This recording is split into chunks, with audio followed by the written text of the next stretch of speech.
was incredible. Ladies and gentlemen, you just saw history made. Oh my word! For 30 years, the X Games have defined what's possible. He's got it. 56. Oh, he's done it again on the last row. From the backcountry to the urban streets, we've celebrated the fearless, the bold, the ones who redefine greatness. Nigel Houston, his 15th X Games goal. This is our history, a celebration of movement, Blast off. creativity, and heart. Unbelievable. The stories we've told, the moments we've shared, and the athletes who've inspired us to dream bigger. This is us, innovators, storytellers, and dreamers, pushing the boundaries of sport, culture, and imagination for 3 decades. Oh my goodness! And we're just getting started. Oh, okay. This is the X Games, past, present, and future. A movement, a community, a legacy.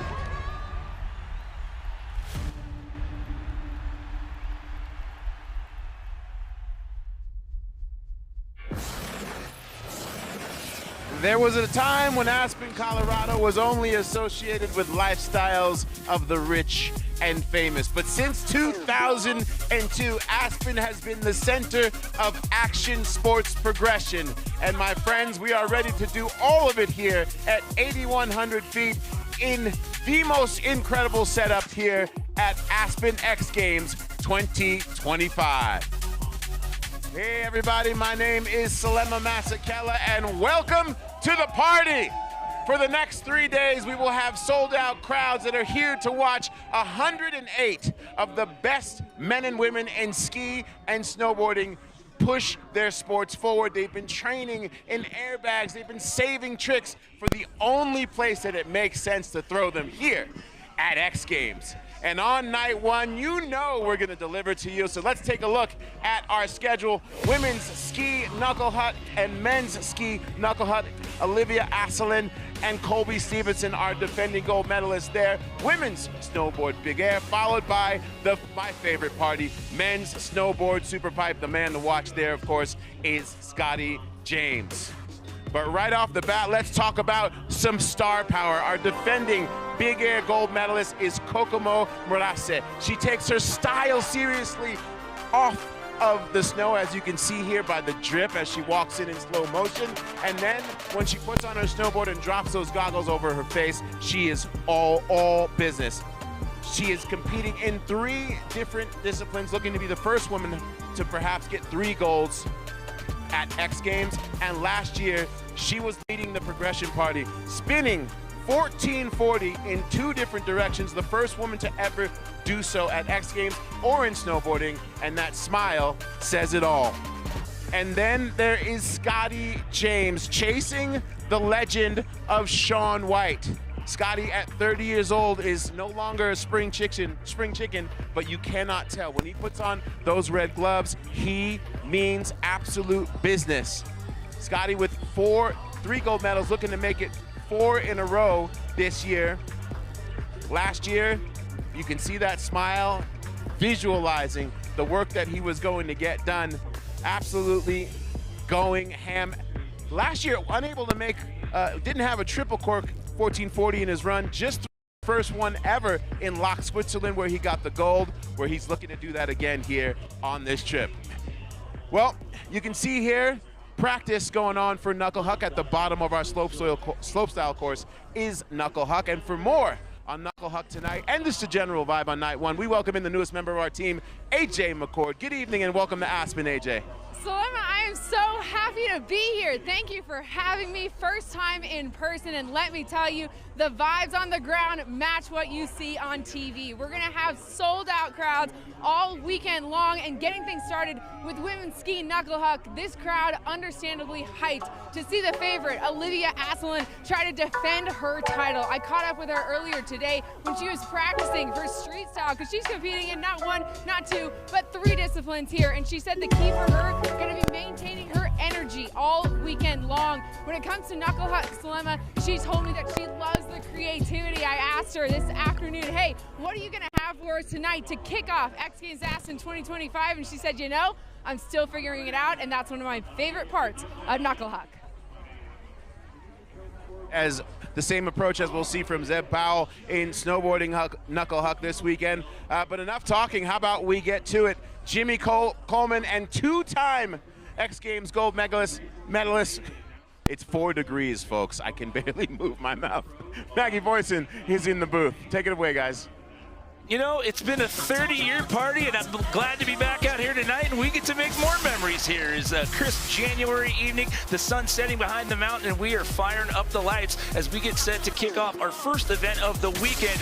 It's women's ski Knuckle Huck. You couldn't ask for a better backdrop out here tonight to hand out some X Games hardware. Welcome to the booth, everyone. I'm Jimmy Coleman, standing alongside 7-time X Games ski medalist Maggie Voisin, and last year was your first year in the booth. Welcome back. You had so much fun. You're back for year 2. Yes, thank you. I am so excited to be back here at X Games. This is my favorite event to be a part of, to watch. I mean, the action here is unlike anything else. This is the best of the best. It's invitation only.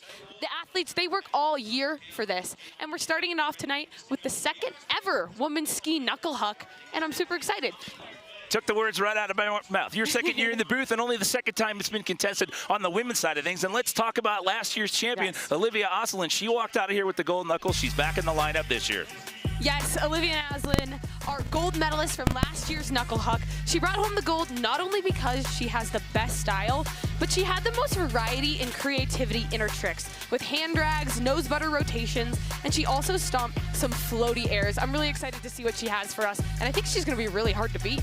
Well, that's kind of the thing about this event. You don't really have a lift. There's not a jump that you're going off of here. Basically, you're going off the roller. That's what the knuckle is. It's the end of the landing on the last jump here on the slope style in the big air course. So this one's about expression. It's about creativity, or an expression session, as I like to call it, which you really liked earlier. I love the expression section.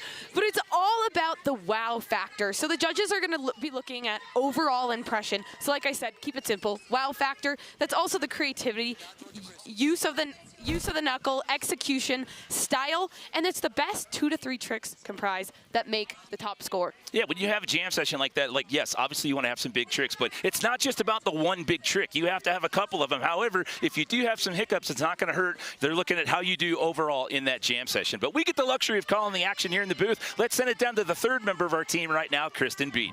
Jimmy, thanks so much. 108 different athletes, 60 medals being awarded, 20 unique disciplines, and it all kicks off right here with women's Knuckle Huck. Now, I spoke with the defending gold medalist, Olivia Oslin, and she told me that what makes Knuckle Huck special is that she gets to showcase a different side of her skiing. It's not just about amplitude or spins, it's about style and finesse, and that is who she is on and off the snow. Olivia Oslin is skiing's it girl right now. She designs her own clothes, she's creative, and we're going to see that creativity out on the slopes, guys. Well, we talked about our standout from last year. Let's meet the rest of our starting lineup here tonight in women's ski Knuckle Huck. My name's Marin Hamill, and I'm 23 years old, and I'm from Park City, Utah. Hi, my name is Grace Eldon. I'm 20 years old, and I'm from Whitefish, Montana. I'm Taylor Lundquist, and I'm 31 from Park City, Utah. My name is Teresa Corabula. I'm 26, and I come from Czech Republic. I'm Anna Nicaragua. I'm 24, and my hometown is Ruka Ski Resort. Hey, my name is Sarah Hoffman. I'm 34 years old, and I'm from Geneva, Switzerland. I'm Rel Harwood. I'm from Park City, Utah, and I'm 23 years old. I'm Olivia Ashland. I'm 20 years old, and I'm from Quebec in Canada. There are your 8 competitors out here tonight. A couple of X Games rookies in the field. Entire podium from last year here in the lineup tonight, Maggie. Yeah, I also want to highlight Rel Harwood, our silver medalist from last year's women's ski Knuckle Huck. And I'm not going to lie, she has some of the most impressive nose butter rotations. I know she's capable of the nose butter 900. She posted on Instagram yesterday, gave us a sneak peek, and I just can't wait to see what all of these women are going to throw down for us tonight. Well, this is how it works out here tonight at women's ski Knuckle Huck. This is a jam session. You have a 20-minute clock that will run out here once we drop our first athlete. And basically they're going to run in the order that they were just introduced to you there when we met our starting lineup. And again, let's recap this. The overall impression, we talked about, like, yes, you want to have big tricks. You don't want to have just one. You want to have a couple. If you have a hiccup or two, not that big of a deal. You said you're looking for about maybe your best 3 hits. Yep. Absolutely, like you mentioned. I mean, really, this contest is all about creativity. Also, you know, that progression and variety. Like I mentioned, the judges want to see how you use the knuckle. And when I say that, you can do hand drags, you can do different variations, you can do nose butters, or you can just boost it like a natural jump. So there's so many options. And also what I really love about this event is that it's not your slope style, big air. It's fun. There's a little more like relaxation about it. Well, here we go with one of our 2 X Games rookies. This is Salt Lake City, Utah's Marin Hamill. Marin coming in for us. Oh my gosh, with a massive big air. She's starting us off. What's it, like I mentioned, this is the 2nd ever women's ski knuckle huck. Last year was the inaugural event, and I'm just so excited that these ladies are once again here at X Games showing us what they have off the knuckle. Take another look. And here it is. Oh, look at that tail drag off the knuckle. And that's what I'm talking about with these different varieties that you can use off the knuckle. And you'll see a bunch of variety from these females. Well, I mentioned rookies earlier. Here's our other rookie in the lineup. This is she's from your neck of the woods, out of Whitefish, Montana. This is Grace Eldon. I know I might be biased, but she's from the best town in the whole country. But yeah, Whitefish, Montana. There's something in the water with all these athletes and skiers from there. Oh my goodness, with a massive rotation. So there we go with the variation. She did a little spin into the knuckle and then kept rotating. And that was, oh my gosh, so impressive. Once again, you're gonna hear that from me all night, but I just love what these ladies have to offer from us. And she sends this one pretty deep. You can see she goes a couple of die lines down into the landing on that hit. A little bit of an over rotation, but that's, you know, it's kind of easy to do. Like I said, because it's not a traditional knuckle, you can boost all the way to the bottom of the landing and, you know, over rotating, under rotating, that happens. But once again, oh, little Instagram action there, as you see on the right side of the screen as we welcome in Park City, Utah's Taylor Lundquist for her first attempt here. Taylor, she was here last year showing us all of her style, and I'm so happy she's back. Coming in switch with that switch tail butter, landing switch again, showing us her style, her skis. Taylor is such an incredible skier. She actually did slope style events, and then I believe in 2018 decided she just wanted to take her passion mainly into the streets, and she's really become the pioneer of urban skiing for women. She just came off of a 5th place finish back in December at the street style event, which was a qualifier to get here to Aspen. Yeah. So we take our first look at Teresa Korobova from Austria. Coming in forward. Oh, once again with just that steezy nose butter 360.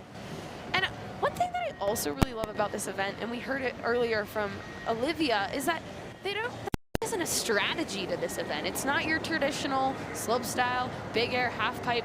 The women are just feeding off of each other, and it really creates fun camaraderie, and they all told me this one is just all about fun. It's the best way to start X Games. Coming in now, our Finnish competitor, Annie Karava. She just missed the podium here last year, had to settle for 4th.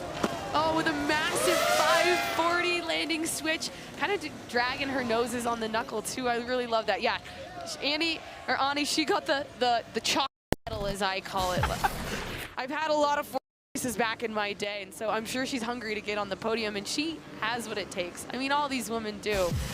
Well, one thing to mention that we haven't talked about, you're not going to see scores. This is a live ranking as we go through this jam session. And with that, you see Ani jump to the top of the leaderboard there with Marin in 2nd and Grace sitting in 3rd right now. But this is Switzerland's Sarah Hoffman. Yes, Sarah, she got a bronze out here last year and showing us why. Oh, going big and a little deep and landing kind of backseat, which is why I think she washed out a bit. But like we mentioned, you get 20 minutes jam session, as many tries as you want, and if you have a mess up or anything like that, that's all right. Yeah, we're not even 25% of the way through here. Look at that, we still got 16, 22, 20 counting down here. But again, Ani Karava sitting in the top spot as of right now as we bring in last year's silver medalist in this event. It's Rel Harwood.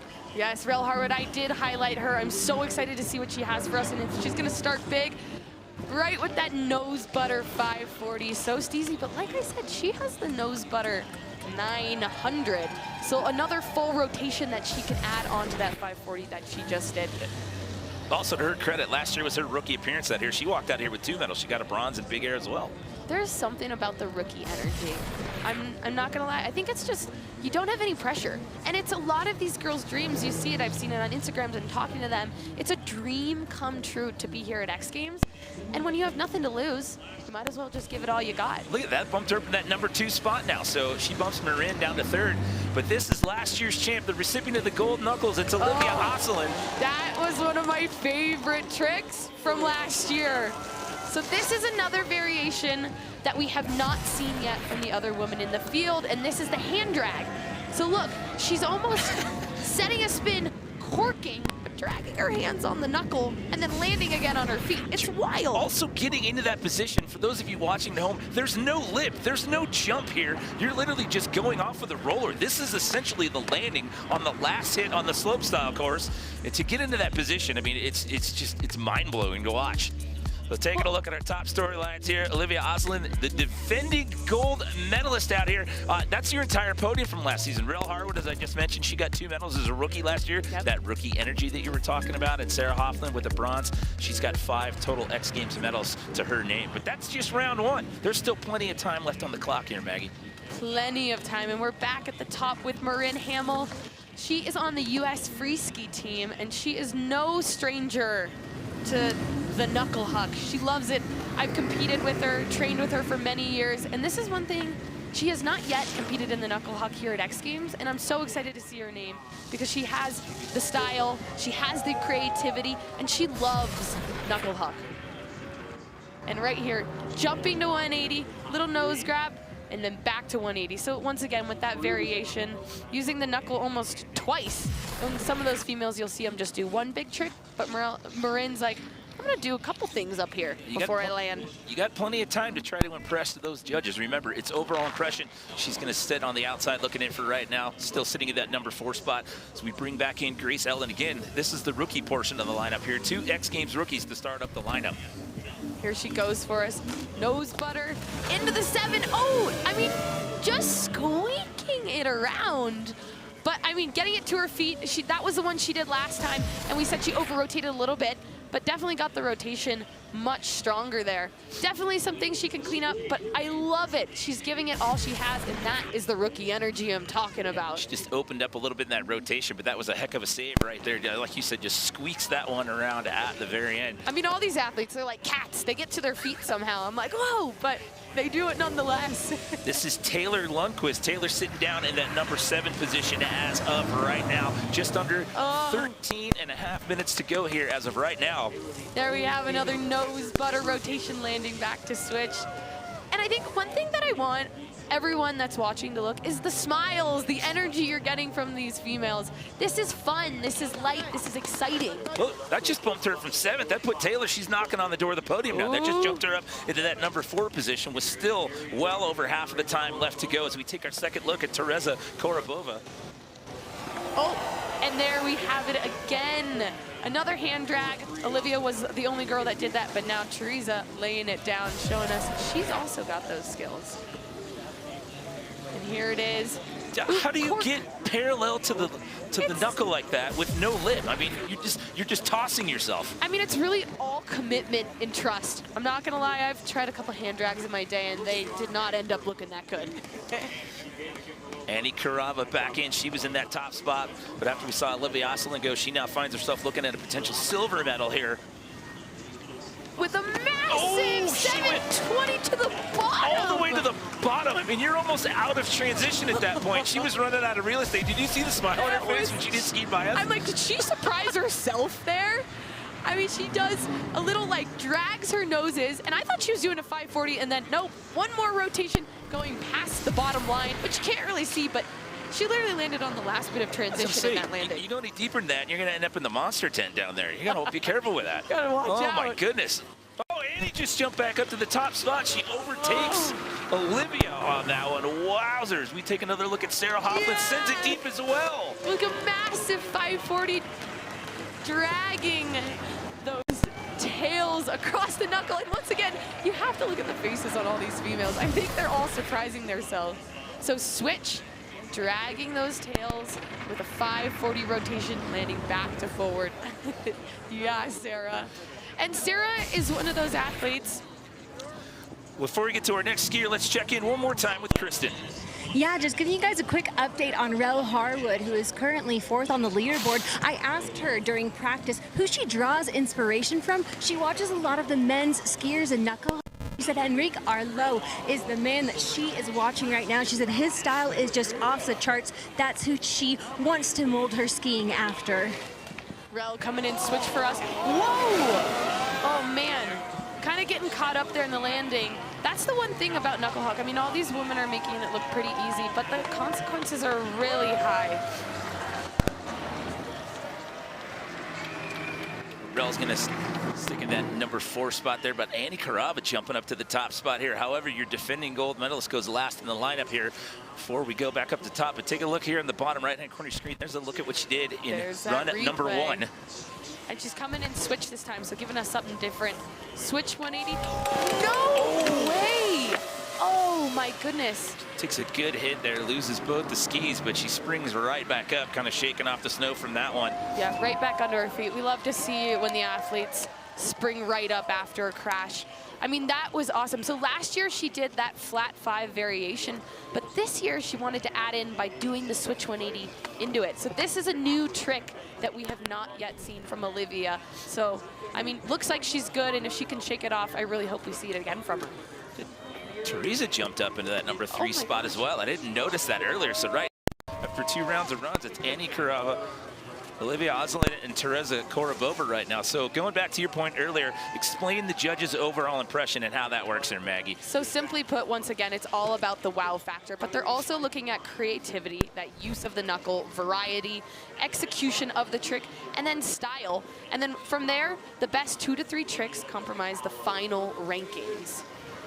And one thing that I want to touch on with style, people are like, what's style? What's it all about? I mean, style, like Rel had mentioned, she draws her inspiration from Henrik Harlow, but it's almost instinctual. It's individual, it's unique to each person, to kind of the size.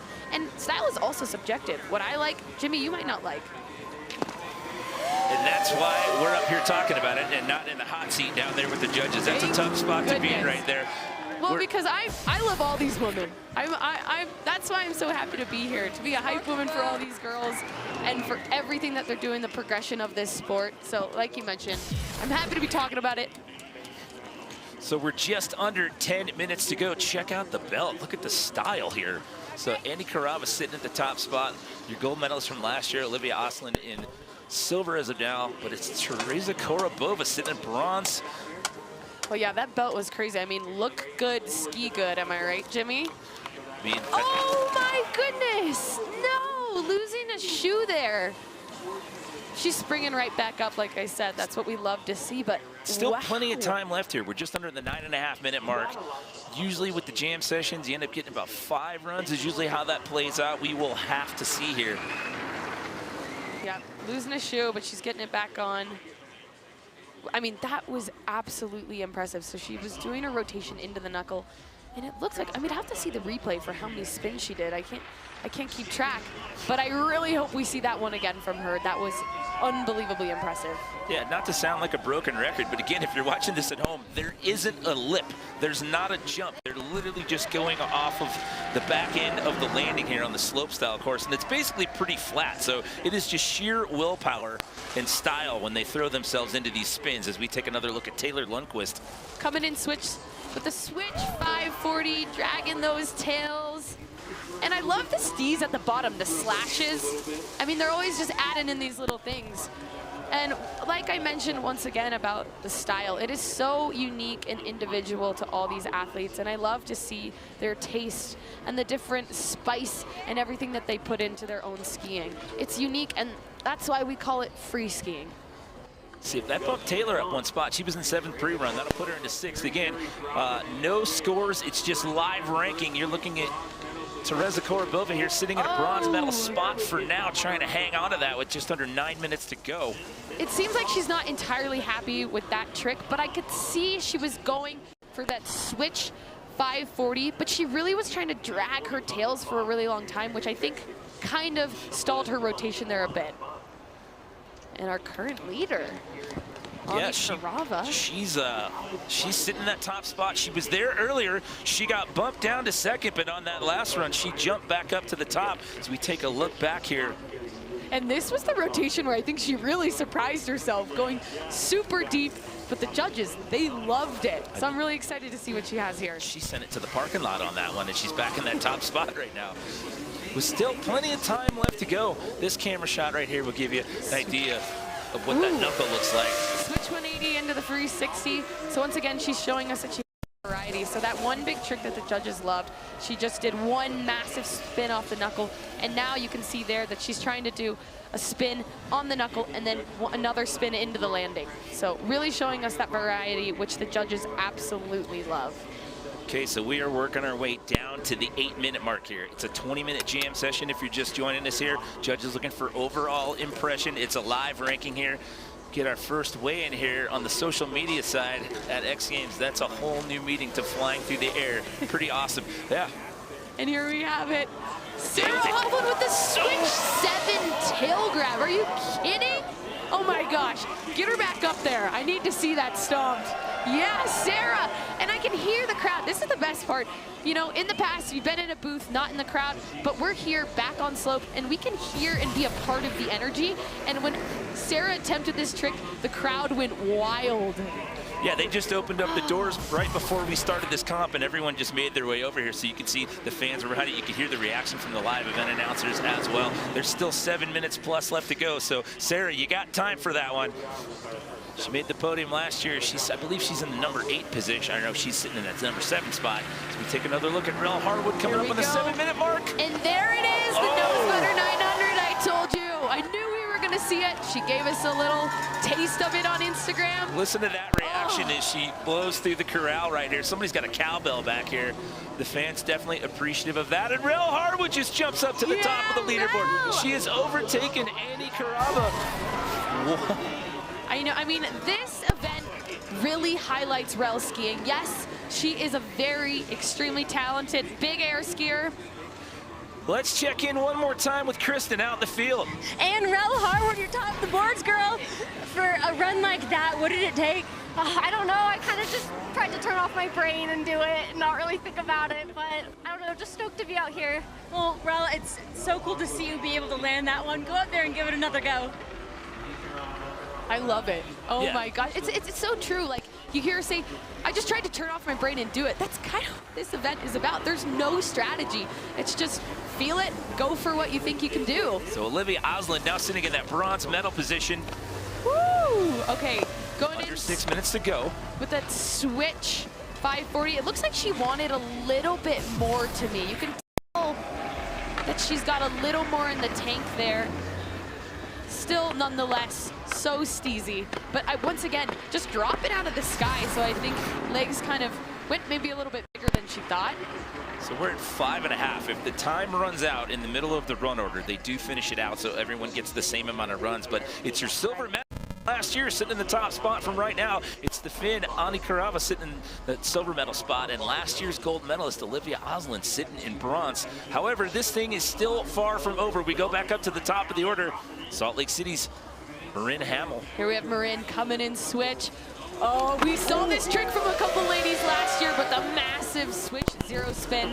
And the switch 0 spin is technically a straight air, but you start switch and you land switch. But again, to go as deep as she just went there, and you're going off of the feature that has no lip. You're going backwards, and to travel that distance, I mean, it's terrifying. It looks easy because you're like, oh, it's a straight air, but your body naturally wants to rotate back to forward. So you're basically fighting your natural instincts to stay switch, but making it look easy, not flailing one bit, and just sending it to the bottom of the landing. Fighting the urge to want to look over your shoulder to try to figure out where you're going, but she sent that super deep. We are at 4.5 minutes left to go before we hand out some ski hardware here at X Games Aspen 2025. Rel Harwood sitting in the top spot. Here comes our second X Games rookie in the lineup, Grace Eldon. Grace, oh, there she goes, stomping. So sick. So she's doing that variety where she does a 180 on the top knuckle and then keeps rotating, landing forward, back into the landing. See that there?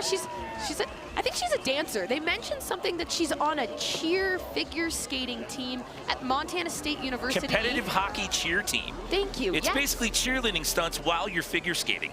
I've never heard of that before. That was a new one for me as well. It's for the Montana State Bobcats. They are known as the Montana State Ice Girls. Montana State Ice Girls, I love it. We're learning on the fly out here tonight. That was a shot of your career leader, Rel Harwood, that you just saw a second ago. We're working our way towards 3.5 minutes to go here. Taylor Lundquist, she sits in that number 6 position. See what she has here for us, coming in switch with a big switch 540. Ooh, slipping out a little bit. But she's good back to up see on her her feet. bounce back up quick. She took a pretty good slap on that one.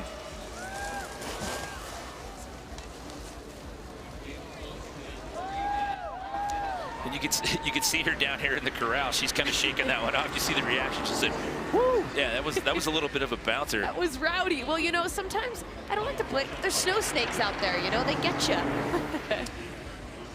Teresa, she was in the top 3. She now finds herself just on the outside looking in here. We're under 3 minutes to go. Wait, oh my gosh. That was unbelievable. We got the height meter, right? Where's the height meter? I need a height meter.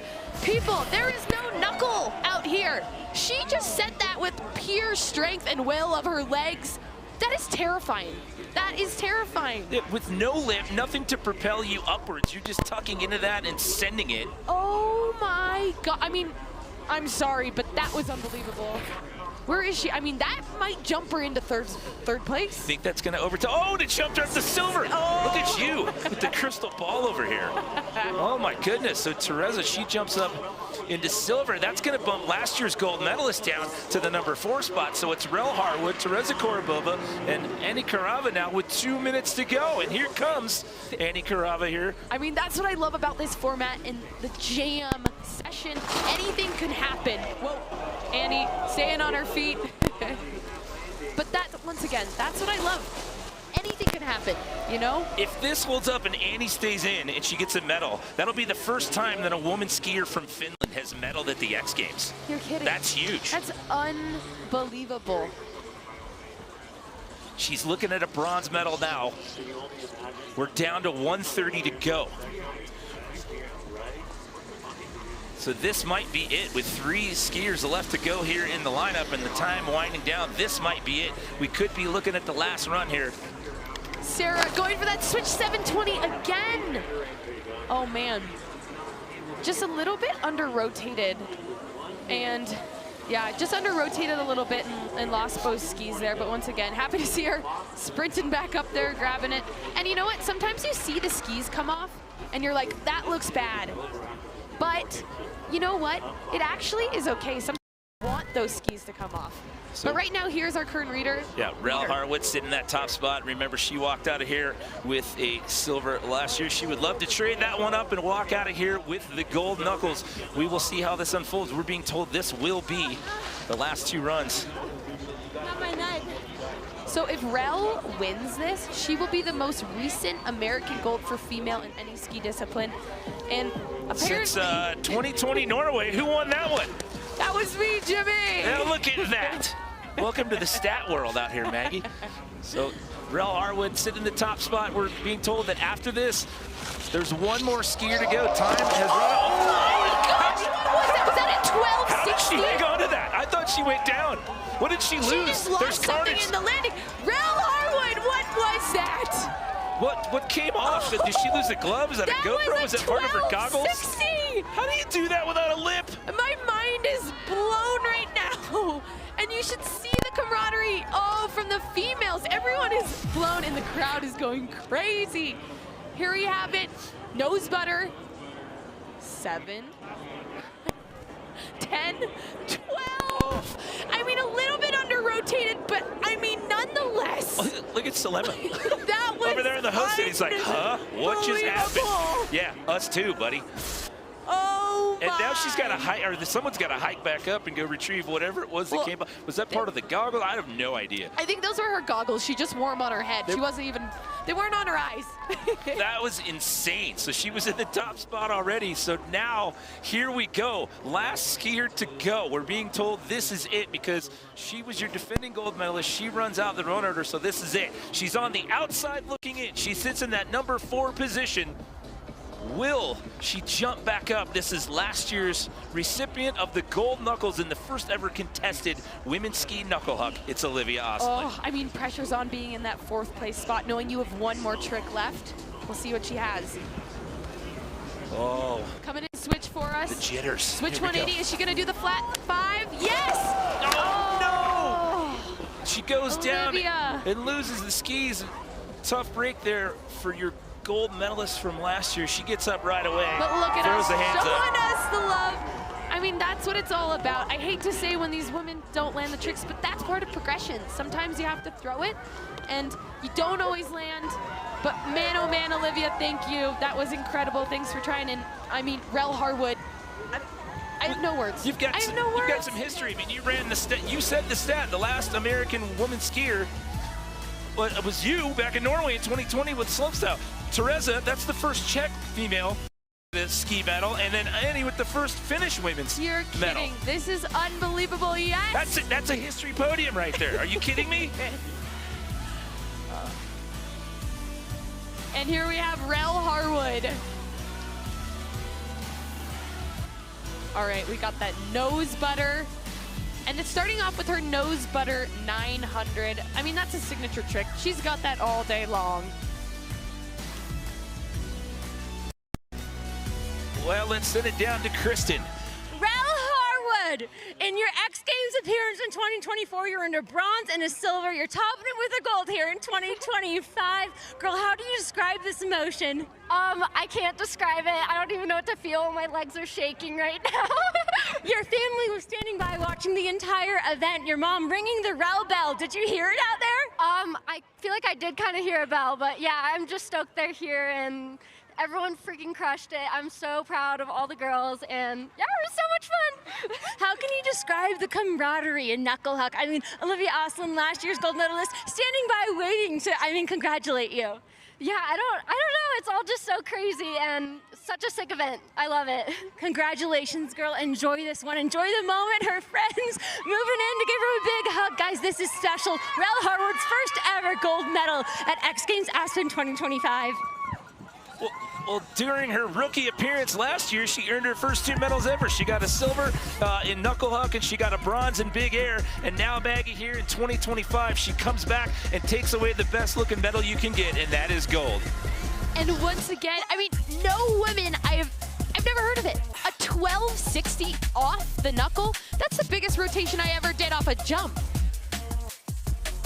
I can't believe it. Rel Harwood, thank you.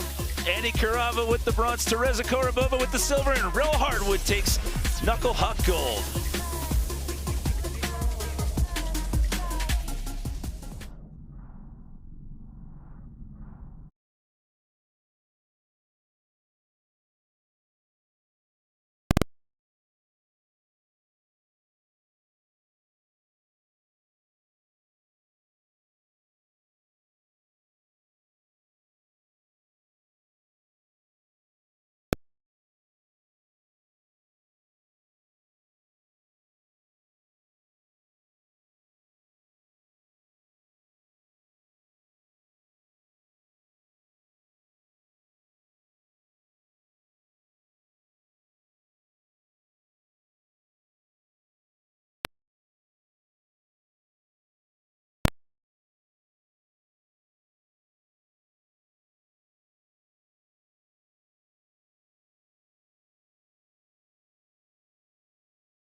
Welcome back, everyone. X Games Aspen 2025, our first event of the weekend in the books. We're getting ready to hand out our first set of hardware, but it was the American Rel Harwood, your silver medalist from women's ski Knuckle Huck last year, coming out and trading up for gold.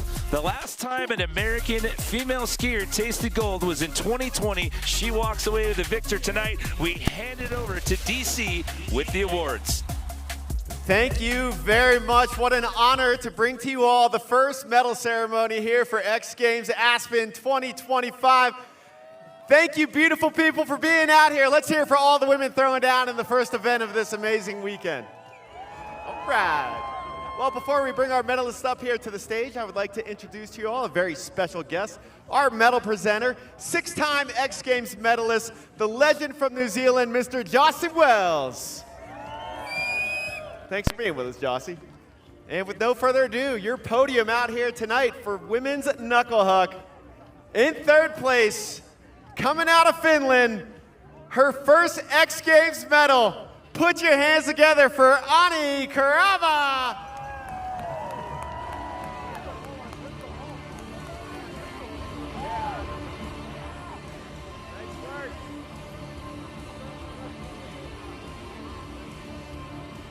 Let's hear it again for your bronze medalist, Ani Karava.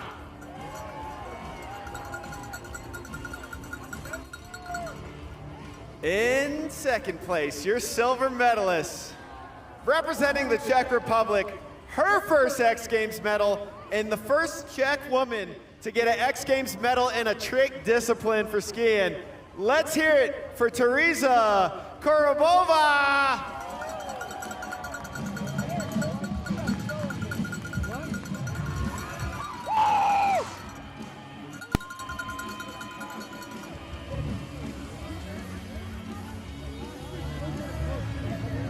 Aspen, one more time. Put your hands together for your silver medalist, Teresa Korobova.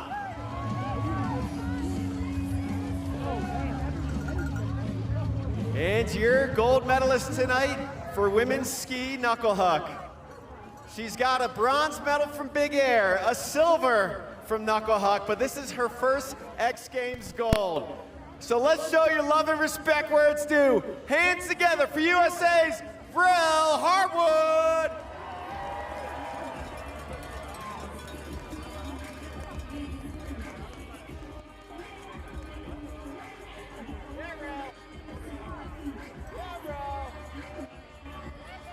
Jossie getting her that gold medal and the gold knuckles.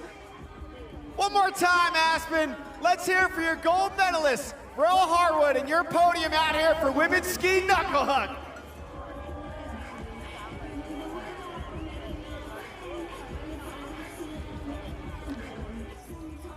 Thank you, everybody out here once again. And we are getting ready to get underway with our next event of the night. We got men's ski Knuckle Huck coming up next. As always, Aspen, I love you. That is the way that we start off a night one here at X Games Aspen 2025. The women absolutely sending it under a magical sunset here in women's ski Knuckle Huck. And I'm still trying to comprehend the back half of that competition.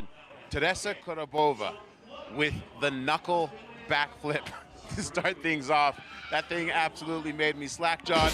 And then take a look at Rel Harwood, starting things off with that nose butter 900. Again, going off the tips of her skis, not off the lip of a jump, but we're talking about the knuckle. You just got to really show that you got those bunnies that pop. And she's like, if you thought I had the bunnies on the 900, why don't you watch me go nose butter 1260 with the grab. You see the impact right here. Boom, goggles go flying off, and whatever else was on, but Rel Harwood said, I will hold on. Yours truly getting caught. I'm a fan, what can I say? That was, I couldn't think of a better way for the table to be set for men's ski Knuckle Huck here at night one. You see I got the Looney fans behind me, sold out X Games here. Again, we are right around 0 degrees, maybe a little less with the wind chill factor, but that has not kept the fans out from coming to party to watch history be made. let's talk about men's ski knuckle huck, and to do that, we're going to check in with the booth. We got the legendary skier, Tom Wallish, the man of the streets, who is he's together there with Jimmy Coleman. Tom Wallish, who's nursing some sore ribs from breaking himself in the streets. Not just a commentator, out here trying to get it done in the streets. Glad that you didn't entirely break yourself, my friend. But as we get into this men's event, after the table that the women just said, of course, the big story, Colby Stevenson, Alex Hall. What can we look forward to, guys?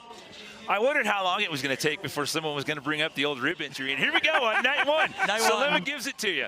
Yeah, you know, out there still trying, but loving watching as well. And Colby Stevenson, I mean, the only two-time winner of this event, and he is so hyped, so into it. I saw him earlier. I mean, I'm jazzed to watch him, Alex, the whole crew. It's going to be nuts. Yeah, and again, it's just like we were talking about earlier with the women. It's just like, you don't have a takeoff. There's no lip. You're basically just sending it, and you're hurling yourself into these crazy positions just off of sheer might and pure will. To the bottom of this landing, you're using the big air jump in a totally different way. You're going so far in trajectory, it's just reckless. Yeah, just with the women's event alone, we saw them going down to the last die line and beyond. I mean, you almost ran out of transition there with a couple of the women in the field there, and we expect to see more of that out of the men here tonight. Oh, more. We got Colby Stevenson, as you mentioned. He's the only repeat winner. Like, just watching the practice right now, they literally just got on the course after they wrapped up the women. As soon as the medals were done, these guys got on the course, and if this is any indication what we're up for tonight, we're in for it. Yeah, we're in for the craziest tricks, the variety, just like looking forward to seeing stuff we've never seen before. And to bring Sullivan back into the conversation, the reaction on your face in the women's event was absolutely priceless. I don't know if you've realized it, but they cut to you, and your eyes were huge. Drop. Yeah, I got caught. You know, at the end of the day, we love telling the stories, but we're also fans that get the front row seat. And when I saw that nose butter 12, I just complete disbelief. When I do a nollie off my snowboard 10 feet off of the knuckle, I feel like I accomplished something. But getting back into the men's tonight now, last year there was a little bit of light controversy. There were some athletes, right, who were sort of using the front end of the knuckle as a takeoff, some who were more genuine to knuckle huck, pressing off of the knuckle. Your thoughts moving forward? Where are the judges? What are they expecting? How do you put that out? That's pretty tough, Suleiman. I think it's been that way in ski and snowboard. We debate what is cooler, using the knuckle to butter and to get creative, or should you be doing just a big air trick? And the judges, since I've talked to them, they're prioritizing style, creativity, use of the full ski, the full elements of it, and the creativity. They don't need to see 1440s. They want to see creativity. Well, we'll have to see how that all unfolds out here tonight. Just like in the women's event, it's going to be a 20-minute jam session, as we talked about. Overall impression, and it's a winner-take-all out here tonight. Who's walking home with the gold knuckles? We'll find out. You got Colby Stevenson in the lineup. He's won this thing twice, the only repeat winner in this event in the history of men's ski knuckle huck at the X Games. Indeed, Colby Stevenson competing in 4 different events. What does that take? Well, let's learn more about Colby in the Pacifica Discover More.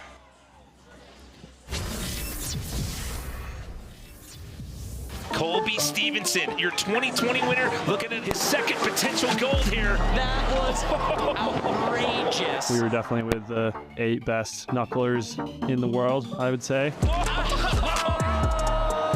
look at the steez going off the knuckle.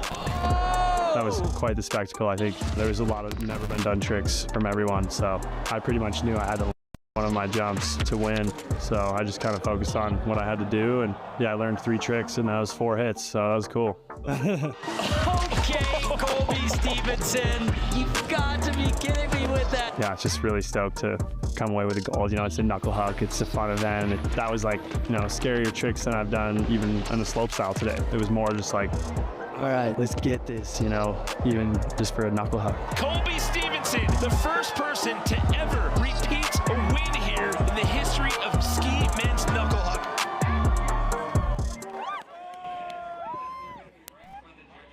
Well, that was last year. You can just imagine what is on tap tonight. Colby Stevenson, remember, he is going for not 1, not 2, but 3, 4 gold medals, unprecedented at X Games. Can he be the first to ever do it here at X Games?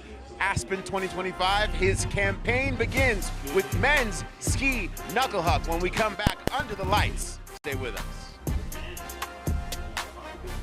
Still to come, the battle of the gold medalist begins in men's ski knuckle huck with Alex Hall, Jesper Shatter, and 2024's defending gold medalist Colby Stevenson going head-to-head here at X Games Aspen.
You couldn't ask for a better night for competition under the lights out here at Pitkin County, Colorado. Aspen Snowmass plays host to X Games once again here in 2025 as we get set to hand out yet another set of hardware. It's men's ski knuckle huck. Welcome in the booth, everyone. I'm Jimmy Colvin, standing alongside X Games gold medalist Tom Wallish. And well, Tom, this one, it's all about expression. It's all about creativity. But when it comes to knuckle huck, it's been contested 6 different times here at the X Games. On the men's side of things, you've had 5 different winners. The only one who's taken more than 1 gold in this event, Colby Stevenson. Park City buddy of mine, and there's a reason. Last year he did a nose butter double cork 1440. That's pretty hard to beat. That's a big air trick from just a few years ago, and he's gonna be the guy to watch tonight. He's going so far down the knuckle. Yes, it's creative, but it's also absolutely one of the most technical tricks you can do. And it's that combination that Colby brings that almost makes him unstoppable as the only 2-time winner in this event. He got the first ever knuckle huck gold and he holds the last one. However, you also have to talk about Alex Hall. He got his win back in Norway in 2020. And he's got the style where Colby will spin. Alex has been known to spin, but it's gonna be that zero spin, the hand drag, that unique flavor that Alex Hall brings that stands out. Like, you can't watch him ride and not be inspired and not be like, that looks easy, that looks fun. Is he taking a nap? And that's what makes it enjoyable to watch. Well, you've got Jesper Shatter in the field as well. He took gold in 2023. We'll talk about the rest of the starting lineup here in a minute. Let's check in right now with Kristen Beat. Thanks, Jimmy. No one has ever medaled in 4 disciplines at one X Games. Alex Hall is looking to become the first, but on his own terms. He told me sometimes in skiing, you ski for the judges. He doesn't want to do that. He said, I'm going with a trick that looks cool to me. I'm going with a trick in Knuckle Hut that I can just trust myself with. So guys, tonight, Alex Hall is skiing for his truest self and nothing else. Thank you, Kristen. So we talked about a couple of standouts there, of course, with Colby Stevenson and Alex Hall. It's 8 in the field out here. We've got a couple of X Games rookies, 2 of them to be exact. And Daniel Bockers is also making his first appearance here in Knuckle Huck. No stranger to the X Games, but his first time here in Knuckle Huck. I mean, there's so much to look forward to. Matei's sponsor, so fun to watch. Some new guys like Yuho, like Mikkel, BK, like, there is talent here. There's every Instagram kid that you've ever seen with the best style competing in this event, and this is so fun. The event is just a flow vibe. They are gonna be having a blast, and that's what brings out that creativity and all those technical tricks. Well, this is how it works here in men's ski Knuckle Huck. This one is a jam session as well. We talked about our 8 athletes. We just ran through them. 20 minutes on the clock. It starts as soon as we send our first athlete, and you see on the graphic there, it's based on overall impression. There's a little bit of criteria involved in there. I'll let you explain that as we go. One big thing to note as we go through this, you will not see any scores. There's no numbers. It's just going to be a live ranking. In the past, it's been a big reveal at the end where they just gave out 8 gold. This year, it's full podium again, and you'll see the names move around without the numbers, but it is live ranking. As we started off with an X Games rookie from Norway, it's Tormod Frostad. Yeah, and what's so fun about that format, that you can really follow it. You can see the live ranking. All these athletes are going to know what position they are in. And also, Tormod kind of went all the way to the, that's what we were talking about, sending it deep. I mean, he got the last bit of transition there. There's a crater in the landing. Oh man, Tormod starting it off. Just as I got done saying how fun and interesting and creative this event is, it also is an X Games event. So they are trying to go big. They're trying to do difficult tricks. I mean, Maggie said it earlier. When you're a rookie, you come to this, you've got nothing to lose. So especially when you've got to be the first one to go in your event. He's competing in 3 different events this weekend as well. He's also in slope style and big air, but why not absolutely send it? And he tried just that. He got right back up quickly, though, by the way, so he's not wasting any time getting a ride back up to the top. As we take our first look at Daniel Bocker here, he owns a big air bronze medal. As I mentioned earlier, this is his first time ever in Knuckle Huck here at the X Games. And Daniel, this suits his style. The Knuckle Huck is the kind of flavor he's into, and just look at that, the landing, giving us some wiggles, just got the style, making it look fun. And he walked away with a bronze medal last year in big air, but it came down to not him spinning a lot, but him being really creative and stylish, and that's another good example of it. Buttering off the tail, so really spinning early, putting the pressure on those tails, and then double corking out of that. Like, this is his event. The fact that he medaled in big air surprised me more than him coming out and being able to do really well in this event. Like, this is built for him. That puts him in the top spot for now as we take a look, our first look at Juho Saistamonen. What? What just happened? Juho spinning like a mummy in a sarcophagus, absolutely laying that one out. So pre-spinning, spinning that first like 360 and then diving bio and absolutely wrapping up.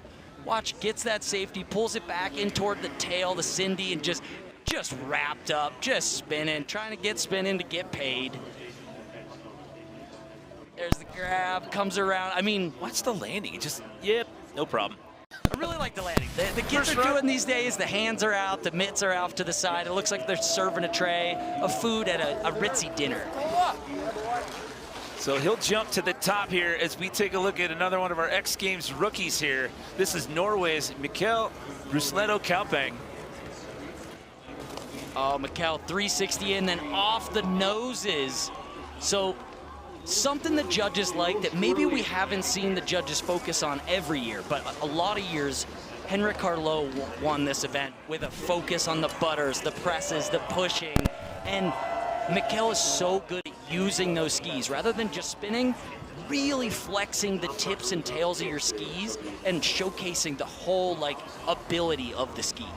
Here is our first look at Park City, Utah's Alex Hall. He owns a goal in this event from 2020 in Norway. Puts one down here in his first attempt. Switch, Polish donut, body slide, penguin slide. I don't know. We're gonna have to ask Alex what he calls that one. Watch this. Goes in backwards, dives onto the back, looks around, hand drags. I mean, what is he doing? How do you go from sliding off of your back and just basically barrel roll over the knuckle and then flip into that? Let's send it down to Kristen. Alex, what are you going to call that one? I heard Tom Walsh just call it turtle slide, so we'll stick with that. The turtle slide, Tom. That's what we're going with, Alex Hall. There you go. You just branded that, the turtle slide. You I don't getting know. royalties on that? Did I say turtle? That might have been our live PA announcers. That might have been Pete Artisan calling it that. But either way, that's named after an animal. And Alex, already somebody called the Buick grab. He didn't call it that. So it's his way to have us name his tricks for him. I think he appreciates it. That'll slide him into that #2 spot. So Juho Saistamona's going to hang on to that top spot for now. Still plenty of time left as we take a look at Matej's sponsor here. Oh, he's going fast. Hand drags. Oh! Matej's sponsor, hand drag, double cork. He's flying. He just went like 40 miles an hour past our announce booth here. He's just flying through this course. Watch, grabs. The ski tip catches up, and he's just double corking out of that hand drag. Really hard to describe for those of you at home. You've seen these athletes on the big air jump do double corks and triple corks, but when you don't have the pop in the end of the lip and you're the hand onto the ground or the butter, there is no good way to set that trick. It's all finesse and just picture perfect practice to get that ability and that technique to be able to do that. That jumps him up into the medals for now. That puts him in the #3 spot. Taking a look on the right-hand side there. That is the performance from this gentleman last year. This is Sweden's Jesper Shatter. Yeah, we're gonna see some flipping out of Jesper. That was the front flip, Bronny out there, and he came out, he's done the switch double backflip. He's always double flipping. The most air awareness of almost anyone on the planet. Look at the speed coming in switch. Oh! Switch off the noses to switch backflip. So the most counterintuitive weight shifting, momentum changing thing you can do. He presses all the way across that knuckle on the tips and then changes the momentum. Take a look at this. He's on those tips and then gets the body going back. I can't describe to you how hard that is to just get that flex, that momentum. Just a signature Jesper move. If you haven't seen any of his videos, Instagram, YouTube, look this kid up. He has done the most insane things on rails and jumps that have ever been done in skiing. He is one of a kind. Just sends that one to the basement, and your bronze medalist from last year jumps up to the top spot here as we are working our way towards 16 minutes. 16 minutes left on the jam session here. But this is the last skier in the runner.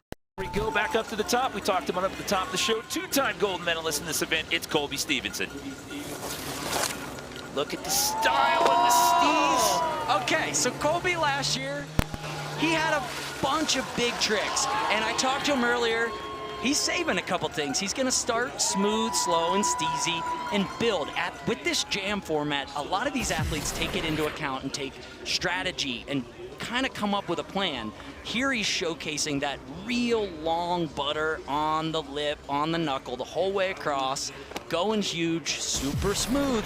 And then maybe we start to see the 9, the 12, the 16, who knows, just keeps building.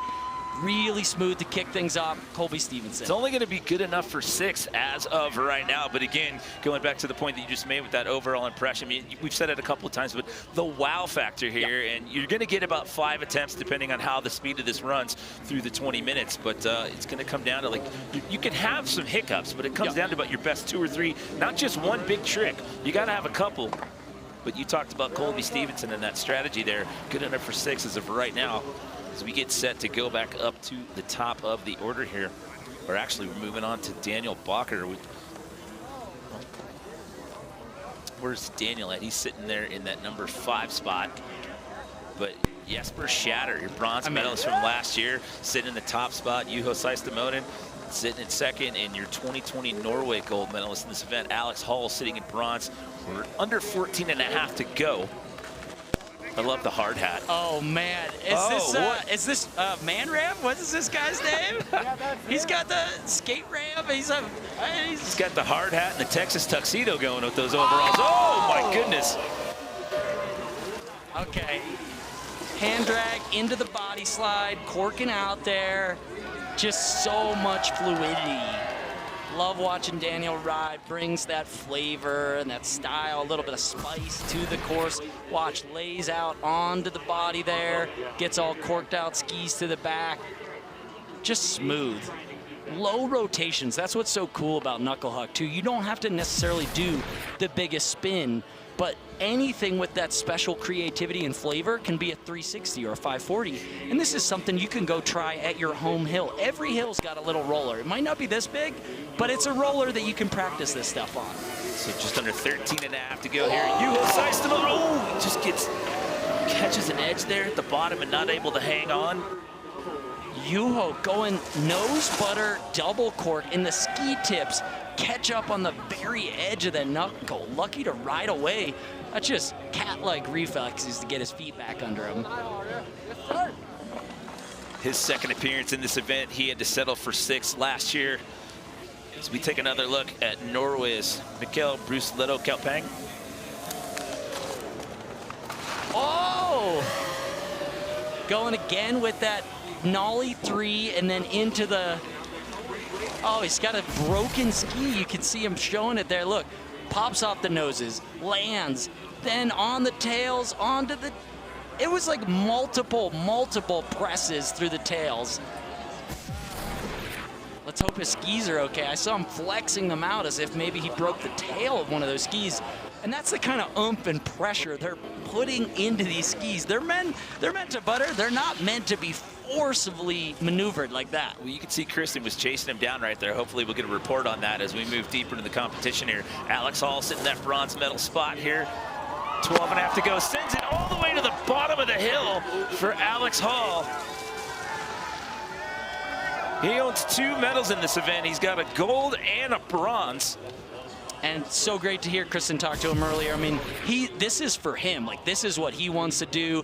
This is the flavor he likes. He's spinning out of that switch butter cork, going huge. And while Alex might be known from the general population for the 2160 that he did here at X Games, the first one ever done, he's also the guy that can spin a little bit slower, be really creative, be smooth. And you see Salema there giving it the thumbs up. I mean, that's Alex Hall flavor to the max. Okay, so he's in 3rd pre-run. Now he jumps up to the top of the leaderboard, so he's going to overtake Jesper Shatter. So Alex Hall puts himself in the top spot. We're under 12 minutes to go, so we're not even at the halfway mark here. Coming in hot, sitting in 4th right now. This is Matej Svanser. Oh!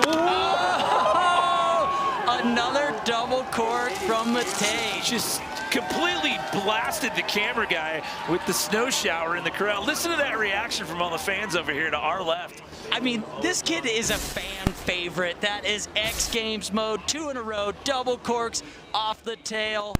Look at where he launches. I mean, it's so far back. He's pressing off the tails all the way at the back, gets that grab, comes around, and that landing, he has this style where his feet are together, but the knees kind of spread. It is unique all to him, and I mean, a fire start to get things going. That was X Games mode for sure. Well, that was 4th pre-run. That jumped him into the medals. Matej Svanser finds himself in the silver medal spot, so that bumps Juho out. And now Jesper sitting in that bronze position. But here comes Jesper Shatter with a chance to answer back. Oh! I mean, these guys are just having fun, and it must be fun for them. They're looking like they're having a blast, but this is scary to see. They're doing the craziest things back to back, and the jam format has us flowing so quickly. Watch this. Big setup, pushes the noses down, looks back for that tail grab, wrapped up. I mean, And there's more. Jesper's got more. He was already in first after that first run. Let's see if that can bump him back up, doing a spin this time where he kind of did that switchbacky. So that's going to keep him at that number 3 position for now. We got Colby Stevenson come up next, but before we see his next run, let's hear from his own mouth what it's like to compete here at X Games. When I'm dropping in, man, I just want to be chill and trust my skill, trust my preparation, and just have like a good vibe. And that's the same thing when I step up to a tee box to hit a good golf shot. It's just like, I know I'm going to hit it, and I'm not going to think much, and I'm just going to swing slow, quiet the mind, and drop in. You know you got it, and it's going to work out. Very sage advice there for Mr. Stevenson. Went for the steezy run that first go around, got him sitting in 6th place as of right now. Okay, I mean, I'll tell you what, though. I've played a lot of golf with Colby.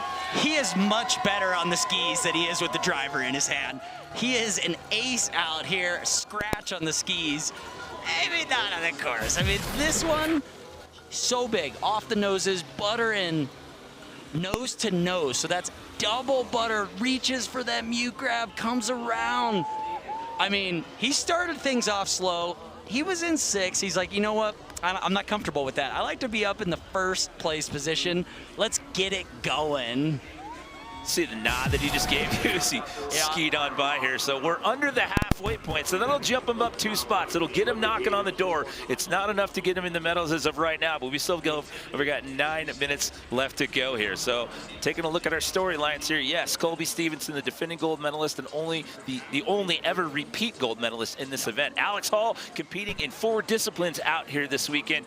And then, of course, we got a couple of X Games rookies, and then Jesper Shatter with his unique tricks. And what in the world is that? The guy in the Texas tuxedo? That's what I was saying. Yeah, the man ramp guy. I mean, he's got a board out or something. It looked like a piece of leftover plywood from the ops crew. And here comes Daniel Bacher, and he's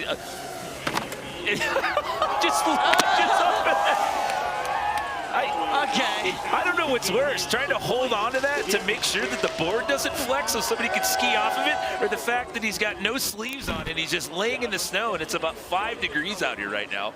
I mean, that was fun. And that's like the fun of this event. It's not serious. These guys take it seriously, but it's serious fun. I mean, they're having a blast. That's a huge backflip off that just man-made ramp. He's holding that piece of wood. And you're right. That was no proper. sleeves, There was no problems. flex. There was no flex. Somebody get that guy a Pacifico right now.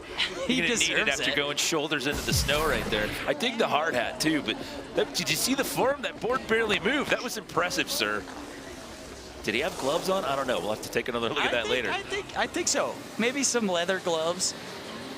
Juho Seist-Devoted, he was sitting in the top 3. He now finds himself in that number 6 position and just sends one all the way to the basement. Arms in the air. He's going off the tails, pressed out.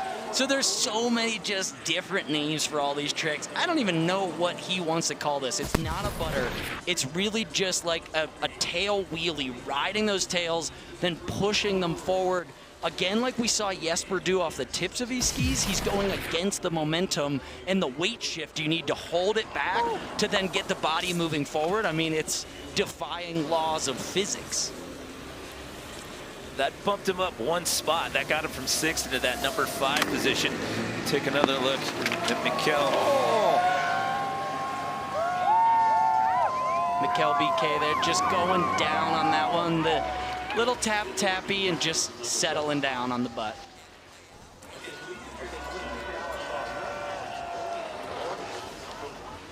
The Sonic Department of Research and Deliciousment. Ever get hit in the face with a snowball, but it's a Sonic strawberry shortcake snowball slush float with sugar crystals, and you're like, dear God, please hit me again? No? That's weird. Discover more drink flavors in the Sonic app. Do you think we get someone to deliver some Sonic up here to the booth for the final 7 minutes and some change? Do you know some people down there? You got connections. We got to have some connections. I'm starving. Here we go. Alex Hall, he's sitting in the driver's seat right now. Your gold medalist from 2020 in Norway, looking at a potential 2nd gold medal in Knuckle Huck here. Time still left on the clock, going deep into the landing here again. I mean, just having fun out there. It's so fun to watch Alex ski every discipline. I mean, he can do street style, film in the urban environment, ski in the backcountry, do big air, slope, and knuckle. He's got it all, and just finesse with those tips. I think he's thinking maybe about rewinding that one and stopping it at switch. Instead, it's this shifty momentum. He ditched the poles for tonight. This is what it's all about. Coming up on 6.5 minutes left to go here in our jam session. Men's ski knuckle huck. Alex Hall, who you just saw in the top spot. Here comes Matej Svancer sitting in a silver medal position. You got last year's gold medalist Colby Steven on the outside looking in. I mean, he definitely has the high-speed score so far tonight. He's flying into this feature every time. Was there landing left on that one, or did he decide, I don't need it? Just look at how he winds up to get into this rotation. You kind of lose him from that angle. But right here, it's just the wind up to get into that spin. And yeah, you called it, just the last little bit of the landing. I mean, that is gigantic. So now he's done 3 different double cork variations off the knuckle. One with a hand drag forward, one switch, and that one nose butter. I mean, that's outrageous. Jesper Shatter, he was your bronze medalist last year. Looking at a potential bronze medal for right now. That's a magician reveal. He literally, everybody down here in the crowd, us looking up in person, dusted the knuckle. It was a complete like hockey stop, threw him sideways, snow, and then just blew through it with a front flip. Watch this.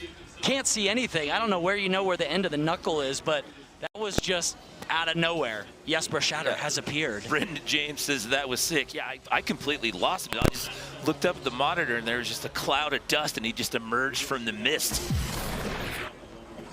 So that's going to keep him in that bronze medal spot as of right now. We're under 5 minutes to go. But here comes your defending gold medalist on the outside looking in, trying to shake up the top 3. It's Colby Stevenson. Okay. Getting that nose butter and then getting the grab there, going tail grab with that right hand.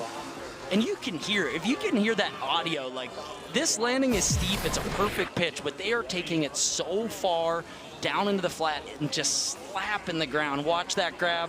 You'll see a lot of these athletes in knuckle huck not grab, kind of flexing it out, steezing it out, but to see that crisp cap on the tail grab. Oh, he's done it. He jumps up into the medals. He overtakes Jesper Shatter. Colby Stevenson now finds himself in the bronze medal position.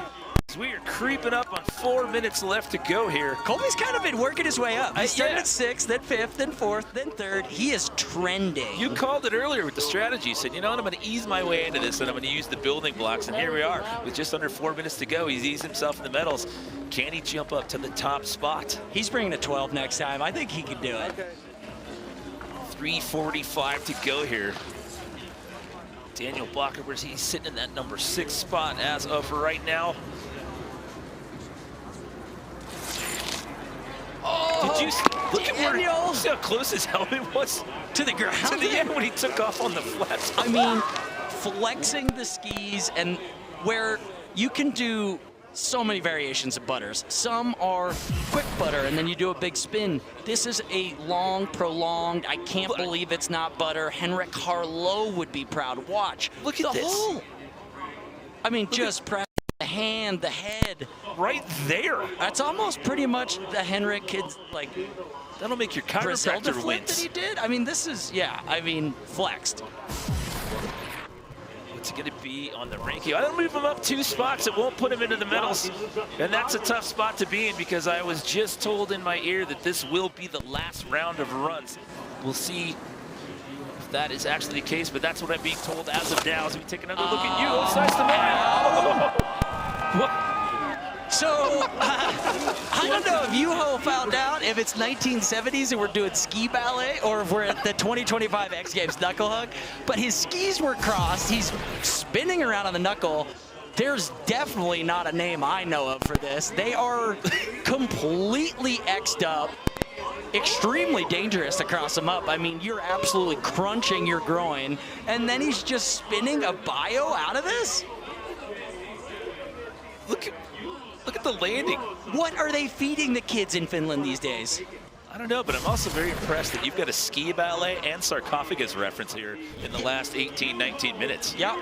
Gold star for you, sir.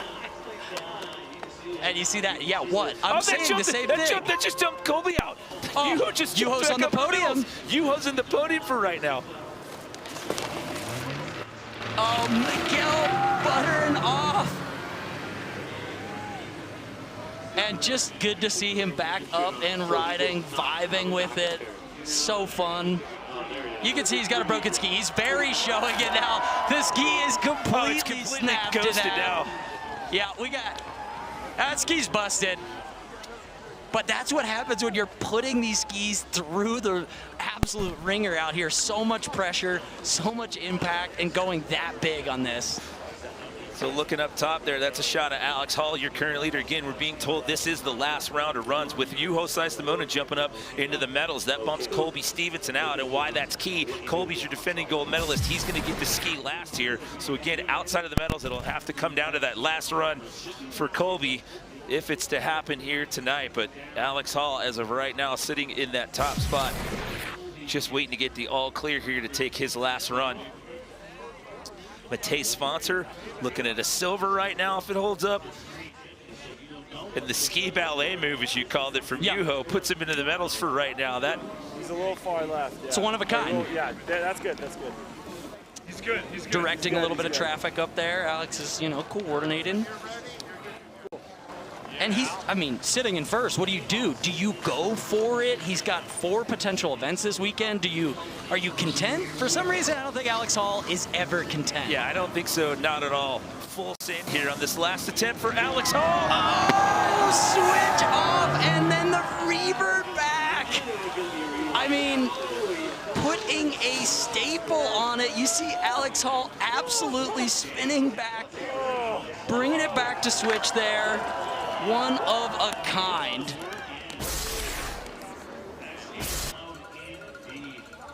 Butters off, switch right side, brings it back. Holds it, watch this, opens up, stretches, twists the body to get it back under to switch into the bottom. If he wasn't already in first, that's gonna keep him there. If not, boost him further ahead into the lead. Well, with 3 left to go here, you got Matej Sponsor, you got Jesper Shatter, and Colby Stevenson. This one's going to be a nail biter coming down to the wire here. There's still people that can drop, that can win this thing. He just dominated, but there's a lot left and a lot of talent in this field. Matej Sponsor sitting in that silver medal spot on his last hit. Oh, and another gigantic double cork. Going so big. Absolute going the fastest of anybody out here tonight. Getting a couple high fives from everybody in the crowd. The vibe of Knuckle Huck, pushing each other, continuing to try these bigger and bigger tricks. Goes switch, gets it going, then finishes that whole thing back to switch. Just ridiculous. He hasn't done anything but a double cork. He's spun and flipped like 30 times tonight already. He's got to be dizzy. So he was sitting in the silver medal spot. He got a silver in this event in 2023. We haven't mentioned this yet. He couldn't compete here last year because he had food poisoning, so that took him out of the lineup there. And it looks like that is going to keep him in the silver medal spot here as of now, as we're bringing in Jesper Shatter. Oh! Double tapping, going huge again. So Jesper started great with that switch backflip, then adding some spins, taps, butters with it, and trying to just continue to push the limits. Sitting down now as he started in such a good spot, but that's a big spin. Hasn't been a lot of crashes tonight. This is an incredibly hard thing to judge. I don't know how the judges are really taking this all into account when there's so much going on. So Jesper was in 6th pre-run there with that one again. So your current leader, Alex Hall, is this going to be his 2nd gold, or will it all come down to this last run here? Last skier to go, Colby Stevenson. He's on the outside looking in. It comes down to this last run here in men's ski Knuckle Huck. Coming in switch, looking for a big rotation. Oh, Colby Stevenson I mean, we saw another massive switch rotation there. Just wrapping up, maybe looking to go over again and just wrapping up there to the bottom. I mean, just kept getting faster and faster. It's cold out tonight. That was not slowing these guys down. They are on it. Switch, then to the noses, then just corking out to the bottom. I mean, so much fun to watch, so much talent in this field as they're all lining up down here at the bottom. The vibes are good. This event is something you can do at home. Something, maybe you're not doing those tricks, but you can play around with your friends at home and have fun like all these athletes did tonight. So What was that screaming secret thing? now we play the waiting game, and there you go. Juho Saistamona is going to hang on, and Alex Hall is going to walk out of here with his second ever men's ski Knuckle Huck gold. His first one came in Norway in 2020. He finds another one here in 2025. Let's send it down to Kristen Beat with our winner. Alex Hall, congratulations. An intentional departure from the spin to win philosophy. Is this gold medal any more meaningful knowing you followed your heart to find it? Yeah, I didn't really know what I was going to do. We didn't get a ton of practice, so I was kind of just going to figure it out along the way. And I had Hunter Hess up there coaching me, Owen filming me, telling me what to do, keeping me straight. So just had fun out there. Is that, for you, influencing the success that you found recently, just having fun? Definitely. Yeah, I think doing it more for yourself, less for the other people's kind of been my strategy the last couple years, and it makes a lot more fun for me. You have 3 more events on tap this weekend. What happens now? Ooh, go straight home, try and get some rest, and we got slope in the morning. But first, enjoy this one and enjoy that gold medal you've worked so hard for and now earned. Congratulations, Alex. Yeah, just put himself on a very short list of repeat winners in this event. Him and Colby Stevenson now the only 2 to have ever backed up their gold medal performances. And what a way to start things off. I mean, I think that new flavor he's found where him not trying to impress the judges is how you impress them, because when you ski for yourself and you have his level of talent, creativity, and overall just swag, I mean, it's hard not to win an event like this. He's got so much variety, the big spins, the body slide, the this, that, and the other thing, and he's got everything, the full package. Well, what's your mindset like? Like, you got one event out of the way, you're competing in multiple disciplines, and you heard him say in that interview, like, great, this was awesome, now I got to focus on slopestyle tomorrow, as you see him making his way over towards the awards ceremony. How do you get your mind wrapped around that coming up early tomorrow for slopestyle? I mean, this is the way to start things off. You get a gold, the pressure is relatively off for some of these other events. I expect him to be in such a good mood, such a good vibe, high energy, that slope tomorrow could go down, street style, big air. Who knows how many gold medals Alex Hall could win this weekend at XGames Aspen. Well, it's Juho Saistamona walking away with his first ever X Games medal, taking bronze here tonight, but today's sponsor taking home his second silver medal in Knuckle Huck, but it's Alex Hall adding his 12th total X Games medal to his trophy case. That'll be his 6th gold as he claims the victory here tonight in men's ski Knuckle Huck. We've still got plenty more to come here from X Games Aspen 2025 when we return to Aspen Snowmass.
men's ski knuckle huck is always an absolute blowout when it comes to the X Games, and it did not disappoint here in 2025. Defending gold medalist Colby Stevenson was in the top 3, was out of the top 3. It came down to that last run. He was not able to make it happen, and Alex Hall would claim his second gold in the event. It's time to hand out some hardware, and for that, we send it down to DC with the awards.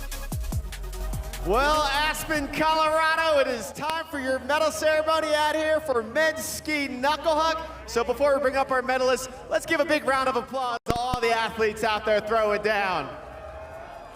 You guys are amazing. Thank you so much. And also, before we bring up our medalists, I'd like to introduce to you a very special guest, our medal presenter. We have our new X Games CEO. He's a Colorado kid as well. Let's give a warm welcome to Jeremy Bloom, our medal presenter. Thank you for being out here tonight, Jeremy. Appreciate you. And with no further ado, your podium out here for men's ski knuckle huck. Your bronze medalist coming out of Finland. This is his first X Games medal. So let's make a lot of noise for Juho Saastamoinen!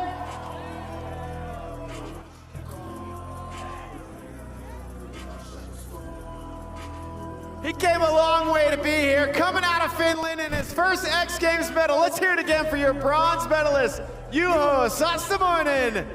Congratulations, Juho. And your silver medalist, coming out of Austria.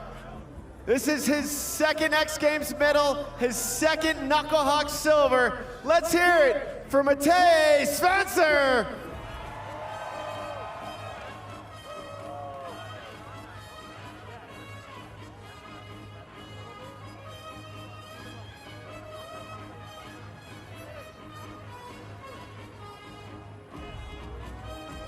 And Matej came all the way from Austria to throw down for y'all tonight. So let's hear it for your silver medalist, Matej Spencer.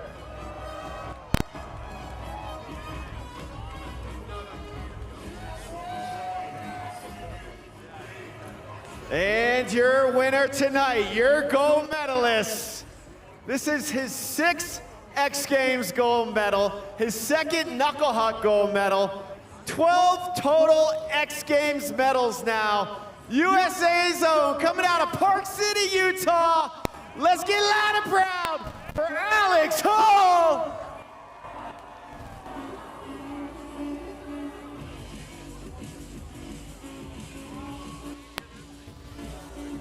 Getting the gold medal and the gold knuckles. One more time, Aspen, Colorado. Let's hear it for your gold medalist, Alex Hall.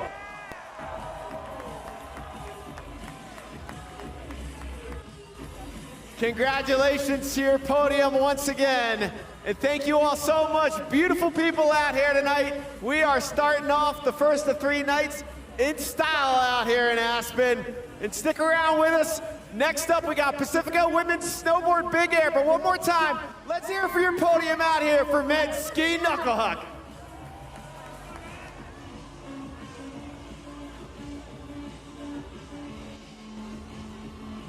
Alex Hall, born in Fairbanks, Alaska, raised in Zurich, Switzerland, and just getting gold medals here at X Games in Aspen. The guy speaks 4 different languages. He's competing in 4 different events this week. And remember, there's been no athlete that's been able to make 4 gold medals in any X Games. There you see his gold medal, that little 180 to the nose butter and just spinning to win. Smooth as can be, comes off switch on this one. You know, and one of the things I love about Alex, he talks about, he's like, I'm not into doing the tricks that everyone else is doing. I have to do what feels good for me. When you have conversations with him, even about the progression of skiing and how many more rotations it is, Alex is always, it's less about the rotations, Alex, and more about the style, sir. And you put on the style clinic tonight. Congratulations. Thank you very much. It was really, really fun. Had a blast out there. Went behind a whirl. Everyone was throwing down, so it was just awesome. Complete literally with man ramp coming out of nowhere. Like that has to make it even more fun for all of you as competitors. Oh yeah, definitely. We heard a little rumor that he was going to be coming out on the Knuck, so when he pulled up, we were pretty stoked to see it, and Danny do the backy off him.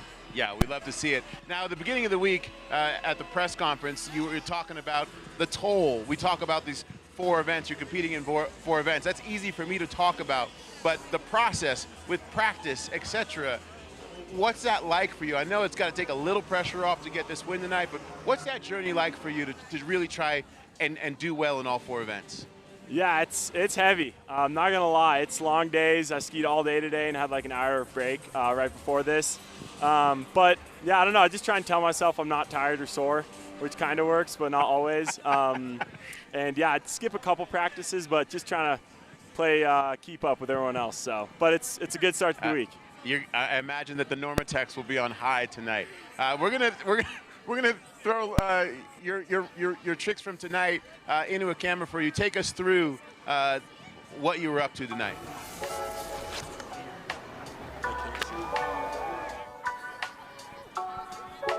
Yeah, so talk us through your first and second trick. The first one coming off the nose. Yeah, definitely. Yeah, my first one, I did like a switch body slide thing off my back. Didn't really know what to call it, but Wallish called it a turtle roll. Then my second one was a switch tail butter, cork 1080. My third one, a nose butter, kind of cork 7 off my noses. And then my last one, kind of a switch right butter, cork 5, pretzel 180. So not spinning too much, but having a lot of fun.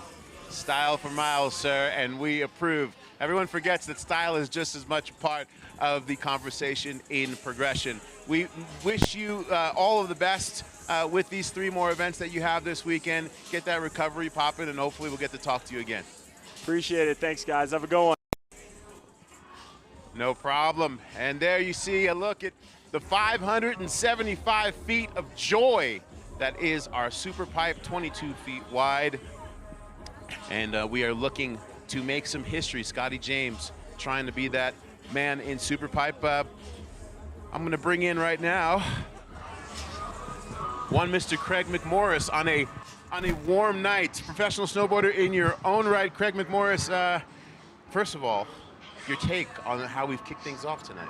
I mean, it has been a torrid pace, if you will.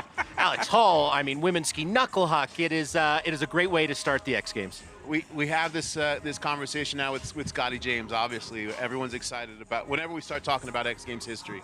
And in the Superpipe, the name that is synonymous at X Games with Superpipe is one Mr. Sean White. He has 10 medals. The cold is killing my mouth. 10 medals and the 6 in a row, which no one has ever done. But Scotty finds himself knocking at the door. How does he do that? How does he do that? And we'll take a look at that first through the lens of what he did last year. I mean, okay, so Scotty James is going for his 4th consecutive, I did not stutter, 4th consecutive gold medal in men's Superpipe. And you think, well, is the field not that good? Right. No, the field is ridiculously talented. There were days when it was Sean White and Yuri Podlochkov battling each other. Scotty James has to take on, like he did last year, Ayumu Hirano, Kaishu Hirano, Ruka Hirano, no relation to the previous 2, Yuto Tatsuka, this Japanese army. Okay, Scotty James has been able to beat them, but this year, the trick that I think is going to really win this, triple cork. We're going to talk about it all night in men's Superpipe, triple cork, triple cork, triple cork. Salema, last week, not 7 days ago, in the Lax Open, 5 of the riders, more than half the field, did a triple cork in their run. I think X Games finals will have that as well. Now, last year, there were no triple corks done. Facts. In this Superpipe. Talk to us about the progression of what it took for these athletes. I heard a rumor about Ayumu literally moving next door to an airbag and riding not 1, not 2, but 6 days a week during the summer. When most professional snowboarders are taking off, going on surf trips, etc., 4 hours a day in the airbag. Now, this process of what it takes for progression.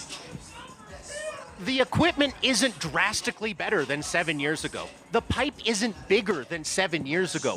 What it is these athletes, and I am saying they are athletes because the work ethic they have to have, Ayumu, you mentioned, Scotty James, he is snowboarding 300 days a year, working on the hardest, most difficult tricks he possibly can. So work ethic, and I just think raw talent We are so lucky to be living in this time and watching Superpipe right now on the men's and the women's side, Slema. Yes, and we stand on the shoulders of greats in how we've gotten here. We're going to take a look back to X Games 1997 at Snow Summit. Okay. Just to give some context, not only in the types of tricks that were being done, but the size of the pipe. We're taking a look at one, Mr. Todd Richards.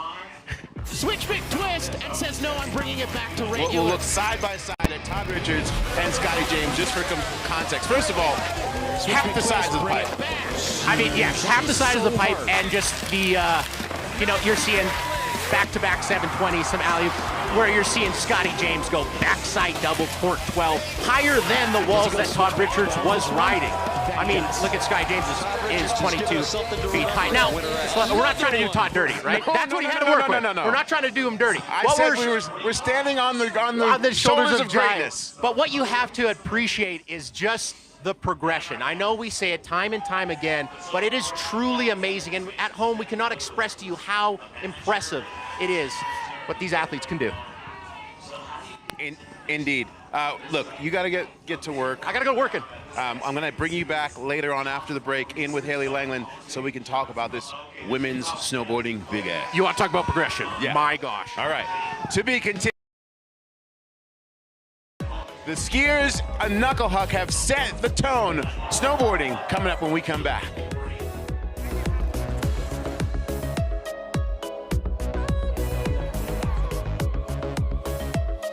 Coming up, it's triple time in women's snowboard big air. Defending gold medalist Kokomo Marase will be looking to land one of her 3 triple corks. But can 9-time X Games medalist Zoe Sadowski-Sinnott beat Marase at her own game?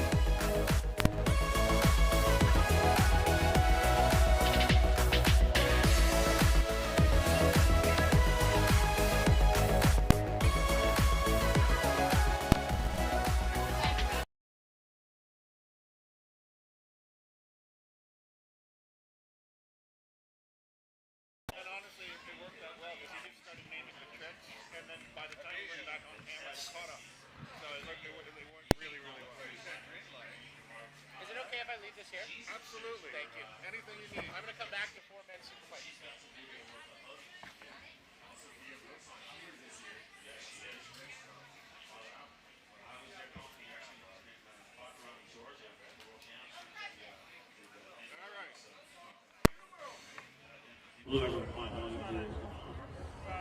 That's the schedule right there, just in the women's snowboard big air. And that's also the Pacific Beer Garden, too. If you have a chance to hit that up, crack a cold on behalf of myself and we're not going to pay for it. But if you go over there and at least have one, right? I mean, if it does work and you go over to drop our names and give you a free beer, well, I'm very happy to go try that. I'm not going to argue. And then Superpipe tonight's going to be awesome. It's not going to be awesome. Scotty James going for a 4-peat gold. But here's your schedule for tomorrow. We start with a live snowboard action. We start with snowboard action, slope style, 11 o'clock, slope style action, and then ski. And then you and Peter be calling the ski street and ski street style for men and for women. Music stage at 4 o'clock. We'll do the women's snowboard. Knuckle Huck and I'll be on the show for that one at 4:30. Next page, please. Monster Women's Ski Superpipe. Pacific. What? This just seems like there's too many events. I don't think we can do this. We need more events, right? Yes, I don't know. And then Pacific Men's Snowboard Big Air, that's going to be freaking nuts. And so is the men's snowboard Knuckle Huck. So, yeah, seeing that Powell walking around out there, getting ready for the Knuckle Huck. Got Daily Break coming up after this, but that big air for the men tomorrow night is going to be out of control. What do you think about the music the next day? It's pretty cool that they always have a ton of music going on, right? Oh, yeah. Daily Bread, Tesla, Millennium. Everybody's Dead House is playing too. I saw that. We catch most of those guys up belly up in town. You miss them up here. Yeah, because they come on, they do shows. They'll do the XGames shows. They might as well double up. And on the night they're not performing XGames, usually you can catch up with Aspen. That's what's worth the grab by Aspen over the years too as well. Yeah, you made it down valley into town, checking out everything that's going on. Everyone in town. Ready for X Games. So much fun to be had. You've been to all the parties, right? I used to go to all the parties, but now I try to save my voice a little bit. Pick and choose one or two. Because you can't do it like it was back in the day. When it was the way it was back in the day, when you could go to the parties, because the schedule one it wasn't as gnarly as it is. And what's being thrown now? Now it's like you start having things, it's like, hey, I got to focus, I got to get up early. Right. Also, a little bit older, so maybe we're doing a little harder. It's a good way to refresh yourself out of Welcome back to night one here at X Games Aspen 2025, and you're looking at the two venues that are going to take us home this evening: the 575-foot long Superpipe, as well as women's Big Air, where there has been so much progression in women's snowboarding in the last year. For more on what that progression looks like, we're going to check in with AJ McCord. Thanks so much, Salima. I was talking with one of the judges for snowboarding earlier today, and he highlighted that progression you're talking about. He said last year in both Big Air and Slopestyle, the women pushed the envelope, and they were getting every single person height. And he said that's one of the things that he's the most excited for tonight, is to see how those women continue to push the envelope. In 2017, Haley Langland credited with really breaking through that ceiling when she landed the cab 1080 double cork, and it honestly, Salima, just keeps going every single year. Thank you, AJ McCord. A lot of people saying that literally the progression in women's snowboarding this last year has been the equivalent of what it would have been 5 years. But when we talk about the airbags and all the different things that are available to these athletes, not to mention the level of discipline, it is no surprise. Well, you mentioned Haley Langland, who unfortunately had an ACL injury to her knee that takes her out for the season. Our benefit, though, is that we get the expert commentary and analysis from Haley Langland, who joins our team. There she is up there with Craig. Welcome to the party, Haley Langland. I think that we have a little bit of an audio situation there. Got something you can land, but if you don't land that. All right, we got some technical difficulties there with their audio up at the Big Air booth, so we'll let them get that sorted. If you're just joining us, it has been an incredible night set up by Ski Knuckle Huck, and we'll try that again. Haley Langland and company. Hey, Haley, welcome. It's night one. We're just working out the kinks, folks, as we try to get their audio sorted. Testing, 1, 2, 3. Craig, can you hear me? Okay, cool. Your mic is a little bit faint. Haley, can you hear me? I can hear you. All right, hey, there it is. Hey. Haley, we're talking about women's progression over the course of the last year. You've been a major part of that. What do you think has really been the key to it as we talk about getting excited tonight for Kokomo and company in Big Air? Oh my gosh, I mean, I'm excited just because I get to watch this live, and I think this is going to be a really special year because we've had so much progression in the years leading up to this, but this is going to be the pinnacle of the women's snowboard Big Air event. We have 5 of the 8 girls who have all landed 1440s, so this is going to be one for the books. Now, we talk about the 1440. You have a trick like that gets made, and now you have to start talking about who can do them, in which direction, and how. So let's start making some picks. Kokomo Morass is obviously the favorite, but Mia Brooks, Zoe, there's a whole field that it's kind of anyone's game. Yeah, 100%. I would have to say that I'm definitely looking forward to watching Kokomo. I mean, we know she has so much in her bag, and as on top of the 1440, we're dying to see her land that 1620. So I'm also really excited to see Mari. She's been crushing it in practice. I got to see her do a back 1440 with Japan, which is really sick. It's a grab that nobody else is doing. So yeah, I'm just really excited to watch. It's gonna be sick. Craig, obviously Zoe Sadowski-Sinnott was injured last year. What do you think? What's that comeback like for her? Chomping at the bit, no doubt. It's not the same Big Air without Zoe. Right. All right, I think we can all agree, everybody at home, it's just not the same when Zoe is not in the field. Now, she's been working very hard, and me and Haley were talking about it, been a little secretive on the gram with what she has been working on. We know she's done a backside triple cork 1440, but is there more? Is there more? We don't know. We'll have to wait and see. Well, we are definitely going to find out. A big night here moving forward. You guys have made your picks in the professional end of things on the booth. but also you can make your picks at home. You can literally go to nextbets.com to see what the sportsbooks are saying, where you might want to lay the line and perhaps contribute to the pot, if you will, to see the manner in which you would like to make your bets. You can scan the code, or again, go to nextbets.com/playxg to see what not only the sportsbooks are saying, but the rules in your state as to whether or not you can play.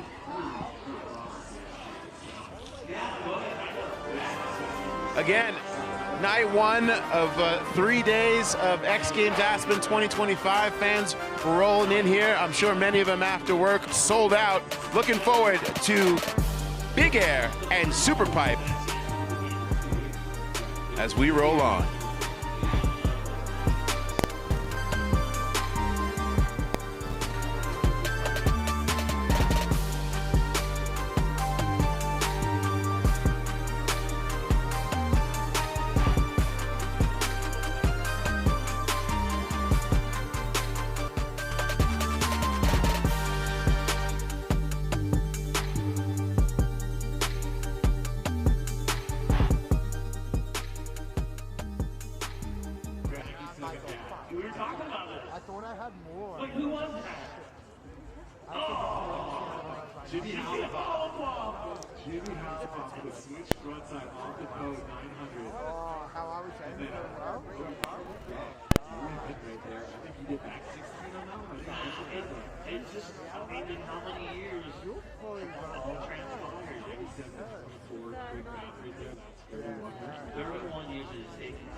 So, but it's taken that long for things to change a little bit too as well. A little bit different.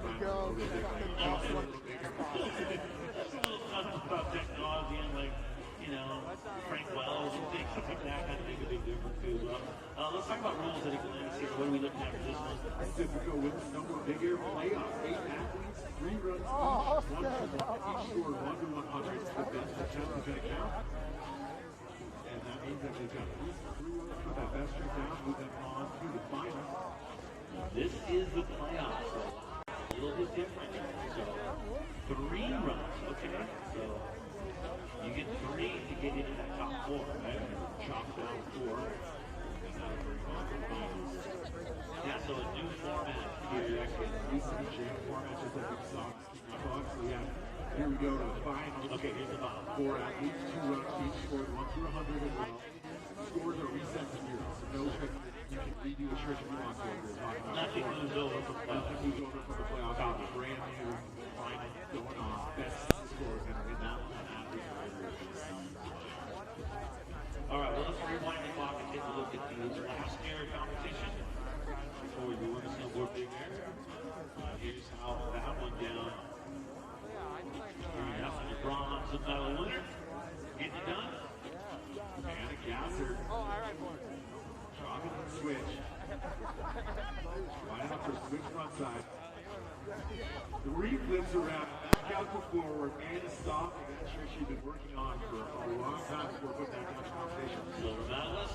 Layla Iwabuchi. You know, we've got such an incredible lineup headlined by our defending gold medalist, Kokomo Marase. Like, what makes her so special? And then I'll throw Mia Brooks to you, Craig. Great. Okay, cool. I got you now. Jay, I got you now.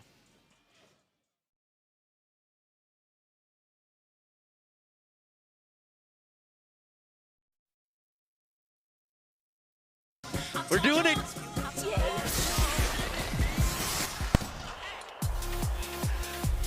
We welcome you now to the Pacifico Women's Snowboard Big Air, and it starts right now.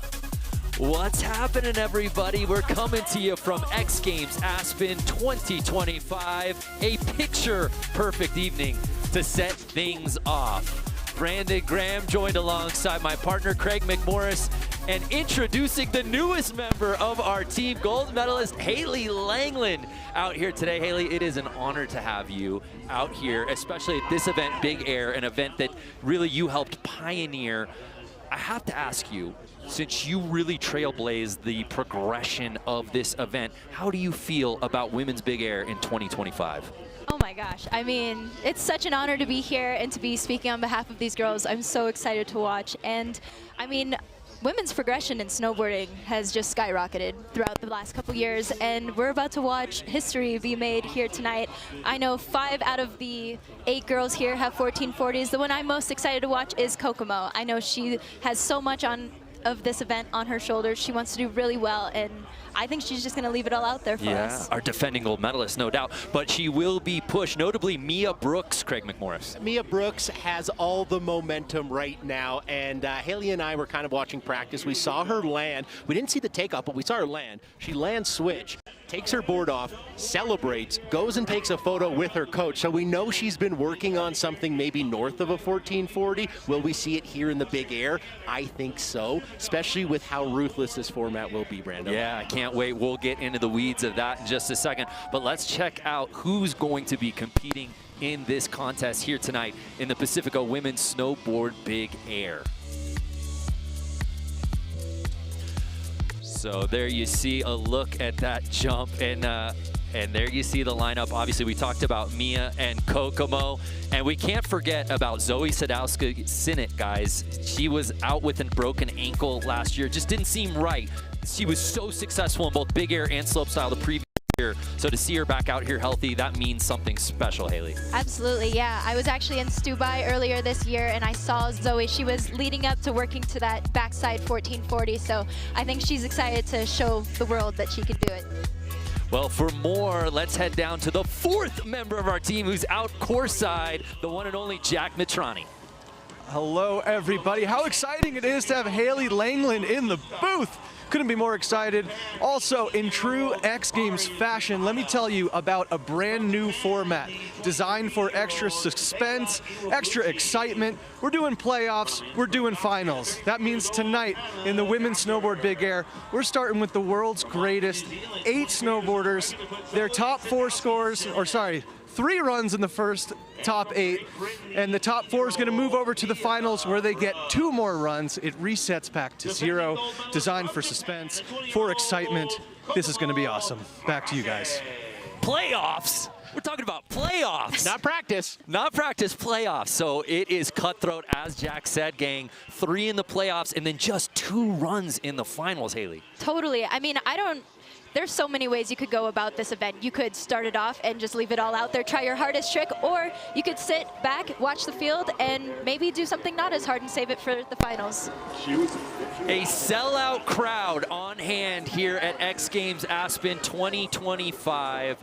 All 3-day nights have been sold out, so the fans have invaded Buttermilk, and they're ready for a show.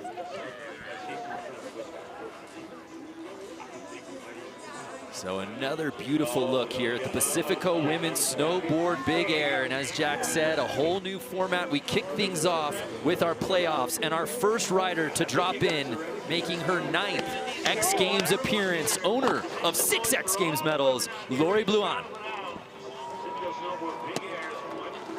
Now, one note here, Lori Bluan didn't know she was actually going to be in the X Games till about 2 or 3 days ago, had to book a flight, so I think that has to be playing into her mind, but, you know, when the lights are on, you go for it. Like a frontside 1080 there, Haley. Yep. Very well done. She just kind of over-rotated just a little bit. She got a really nice grab on it, I think. She'll look, that's kind of one of her easier tricks. I think she's going to try and work that up to something else. Grabbing tail, backhand, right on the tail of her snowboard, aptly named, 3 full times around. Now, we talked about that 1440 off the top. That was a 1080, 3 full times around, 1440, 4 full times around, and we're thinking it's going to be in that 4 full times around to get on the podium. A 43.66 for Lori, so the bar officially set here in the playoff of the Pacifico Women's Snowboard Big Air. Next to drop in, making her 7th X Games appearance. She won this event in her inaugural year in 2020, Miyabi Onitsuka.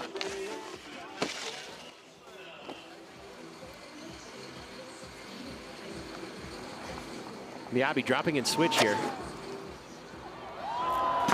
Okay, cap 1260. I think she's been looking for that one for a long time. I know she tried it a few years ago in Big Air here in Aspen, and it just wasn't quite working out for her. She always struggled a little bit with the takeoff going too early. Here, however, not so much. Waited, patient, pop, and then rotate. That she does there. Puts down a heater cap 12. Start switch, lands regular. And look at that grab there, a little switch truck driver, Haley. Yeah, she really got a good hold of that grab. It seems like a lot of girls are grabbing that, and it's just putting them this really great like wobble access, which makes it a lot safer than either triple corking or going for a flat spin. An 87.66 for a huge score for Miyabi, who hasn't been on the X Games podium since 2022. Right now, though, she's just trying to earn a spot into that final. So next to drop in, making her second X Games appearance, just missed a medal last year in 2024, Mari Fukada.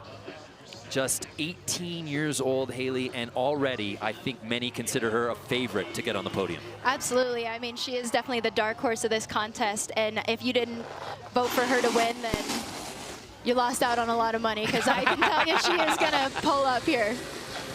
We know she's got a backside 1440 triple. Does she go now? It is. Oh! Looking like a backside 14 attempt. I said triple. She kind of keeps a little more wobble axis, as you talked about, but when you grab Japan front hand on the toe edge and really pull it back, kind of takes you out of that flippy rotation. Right, it helps keep you a little bit flatter, and she just didn't have enough to go over the jump to get it around to her feet. Remember, she went 5 for 5 in landed tricks last year in her inaugural X Games, Craig. That's almost 100%. That math isn't mathing. It was 100%. No, I like to have fun out here. We're having a good time. Yeah.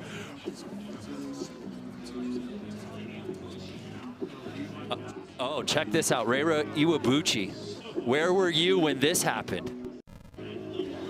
I was here. Haley's like, I was waiting to drop in next, as a matter of fact.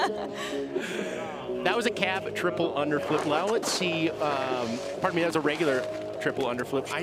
Reira's kind of moved away from that rotation. Yeah. I agree, yeah. Recently I've been seeing her spin more flat, and she's been opting, instead of going for that Weddle grab, she's been opting for the tail grab, and sometimes even double tail.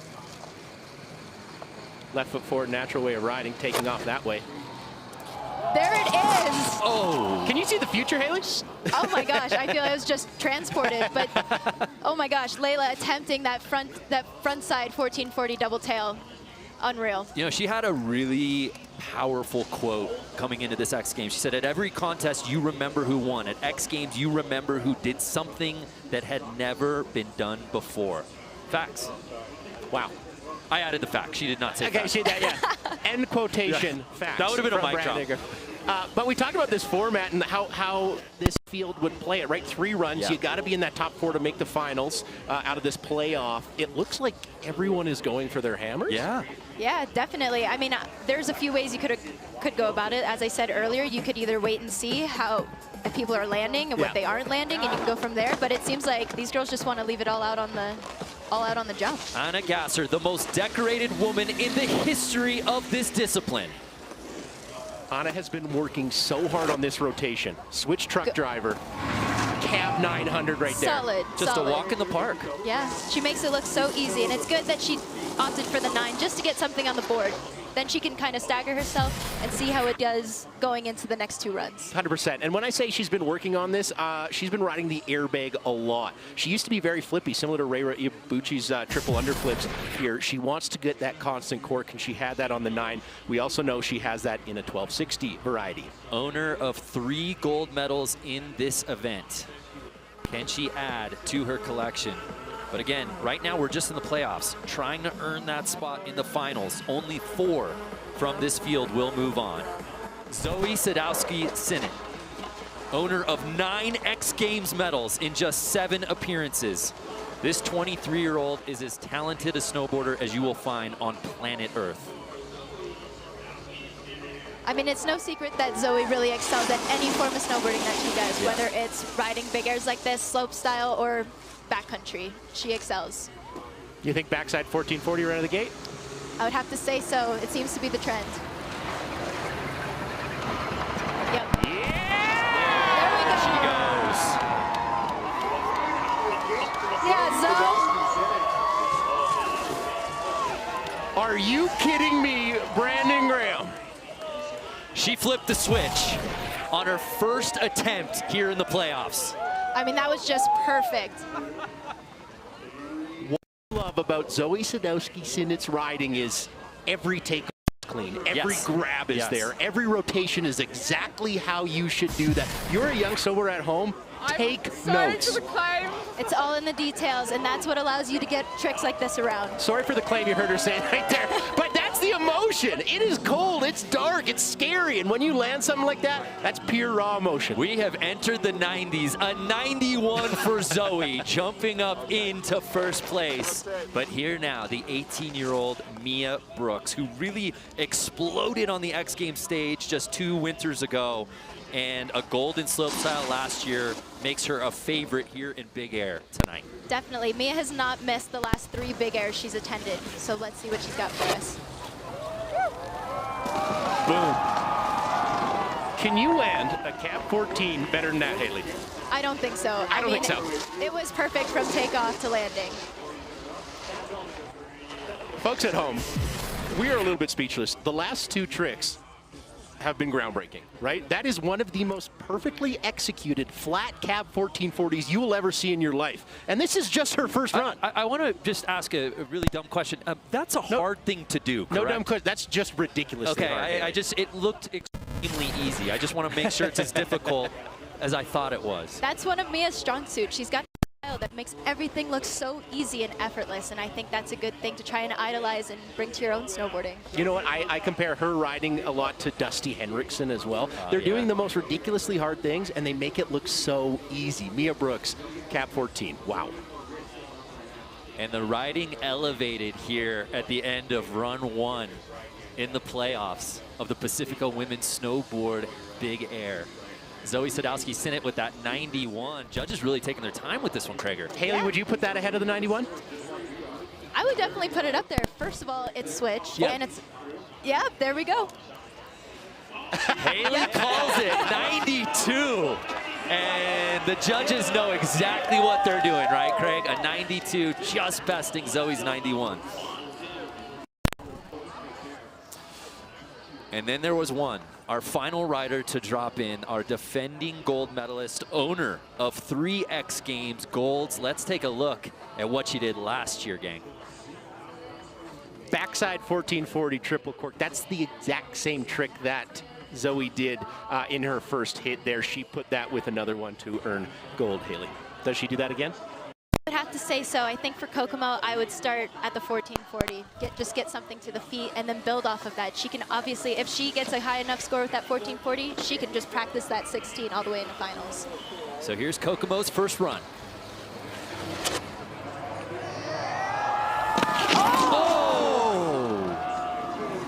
Okay, just not getting that thing around. She was spinning a little slow in the middle. After the second dip, you can kind of tell she was getting a little closer to the knuckle, and that's when you know she's just not going to get it around. I'm really interested to see her take off, right? She didn't panic in the air. We all knew she was spinning slow. A lot of people would have freaked out, but Kokomo, incredible air awareness, but just not the snap on the takeoff. Hey, Haley? No, it doesn't seem like it. She may have just like slipped off the lip or something. In order to get a really good backside takeoff, takes a lot of work. Yeah. I mean, it is really tough to get good snap off of the toes, and so, you know, maybe she just got like a road snow snake or something, but I know she'll be. So if you're just joining us, a look at the storylines going down in Big Air this evening. You just saw Kokomo Marase, our defending gold medalist. She's got her work cut out for her with a couple of attempts still left to go in the playoffs. Obviously, Zoe Sadowski-Sinnott back in the mix after an injury-riddled year last year, and Mia Brooks, one of the busiest snowboarders here at X Games Aspen. Can she claim gold here tonight? But it's run 2 time here in the Pacifica Women's Snowboard Big Air. Lori Bluhan sitting in 5th, just outside of that top 4 positioning that you need to get into the final.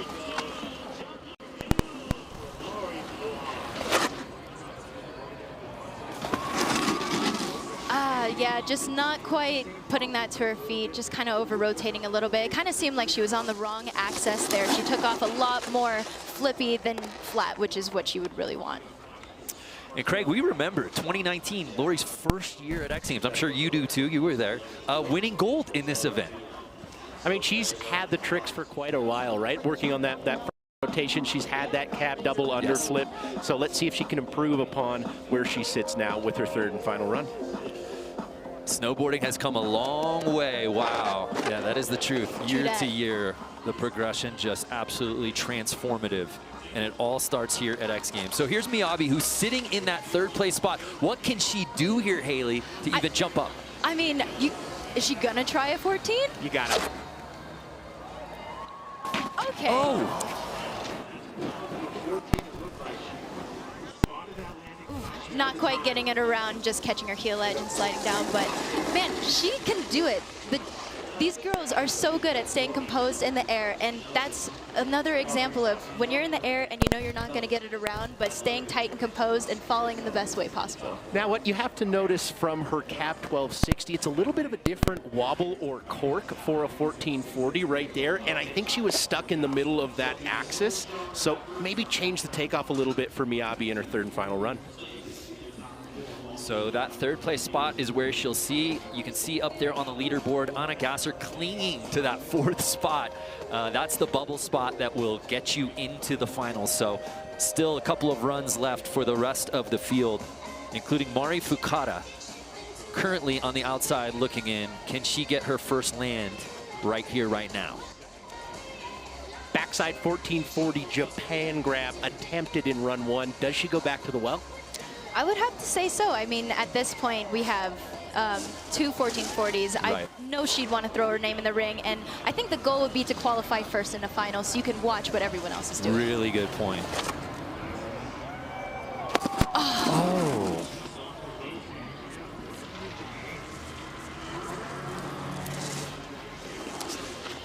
Mari going down there, but I want to jump back to that format issue, and you talked about qualifying first. Yeah, with you making in that top four, all the scores are erased, right? Everybody's starting from zero. There's two jumps. Best one counts. But if you qualify first, you drop last, and that is a huge advantage. Massive. Absolutely, absolutely. I mean, you get to basically sit back and watch these girls try and best you. And so you get to make a game plan from there, and heck, you might not even need the 1440. No, you're calling the offense at that point. Exactly. So here's Iwabuchi, a four-time X Games Big Air medalist. She's currently sitting in seventh. Would love to land something here on her second run.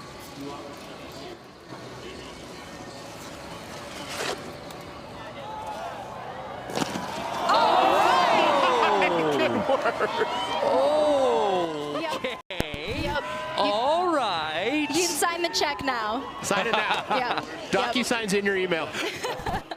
I mean, that was unreal. We don't really see 1440s a lot from girls, and nonetheless with a double grab. This, especially as a double tail grab, this is insane how she's able to just bring it around and back to the toes.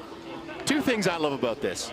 You watch some double tail grabs, they're kind of grabbing tailfish. Not Iwabuchi. She's grabbing both hands on the tail, and then she just got in a car accident in the landing. I don't know how strong you have to be to ride away from that thing. There was our react. So what a run from Iwabuchi. While we await on that score, let's bring in our fearless leader, Salema Masekela. Salema, I'm just trying to comprehend how that was real life, because she made it look so casual, like it was a 9. But I was wondering, Haley, when it's this cold and this bulletproof, we've seen some of the riders having challenges getting that pop. Layla obviously did not. But does that contribute at all into getting that pop and spring for rotation when it's this cold and this bulletproof? I don't think Haley heard you there, but I'm going to try and take a crack at it. Takes a little bit longer to warm up the engine. Your practice jumps go a couple more times, and you want to stay as warm as possible, because just like any athlete, if you're cold, you're not going to be able to snap as violently as you'd hope to. Yeah, definitely right. I mean, you get so many, the laps here are so quick, so you stay warm really well. Go. Yep. Yeah.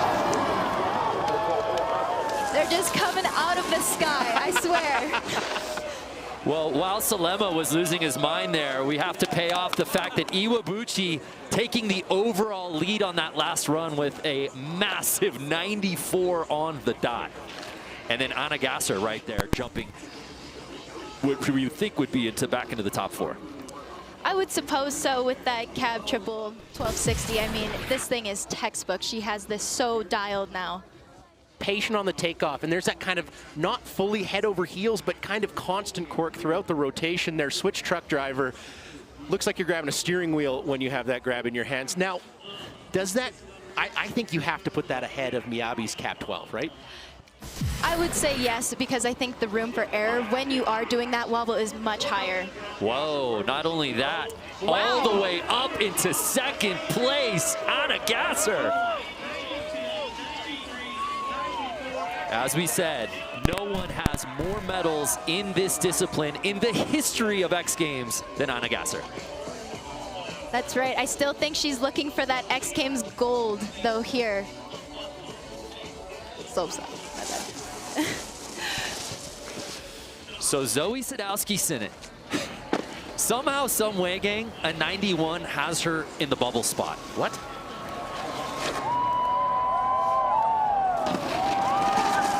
Okay, so taking her foot off the pedal a little bit there, Haley. Yeah, definitely. It looks like she maybe is just getting another warm-up. There is a little bit of time in between laps, so maybe she's just trying to keep it warm, but definitely not trying to go for that back 1440. 9 X Games medals for Zoe Sadowski-Sinnott, 4 of them in this event. But again, the top 4 will move on to the final. We're just in a playoff, Krager. I want to take a quick moment to just talk about, the judges have kind of shown their hands, right? A flat 1440 from Iwabuchi, but that double tail grab, I think that's what gets her that 94, right? Separates her a little bit from the other 1440s. Absolutely. I mean, I think just having style and going for a different grab will set you apart. So here's Mia Brooks sitting in 3rd. Oh! Wow, nice save by Mia Brooks, but she just goes for it every time, Haley. Absolutely. Just catching the toes on that one, but man, she's leading up for something big. I can tell. It was in that spin right there, and maybe she just didn't get the snap or go as big as she thought she was going to. I also have to say, I think this format really helps Mia Brooks, right? Yeah. She has, you only have to land one jump, right? In previous years, it was 2 different directions of rotating, but Mia Brooks is so good at spinning cabs, she can just lean on that talent alone. So ending our second runs here in the Pacifico Women's Snowboard Big Air Playoffs is Kokomo Murase. Now again, it's a 3-run format, but I don't think we expected her to be in 7th at this point in the contest. Can she land a run here now? Oh, wow. And Kokomo going down again. Haley, what went wrong there? I would have to say she just did not get the pop off the lip. I mean, you can tell right off the get-go when they're going to get it going, and she was just spinning it so slow, it almost looked like she was purposely going for a back 1080. I kind of thought that as well, Haley. In jumps 1 and 2 now, her takeoff has not been there. Not what we're used to seeing from Kokomo. We've got one more run to go in our Pacifico Women's Snowboard Big Air. Kokomo Murase, our defending gold medalist, is on the outside looking in. Who is going to catch Iwabuchi, currently our top-ranked qualifier? We'll find out when we return after the break.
herself.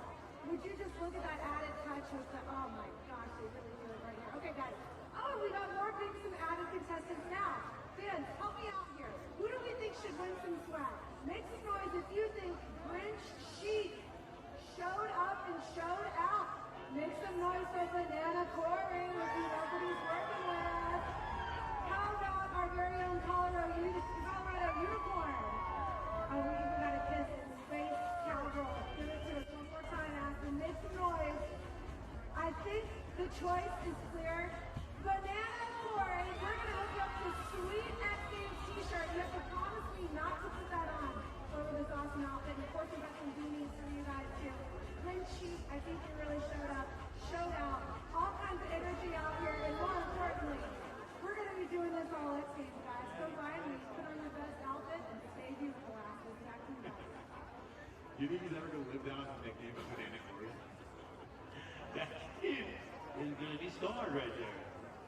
It's Banana Corey. Banana Corey, good job, man. He's a winner. Would you rock the Grinch outfit? I don't like the Grinch outfit. Snowboard on that thing. Maybe we'd be a Grinch for what we know with guy going on. Big air. Big air. Grinch man, he wasn't cute. All right, so here we go. We got 2 runs.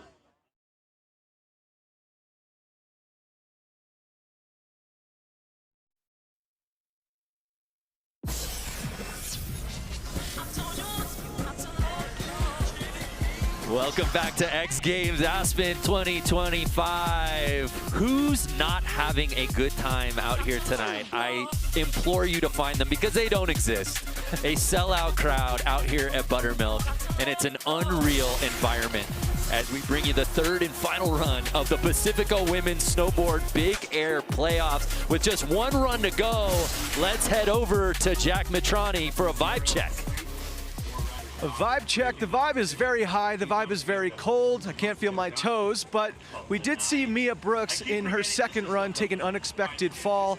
I went up to her to make sure she was okay. She said she was totally fine. When I asked her what was different from the first run, she said that the speed had changed. It was much slower. She said she was dropping in from the same spot, but for some reason the speed was slower. Talked to Kokomo right after that. She also had the same feedback, and so hoping they can pick up from that feedback and go a little bit faster for these 3rd and final runs. Yeah, thanks, Jack. Yeah, that's really a huge component of this as it just continues to get colder out here, Craig. That explains, you know, Kokomo's takeoff. That explains Zoe's takeoff, just sticking to a backside 1080 instead of a triple cork 1440.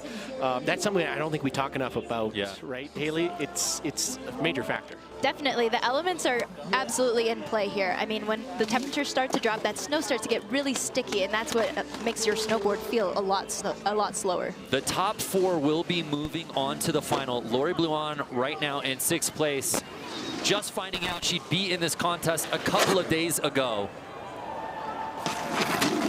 And Lori, unfortunately, going down. Haley, you've competed in a lot of these contests. Craig and I were scratching our heads. The difference between 1st and 4th, just 3 points, and they're all in the 90s. This feels unprecedented. Yeah, this is really something you do not see, especially in a big air. I mean, this is the most progressive women's event we've ever seen thus far. We have the top 3 doing 1440s, triple corks. I mean, Zoe Sadowski-Sinnott with that backside 1440 sitting on the bubble. What do you got to do? What do you got to do out here? Crack that top 4.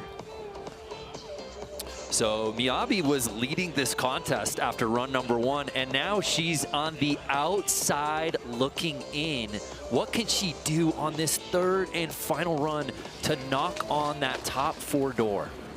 I think she's going to go for that cab 14 again. I mean, at this point, that's what she has to do. Oh! I love the coaching or technique or the switch up, whatever you want to call it.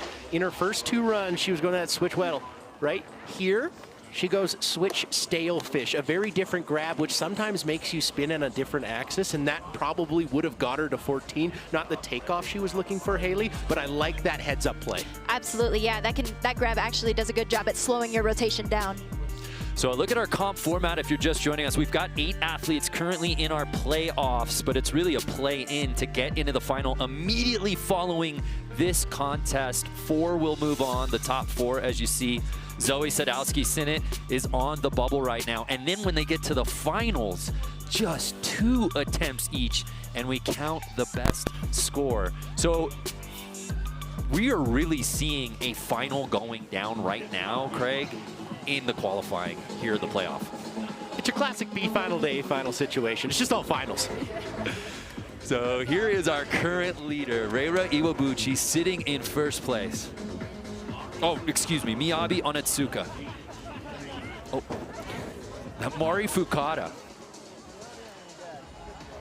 Yeah, she hasn't landed any of her runs yet. This is her final attempt. What do you think she's going to do? Is she going to bring out that back 14 again? You got to go back to the well, but Jack's great reporting. You have to go straight here. She's come up short every single time, as much speed as she can possibly muster.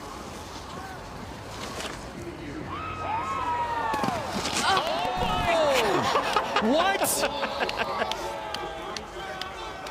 No person in Buttermilk Aspen believed she was going to land that, including herself for a second, I think. A live look at the athlete lounge. Are you not entertained? She's very mellow over there. Oh my. Yeah, let's get a look at this. We're hearing the fans out here in the corral shouting top 4. How can you not, Haley? That was a perfect takeoff. It doesn't get better than that. And I kind of think her just squeaking around and catching that knuckle actually helped her stay composed and to her feet. Watch this landing. On her heels. Yeah. Yeah. That is very difficult to do, but I call that contest commitment. Maybe you don't think you're going to get around, but it's the X Games. I'm putting it base down no matter what happens. Zoe Sadowski-Sinnott has that 91 and an 86.33 for Mari, and she will not be moving on to the final, Craig. It's got to be the landing. Hey, Haley, that's the only thing I see. Absolutely. Zoe took it at least to past the first line, and you know, we're talking about big air. You got to go big. You got to land in the sweet spot, and Mari just coming a little bit short. So Zoe Sadowski-Sinnott will still hold on to that 4th place spot, as now we move on to Iwabuchi, our current leader, and she's playing with house money at this point, Haley. For sure, it'll be interesting to see what she does here. I don't think you could improve on that front 14 tail grab, but we'll see. Yep. Yep, just keeping it nice and mellow, keeping the legs warm, doing a nice frontside 360. That's definitely the right move. Absolutely. Yeah. So Iwabuchi will be moving on to the final. First place is where she will stay, but all eyes really on that 4th spot that Zoe Sadowski-Sinnott is holding on to. I tried it, but I was just too slow at the takeoff. Anna Gasser sitting in 2nd. We'll see if she uses that same strategy that Iwabuchi does, as she's safe and will be moving on. Yep, opting for that cab 99 there. I think that's going to be the rate of play right now for these girls, just keeping the legs warm when they go into finals. And you notice Iwabuchi and Anna Gasser, so they're big tricks. Anna's taking off switch. Iwabuchi takes off regular, kind of warming up that takeoff as well. Yeah, not the rotations that they're probably going to do in those final 2 jumps, but keeping that cab and regular takeoff warmed up.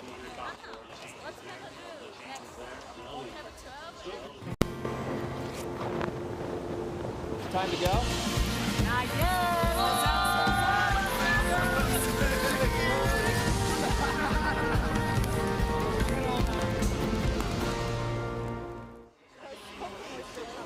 So here's Zoe Sadowski-Sinnott, who's sitting in that 4th spot. There's 1 rider left, and she'll be the last one to drop in, our defending gold medalist, Kokomo Murase, who can potentially eliminate Zoe. So mind games right now, Haley. What is Zoe thinking, knowing that Kokomo will be the last one to drop in? If Kokomo's behind you, I think Zoe's definitely thinking she wants to up that 91 to something a little bit higher, if not up into that 2nd or 1st spot.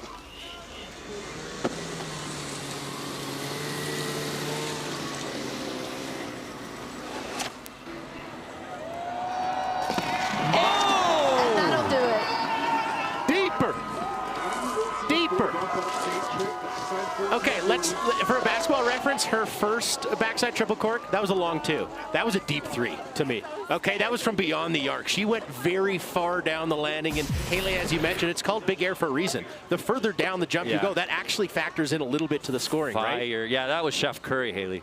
Absolutely, yeah. Just getting that grab all the way around and landing it so much better than her first attempt. Yeah, really good point.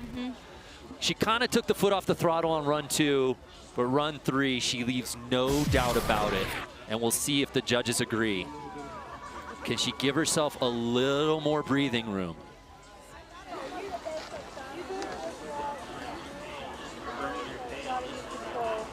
If I were going to take a guess at it, I would definitely put that into the 2nd or 3rd spot. I mean, that was such a big improvement. Wow, and so I stand corrected. a slight improvement, 91.66, but not out of the bubble spot. So here's Mia Brooks, who will qualify. She's safe, sitting in 3rd. So we'll see how she plays it, knowing that she has earned a spot into the final. And she will. The calmest cap 10 you'll probably ever see. I dream about those. We all do.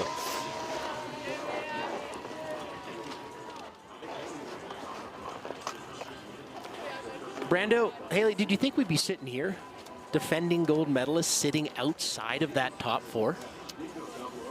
Not me. Who'd have thought? Not me. No. Well, this is what makes the X Games the X Games. We're in the playoff right now.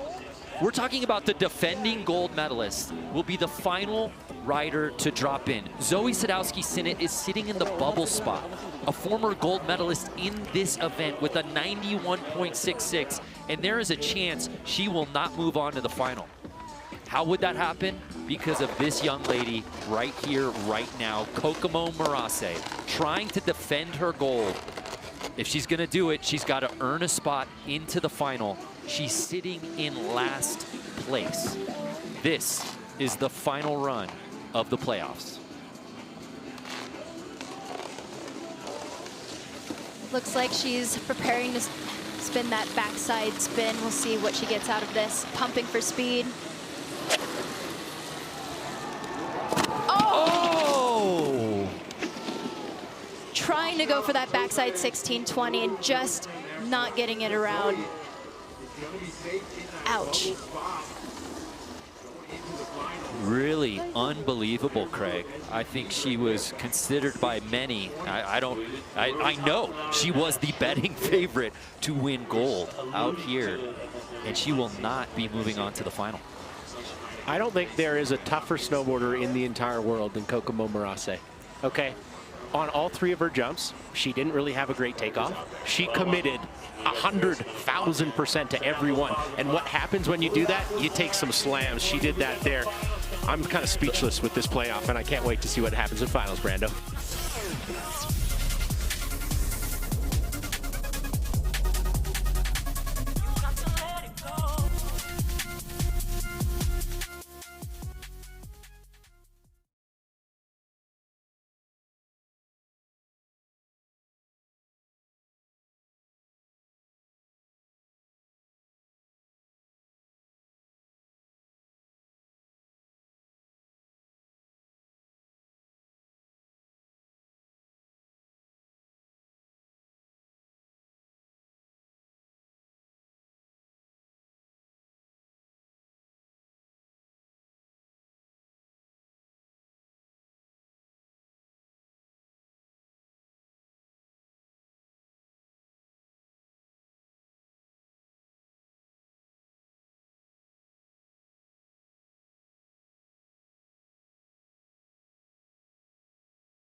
Zoe Sadowski-Sinnott, you were on.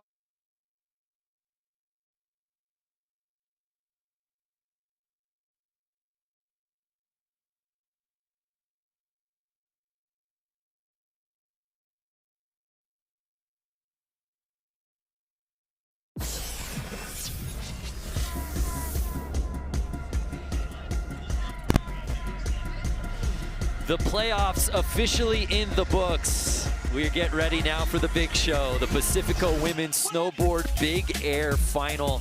It was cutthroat getting into this top 4.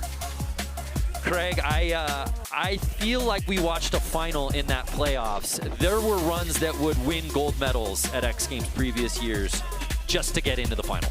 I think almost every single one of those tricks would have won a gold medal, right? 1440 double tail grab, triple 1440. Haley, we've talked about progression all night long, but it's one thing to talk about it, another to be about it. Absolutely. I mean, we have just seen so many 1440s attempted and landed. This is the biggest big air event we've ever had for women's snowboarding. Facts. Well, as we get ready to get to the final, let's head over to Jack Matrani, who caught up with Zoe. What's it like watching Kokomo drop right there? Yeah, pretty nerve-wracking watching Kokomo drop, but yeah, hoping that she'd land, to be honest, because watching that was not that sick. Yeah, it's never fun watching your friends fall like that, and you get to drop first in this finals. What's going through your head right now? Honestly, I just want to try and do that again. It's the scariest trick I've ever done. I really hope Kokomo's all good. But yeah, let's see how it all goes down. There's 4 of us. Well, we can't wait. We're rooting for you. Congratulations for making the finals.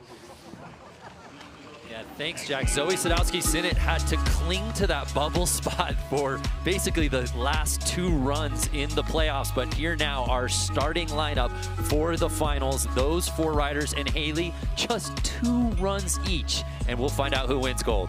Absolutely, yeah. You thought that was cutthroat. This is going to be the main event. I mean, look at this all-star lineup we have here. Anna Gasser, oldest one in the field, 33, 10 years older than the next in line, age-wise. And we didn't really talk about her a ton off the top, and I think she heard us and said, actually, no, I am the most decorated. Yeah. I understand how you play this game, and qualifying in that 2nd spot, very impressive. Yeah, as you said, partner, no one has more medals in the history of this contest than Anna Gasser. We'll see if that continues here tonight. A look at our comp format for the final. Just 4 riders, 2 attempts. Best trick counts. Scoring, of course, going back to 0. We're resetting from the playoffs. A brand new format for X Games Aspen 2025. And I gotta be honest with you, team, I like it. I mean, just to see that they had to go hammer town in the playoffs just to get here. We've already been treated to world-class snowboarding, and we haven't even started the final yet. Yeah, truly. I mean, like I said, history being made here. This is the most progressive final we've ever seen. And, I mean, do you build on top, or do you just keep it consistent and do these tricks that you made it to finals with? That was the question I was literally just going to ask you, because, I mean, we watch a lot of snowboarding. These are the biggest tricks in women's snowboard big air that I've ever done. How do you improve upon that? I don't know how you do it. Who's your pick to take gold? Scan the code or visit nextbets.com/playxg to see what sportsbooks are available in your state. Claim bonuses and make your picks. Nextbets.com. So just a 4-woman final. 2 runs each. And we will wrap a gold medal around one of them at the end of it. Zoe Sadowski-Sinnott. A big air silver medal in 2023. That was the last time we saw her, because if you're just joining us, a broken ankle sidelined her for all of last season. She's coming in, though, on a mission, Haley. Absolutely, yeah. She is hungry. She is hungry to win, and she has always been that way. And I can imagine with that year-long pause, she's ready to pick up right where she left off. So here's the first run in Pacifico Women's Snowboard Big Air Final.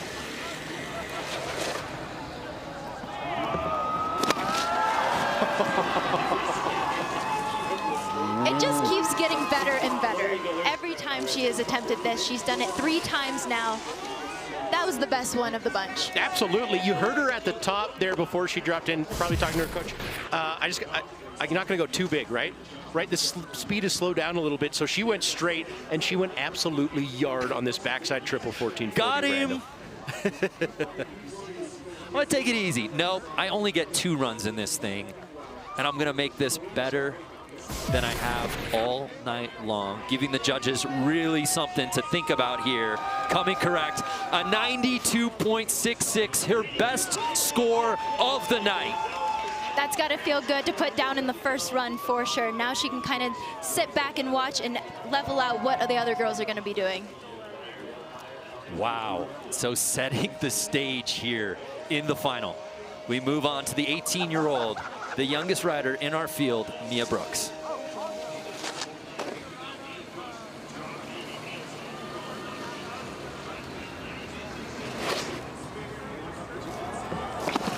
Wow. Wow. Okay.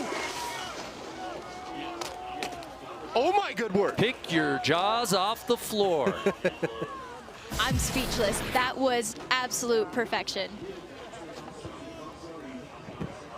Perfect. Haley, walk us through that trick. Perfect. That was the cab 1440, a trick that Mia has been doing, but man, every time she does it, it just gets better and better, and it looks easier and almost sleepier every single time. Mia saw Zoe, said, let's go band for band. We're going band for band out here tonight. An 89.33 for Mia. Now, it's interesting. Okay, in the playoff, if you will, Zoe did that back triple and Mia did that same trick, but the scores were a little bit different. Yep. I think the judges were looking at a little bit of execution on Mia's landing. So, as we said, the most decorated rider in the history of this field, but currently tied with the all-time great Barrett Christie for most golds ever in this event. Oh! Aspen, stand up. She's got that all day. I mean, she came here to play. Oh, yeah. Cab 12. Switch truck driver. Off kilter 3 times. Spins around 3.5 times. Let's take a look at the switch takeoff. A little more pre-spinny than I personally would have liked, but it almost kind of whipped her into this more of a flipped access rather than that wobble we were seeing her doing at the very beginning of the spin. In the playoff, that was a much flatter rotation. That was the same trick she did here a little bit early on the takeoff and kind of goes back to that old habit of flipping a little bit more than spinning. I'm excited to see how they score this, especially considering the takeoff and the different access in the air. And you also have to look a little bit more risk when you're flipping a little bit more than staying flat. Whoa, whoa, whoa, whoa. We have a new leader. Anna Gasser takes over first place. Butts on the Gassa. She gave us the shrug emoji too as soon as that score came through. High score, is that good? Did I break it? Taylor Swift face. Wow. Anna Gasser with the 93.66, a point better than second place, currently Zoe Sadowski-Sinnott. So here's Iwabuchi, our top-ranked qualifier. What does she do on her first run here in the final? I'm thinking she gears up for that frontside 1440 double tail. And it's all day. You think right. Wow. Wow. You be thinking right, hey. 4 runs in, 4 heaters to start this final. Whew, my mind is blown. I mean, to have these unveilings of all of these 1440s in contest here at X Games and to see them being put down consecutively by all of these girls is really quite a feat. We talk about progression. These are the hardest tricks ever done by females in a big air event, right? Yep. You do it once. That's very impressive. How about go back to the well? How about do it again, even bigger, even better? That's what this field has done in runs 1 of 2. You saw Salema in the host set getting that amazing reaction to it. So Anna Gasser, our current leader, with that ridiculous 93.66. Where do the judges put Iwabuchi? I mean, she has to be happy landing that. That looks like the most complicated trick you could possibly do, and she makes it even harder with the double tail. We're all winners here. Remember, in the playoff, she got that same trick. That got her a 94, right? So it's got to be in that range. Maybe the land. Oh. A 93, and is that what you just took I was the words right just out of gonna there? say The landing. it just took the words right out of my mouth. The landing maybe a little sketchier than the first one. I would have to agree. It just didn't look as bolts as the first one she did. So we're halfway through our final here in the Pacifico Women's Snowboard Big Air. The ladies 1 through 4 have all landed huge tricks. Anna Gasser, our current leader, Zoe Sadowski-Sinnott sitting in that bronze medal spot with a 92.66. Haley, she's really stacked up the score. What can she do here now, though, knowing what's separating between she and Anna Gasser for first place? I mean, honestly, in my opinion, I thought she was doing it the best she possibly could. She was getting really great amplitude, had a really great takeoff, was holding the grab all the way through. I don't really know how much better you can do that unless they're expecting her to build on top of the 1440.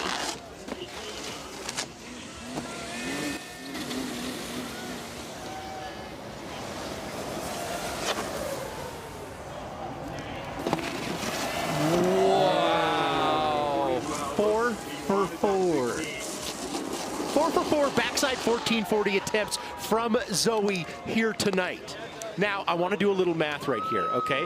A 91, a 91.66, a 92.66, right? There's only been incremental gains, right? So I think this is done the best of all of them, but I don't think you can put it a 95, a 96, right? I would have to agree with you. It was really well done, and she took it even a little bit deeper than I think she did the first one. So sick. So a 91.66. So Zoe Sadowski-Sinnott will stay in that bronze medal spot. But let's just take her hats off. She said that's the scariest trick she has ever done, and she does it 4 times in a row. Are you kidding me? That's a good day. Yeah. But to ultimately do it incrementally better each time, that just speaks to the talent of Zoe. All fundies. Some of the best fundies in the game. Fundamentals. Thank you. Yeah, just for the translation. I'm a bit of a Reeves guy. We're the big Reeves team. Yeah. Okay, Mia Brooks. Currently outside of podium position. Can she crash the party on her final run here in the Pacifico Women's Snowboard Big Air? Put down that 89.33. You see Zoe with the 92.66. Can Mia jump up into the top 3?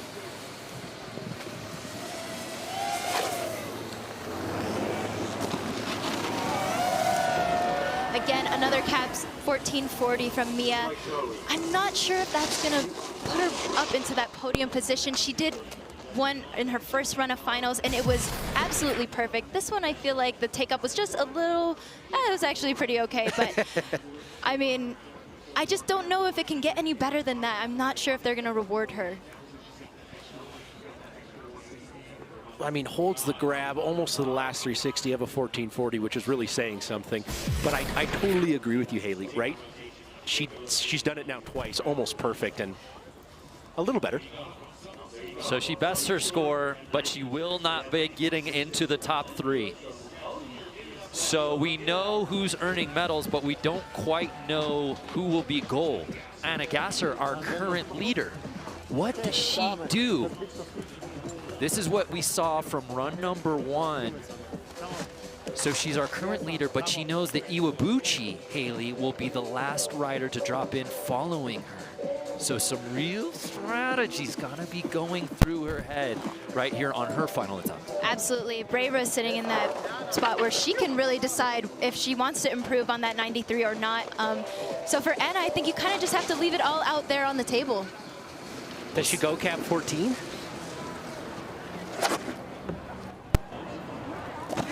She'll do it again. Cap 12. Yep. If it ain't broke, don't fix it, Brando. Yeah, now she's saying, I'm in first place. You need to come up and catch me. I can't say I disagree with it, so she'll have to sit and wait. But we take another look.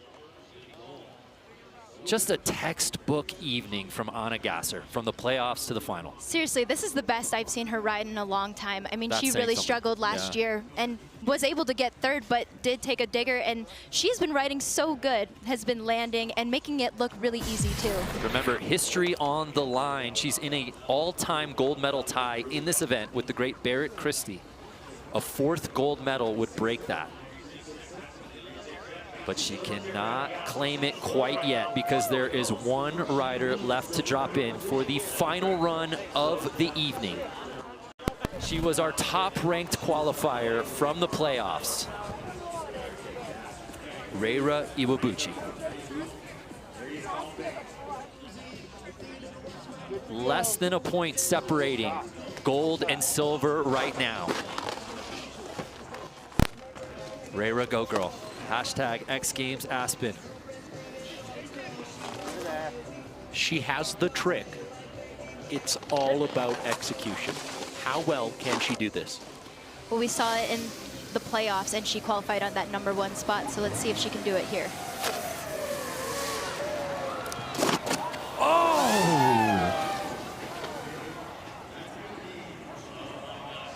And Reira Iwabuchi goes down, which means Anna Gasser will earn her 4th career Big Air gold medal.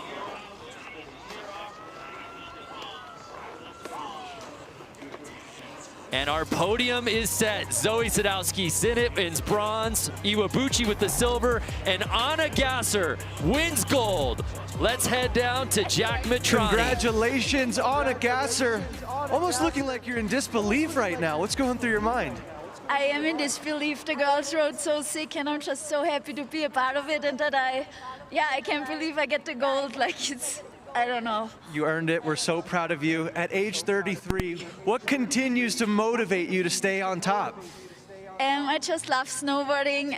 It's so cool. I'm so inspired by the new generation.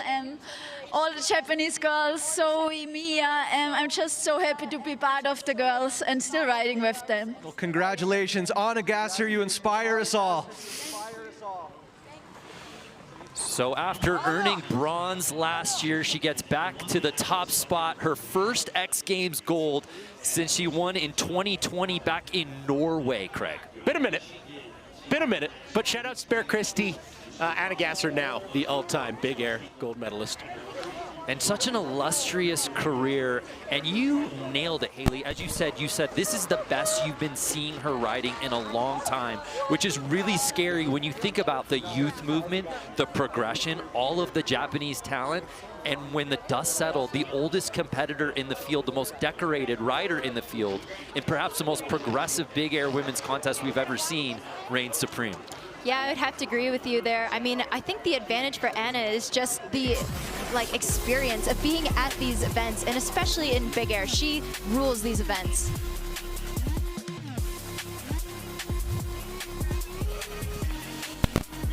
Wow, what performances here in the Pacifico Women's Snowboard Big Air, a cutthroat final. But when it was all said and done, Anna Gasser winning gold out here tonight.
What a night to be Anna Gasser, the oldest competitor in our field, the most decorated rider in our field, but she was in a tie for the most all-time gold medals in women's snowboard big air. That all changed here tonight. She claims the top spot. Anna Gasser winning her 4th big air gold. Let's head over to the award stage where DC will hand out some hardware. Oh, beautiful people out here tonight at the first of 3 days here for X Games Aspen 2025. It is about time here for your medal ceremony for the Pacifico Women's Snowboard Big Air. So before we bring up our podium finishers, make some noise for all the women throwing down for you all tonight. That was an incredible showdown out there indeed. So before we bring up our medalists, I'd like to introduce to you a very special guest, our medal presenter, coming out of Atlanta. This is Rhett. You might know him as Daily Bread. He's going to be performing for you all tonight. And I heard you absolutely slated a belly up tonight, so very fired up for a really nice treat tonight with Daily Bread. So let's give a warm welcome for Rhett, AKA Daily Bread. And now time for your medalists out here for the Pacifico Snowboard Women's Big Air. Your bronze medalist. She had to sit out last year with a broken ankle, but she's back in full force this season. Coming out of New Zealand, here with her 10th X Games medal. Let's hear it for Zoe Sadowski. Sit it!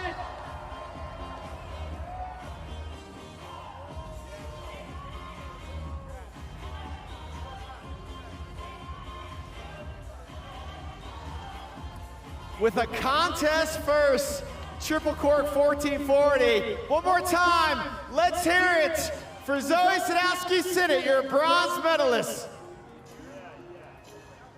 Yes, way to throw it down, Zoe. Nice work putting down that new triple cork in competition for you too. Congrats on that. And your silver medalist, coming out of Japan. This is her 6th X Games medal, her 4th in big air. Let's make some noise for Layla Iwabuchi.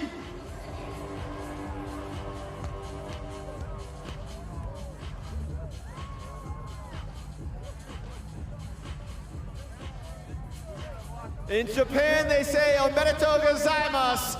It's congratulations here in Aspen for your silver medalist, Layla Iwabuchi.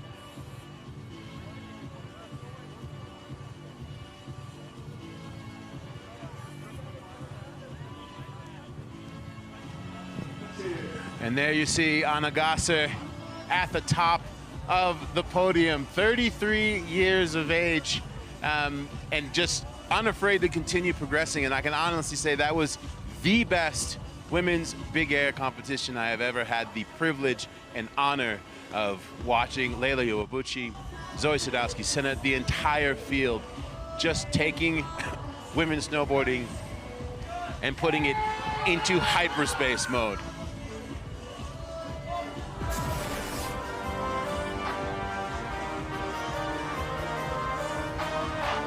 Here's 3rd place, Zoe Sadowski Sinnott, with this never been done before. Cab 1260 corked out with the truck driver. Layla Iwabuchi 1440 with the tail grab, snatched up. You can see the tail of that board all bent. Incredible. And then finally, with this super corked out Cab 1260, Anna Gasser at the top of the podium. She sent that thing deep. As you see our sold out crowd here on standby, in front of the 575-foot tube of joy that we call the X Games Superpipe. And Anna Gasser, it is my honor to say hello to you. Anna, it's Salema. Congratulations. Hi, Salema. Congratulations. I'm so proud of you. But I just, when I watched you make that run and I saw your face when you realized that you won gold, it made me think about the position you were in last year when you took that slam in the final. That really broke you for a while. Take us through that journey of taking such a bad slam here at the same time and then to be able to come back in this way. Yeah, I had a couple really rough years at X Games. The last 2 years, both years I had hard slams, and then especially last year, that was one of the hardest slams in my career. It mentally took me a couple months to recover from that, and yeah, I'm in disbelief. I'm so happy. I didn't think I could get another gold medal at X Games just because the young ones, they're so good, so inspirational, pushing it, and so this one is so special for me. How has this younger field, you talked earlier about Kokomo and Layla and this young field pushing you. How have they pushed you to decide at 33 that you still want to play at this level? Yeah, I have to say the younger generation, they're inspiring me now. Like, I feel like a couple years ago, I was the one pushing, and now I'm seeing them and I'm getting so inspired, and I'm feeling honored to still ride with them. And yeah, I think snowboarding, as long as you're having fun, you can keep going, and that's why I'm still there riding with the young girls, and yeah. It's awesome, and it hasn't just been in big air competitions and slopestyle that you've been pushing yourself, but the last couple of years, Anna Gasser has also been for the streets. We've been seeing you pushing yourself in the streets. What has that been like to choose to open up yet another chapter of snowboarding this late in your career? Actually, my first 2 years snowboarding, I was a full chipper. I loved the rails. That was my kind of start. And I always wanted to film. Like, it was always a passion of mine to like get some clips outside of the park, and whenever I have time, I still try to get that, and it was a humbling experience my first year in the street, because it's so much harder than it looks. But if I still have time, I still want to go out there and also film a good video part. Well, Anna, you are an inspiration for what it means to be a true, well-rounded whole snowboarder who loves every single aspect. We are so proud of you, and congratulations. I hope you get to celebrate big tonight. Thanks. We have slopestyle tomorrow, but tomorrow night we're for sure gonna celebrate. Okay, we'll save the send for tomorrow. Take care, Anna. Thanks so much. Bye. I mean, how can you not absolutely love her passion and energy? You know, her background in gymnastics and being able to just take that, switch it, and apply it, and her study and dedication to not just trying different parts of snowboarding, but literally being like, how do I become the best in every aspect? That is an application for snowboarding and an application for life.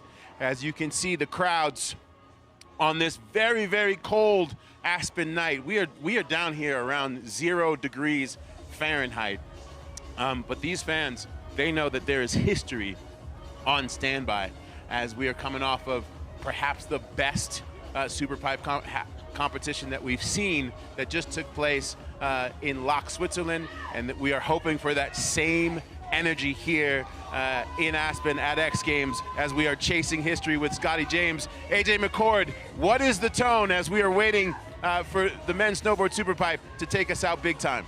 Salema, I had to get above the crowd just to give you the perspective of all of these people, a sold-out crowd filling in here tonight, and of course, the men's snowboard Superpipe. You mentioned the history, all of them wanting to see if Scotty James can get it done tonight. It's going to be so much fun. Cannot wait to get this started.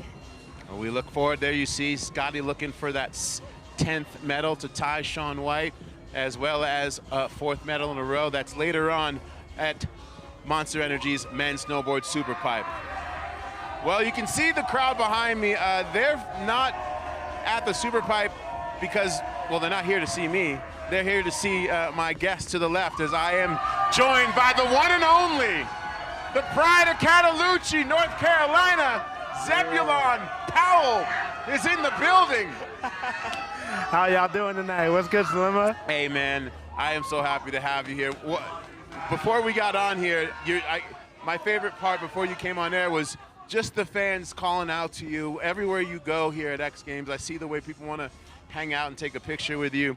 What is that like? What is that like after 4 years ago coming here for your first X Games and winning gold in 2020 and now being the face of it? It's trippy, man. I mean, I don't know. It's a trip because I feel like, I don't know, I'm not like super competition oriented, but I truly just like to be me. And that's what like I really keep coming back to.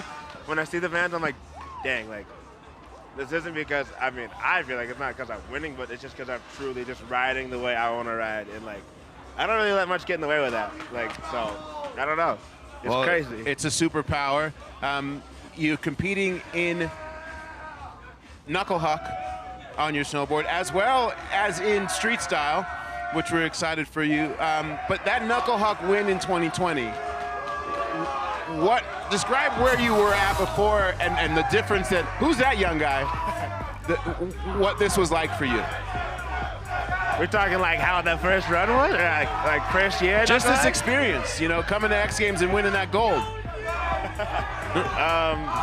Yeah, it was a trip. It felt like, I mean, just coming out as a snowboarder and wanting to like be a pro, or like starting to like, you know, get into it. I got the sponsors, you know, I started doing the video parts, you know, like started winning these events, like, you know, just meeting my pros and fans. It felt like a video game. And like, you know, at the end of the video game, you get the big competition. And then for me to win it and like, it just take me to the next like level of the career has been a trip. And I have a blast just getting to come back every year and do my thing like the way I like to. Yeah, big silver medal last year. You have been very, very busy, just coming off of a tour with your homie Alex Cack on your pop-out tour. And this year, the tour was special in that you did a tour back home to North Carolina, to the local mountains that raised you. What was that experience like? That was a real trip, man. In the last few years, like I said, like after X Games, like my career went to the next level. I started doing even more events, more stuff, and like eventually we're just like, what's going on? Like didn't have time for anything. Like I had to kind of readjust, and then like I remember like last year we're like, yo, like we have so much fun. We have so much fun, like going back to North Carolina and snowboarding. It's such a good community. Like let's do something. Let's go there. And like we put it on the calendar, but it kind of got whacked off last year. But this year, we put it in like midsummer, and like just stood on it. We're like, locked nope, on it. We're not letting anything get in the way of that. Well, it looked amazing. And yeah, I mean, dude. It looks amazing. We're gonna take a little break. We're gonna bring in the young homie who you're actually gonna be going up against in street style. LJ Enriquez is gonna be joining us. Incredible qualifying that he had at Copper. We'll talk to LJ and more Zeb when we come back in anticipation of Superpipe here on night one at X Games. Tomorrow at X Games, Eileen Gu will try to continue her reign as the queen of the Superpipe. And the kings of the Knuckle, Zeb Powell and Marcus Cleveland, will battle for bragging rights in men's snowboard knuckle huck. It's all happening Friday.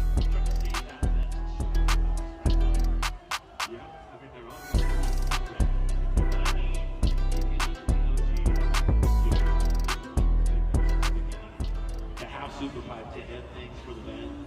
And you got Scotty James going for 4-peak gold. It's a pretty good way to end, especially the way all these riders have been ripping up this season.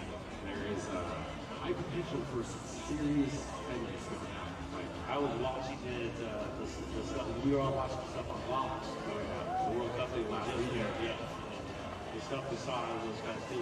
There's a couple guys that falls at the end, so if we get some clean runs off the bottom, who knows? We'll shake it up. It's got to be. You think there's a lot of pressure on Scotty James at that point because it's the 4-peat, and I think it brings him within one medal of the most in the discipline behind Sean Wright. I would like to say yes, but it's Scotty James. As he just puts it down every time. You saw it when we were watching that October footage. Final run, puts it down. incredible run, probably one of the best ones I've ever seen him do. It's just, Luca Verano was in the top spot, unfortunately not here with us today, but still another solid dude. Got him in Verano. He's got Lucas Foster in there. Jason Wall, rookie in there. Jason Wall, out of Winter Park. He's going to do his thing in there for the first time, yeah. But I got to almost apologize to Scotty James. Because I was, I'm just going to be honest. When Sean had won and Pound Chen, and the pigs went to Beijing, and when Amila won, I was like, you know what, I'll be this guy's there. He's 30 now, right? Yeah. He's 30. And I was thinking, maybe he's going to be the next one to kind of back out.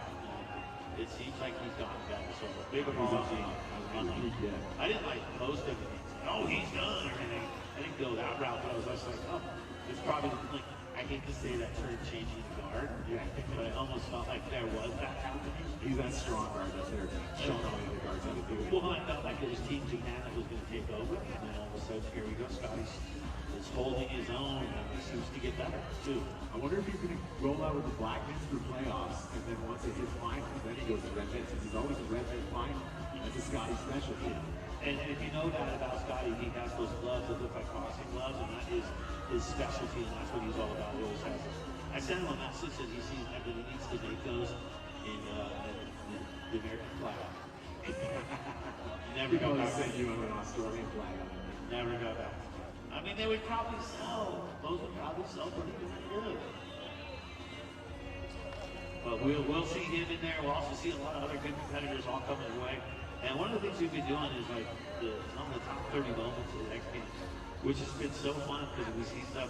Today we saw sky surfing that was just like, oh my gosh, I remember that.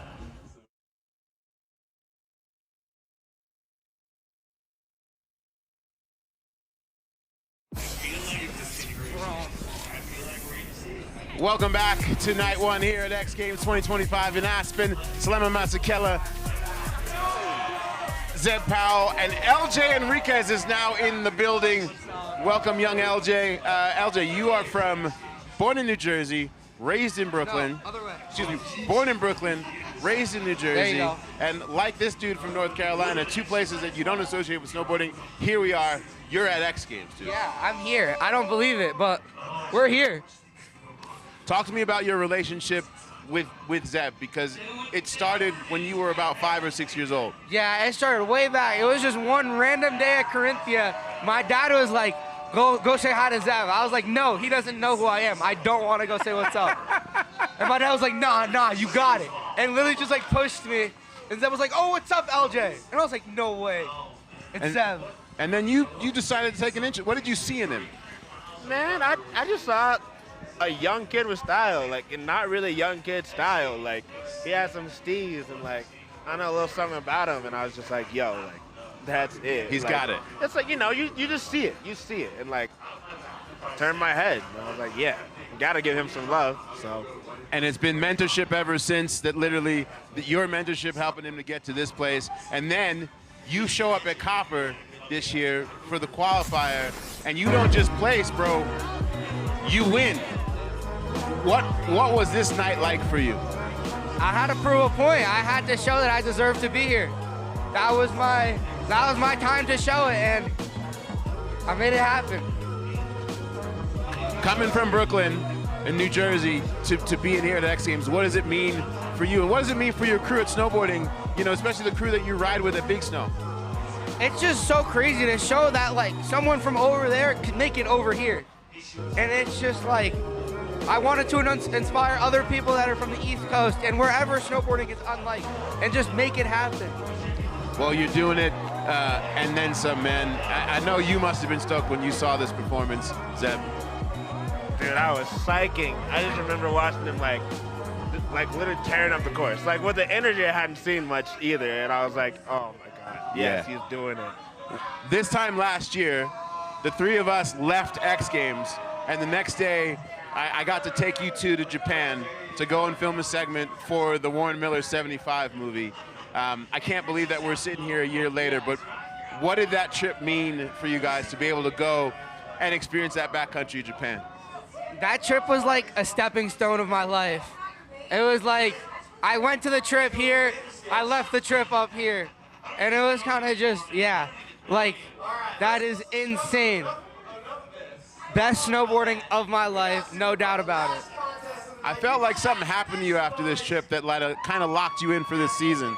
Yeah, no, for sure. I like had this trip, and it just like, it flipped a switch in me, and it was just like, go time. Well, it was the highest honor for me to be able to take you guys. Look at Uncle Salema getting the shot right there. But yeah, this trip to be able to showcase, you know, I grew up in Staten Island, New York. You're from Cataloochee, North Carolina. You're from New York and New Jersey. On paper, the three of us aren't supposed to be here, sitting here having this conversation at X Games. And I just thank you guys for trusting me, because that trip's gonna stick with me for the rest of my life. 100%. Yo, I've heard the streets talking about watching it, and it seems like it's been really impactful for everyone. So I think it's going to stick with the snowboard community and the ski community. I've seen so much love from that. So I appreciate you, Salema, for like putting it together. It's been so cool to see, and I think, I don't know, it proves a point for snowboarding and skiing too. Like, you can make it from anywhere, and it doesn't matter what you look like, you know?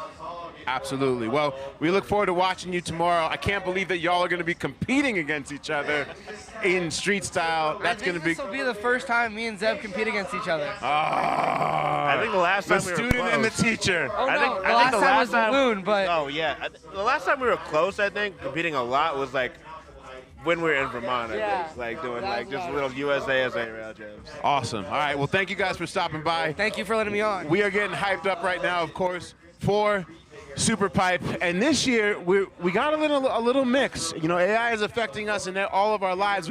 We're bringing in something called Owl AI. It's going to essentially analyze snowboarding, and we'll be able to compare how Owl AI sees the event to the judges, even seeing if Owl AI's scoring can be on point. Take a look at this. We are literally living in the future.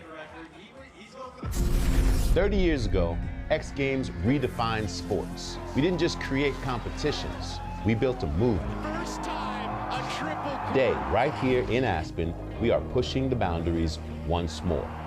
Introducing the Owl AI, an experiment that uses cutting-edge technology to reimagine how we analyze runs, refine scoring, and predict outcomes. I've spent my entire life in subjective and judged sports. Sometimes, you know, at best, humans get it wrong. We all do. Those are errors I don't think we should live with, especially in the environment when there's new technology that could help make these sports become more objective. We're just so excited to be working with the Google Cloud team and experimenting together. This is how X Games legends are made. By using this technology, we can create more immersive experiences for fans all over the world. We can bring them closer to the action. If you're a judge and you look down for 1 second, you may miss something. If you are a commentator and I'm listening to a producer, I may miss something. Owl AI that we are using at X Games, it is learning, it is constantly getting better and understanding these sports that we love. Sometimes things are missed. I've had many events. Sometimes I feel like the score doesn't really make sense. Sometimes I feel like somebody else got overscored. Sometimes I think someone got underscored.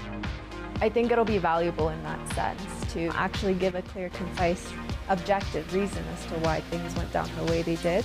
A perfect 100, first time ever. The thing that's cool about Owl, if it can get to that stage, is the fact that it's a database. Somebody who is just broaching the sport, it could be extremely overwhelming. Imagine having a dictionary, something that you can ask to explain why that was impressive or why that was scored that way. I think that's pretty special. That was silly. I'm just blown away by what we can do and what we can accomplish in partnership with Google AI technology and this vision that we have for the future of AI in sports. This is more than just a glimpse into the future. This is the start of a new era for X Games. Owl AI. Who knew that AI was going to learn snowboarding? But here we are, excited to see how it plays out tonight as we aim to make history. Scotty James looking to make it 4 in a row, and of course to Max John White with 10. I'll check in with Jack Matrani. Jack, you are a former competitor here in the Super U-Pipe, which when seeing you standing there at the bottom, I can really appreciate the size of it. Obviously, we've been talking Scotty James, Scotty James, Scotty James. Where is his competition, and what do they have to do to take him out? Oh man, Scotty James, first off, I just had a second to talk to him, and the confidence that is coming out of Scotty James right now is even scary to be around. He's locked in, he's in the zone. Someone else to look out for, of course, Ayumu Hirano. They're just warming up. I've been watching practice, but just their poise right now. Ayumu, how high he's going, how perfect he's landing. You gotta watch out for Ayumu, Salema. All right, and I'm taking a look right now at Scotty James. If you could describe his riding style that gives him that confidence, what is it? In a word. Edge work. Edge work. We will be watching the edge work as we head into this right now. My favorite way to end night 1 of X Games. Brando, take it away. Take us through 575 feet of joy, my brother.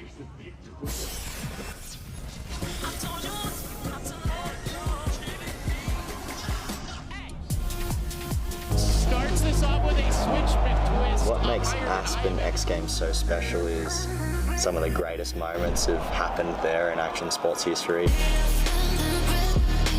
Just the atmosphere in general, as soon as you get off the plane there, you can feel the energy. And it's unmatched for any other snowboard contest. There's massive amounts of people there to celebrate. Without any doubt, still get very nervous and like mildly like starstruck and like what am I doing up here? And like it's the best way possible.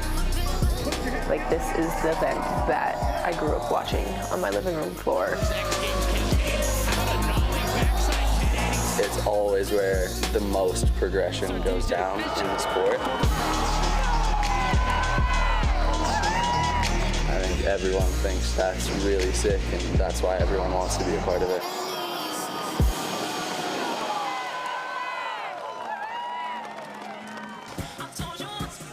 We welcome you now to the most iconic event in the history of action sports. It's now time for the Monster Energy Men's Snowboard Superpipe.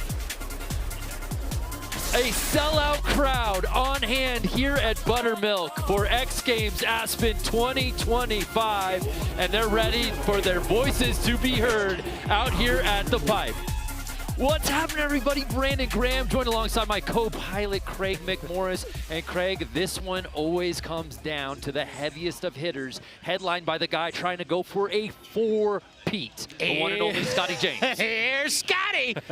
Are you kidding me? Okay, there are some big names in men's Superpipe, and Scotty James has solidified his, okay? Time and time again, we think, how can he improve on what he did last year? He does it again and again. How? Work ethic. There are very few snowboarders on this planet that work as hard as that young Australian right there. But he's got some stiff competition, Brando. Yeah, headlined by the one and only Ayumu Hirano. And if you look at his resume, he's won this event before, but it's like first place, 8th place. First place, 9th place. He didn't come for silver medals. He doesn't come for bronze medals. He comes for progression, Craiger. 4 times X Games medals. 4-time X Games medalist, pardon me, Ayumu Hirano. And you said it best, partner. He's first. If you're not first, you're last, in the words of Ayumu Hirano. Also a new dad, so congratulations to him on that. But I think him and Scotty are going to be battling it out here tonight. Now I've been talking about Ayumu, and you can see here, he's been crushing practice. Yes. He has that triple cork that we have talked about in the Superpipe. He will do it. I can almost guarantee he's probably going to put that on the top of his run. The one thing I could maybe fault him, front side rotations, the entire way down the rider's left-hand wall. That's the only thing I can take away from Ayumu. If he changes that, I think he will be Scotty's biggest opponent. But I have to say, really, really quickly, we won't see him on Viz. Yuto Tatsuka has been destroying practice. Yes, absolutely. He has been destroying practice, so that's another name I got to throw in the hat. You had to mention Yuto. We've got to mention the third member of our team, Jack Matrani, for a vibe check at the base of the pipe. The vibe is still high. The vibe is freezing cold, and that means everybody in the crowd has been moving. They've been dancing. It's electric. You see what I just did there? I said electric and the whole place turned green. And you know what else is electric is the fact that Scotty James has a new coach. You might have heard of him, Olympic gold medalist, Ross Powers. And Scotty James' wife, Chloe, said that the new vibe in the house is now electric with Ross Powers. So with these lights going off, they must be listening to me. Is this AI controlling this? I'm excited. Are you guys? Back to you. Thank you, Jack. Yeah, Scotty trying to unlock another level there with the coaching of Ross Powers. But let's check out the rest of the field out here tonight in Superpipe. My name is Jason Wool. I'm 25 years old, and I'm from Winter Park, Colorado. My name is Joey Okerson. I'm 22 years old, and I'm from Southbury, Connecticut. 我叫王子阳，然后我是21岁，来自中国。 Lucas Foster, 25 years old, from Telluride, Colorado. Hi, I'm Shu Jo, 90 years old. I'm from Japan. My name is Ayumu Hirano, 26 years old, from Japan. I'm Yuto, 23 years old, from Japan. Scotty James, 30 years old, from Australia. Well, there is our roster out here tonight. We've got playoffs and then a final. So you've seen our riders. Who do you like out here tonight, partner? I mean, you can't not say Scotty, you can't not say Ayumu, but you gotta mention Yuto. Watching him in practice, folks, I'm not pulling your leg. He has been destroying, so a dark horse to make that podium. Okay, so Craig staking his claim, and I want to let you fans know at home, a brand new feature for X Games in 2025, the Owl AI, our new AI analyst that's ultimately going to enhance the complete viewing experience for the fans, Craiger. Let's see who the Owl AI is predicting for this final. All right, folks, what an insane practice we've witnessed here in Aspen. Based on my observations, Yuto Totsuka, Scotty James, and Ayumu Hirano were really laying it all out there. Now, it looked like everyone was holding back, saving their best for the finals. Taking into account all of our historical data and what I've seen today, here's my top 3 prediction. Third place, Ayumu Hirano. Second, Yuto Totsuka.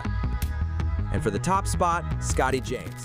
His consistency and those signature grabs, his innate sense of style elevates his run to another level and are what will ultimately put him over the top. Back to you, Brando. Yo, the Owl was in the lab on that one, Craiger. The Owl sees all. Who did he pick? I agree with that podium, though. Yeah, I really do. I really do agree with that podium. The fans are going absolutely bananas out here tonight at X Games Aspen. Let's check out the comp format, brand new for 2025, Craig McMorris. We're starting things off with playoffs. 8 riders, 2 runs each. The best score counts. Then the top 4 advance, and then we get our final. 4 snowboarders, just 2 runs. Best run counts. So we get ready to kick things off with a rookie. Look at this pipe. Let's go, Tatiana Flores. Hashtag X Games Aspen. So here's Jason Wool. I love this quote. I've been an alternate twice before and never gotten the call up. So I got pretty emotional at the top of pipe during practice last night when he found out that he was in. Here's Jason Wool's very first X Games run. Oh! Going down there on that first hit. Now, I have to back up that quote. The emotion that you must feel when you get the tap, you're standing at the top of the X Games Superpipe. There's lights, there's music. There are more people than have ever watched you snowboard in your entire life. That has got to be one of the most difficult runs you'll ever take.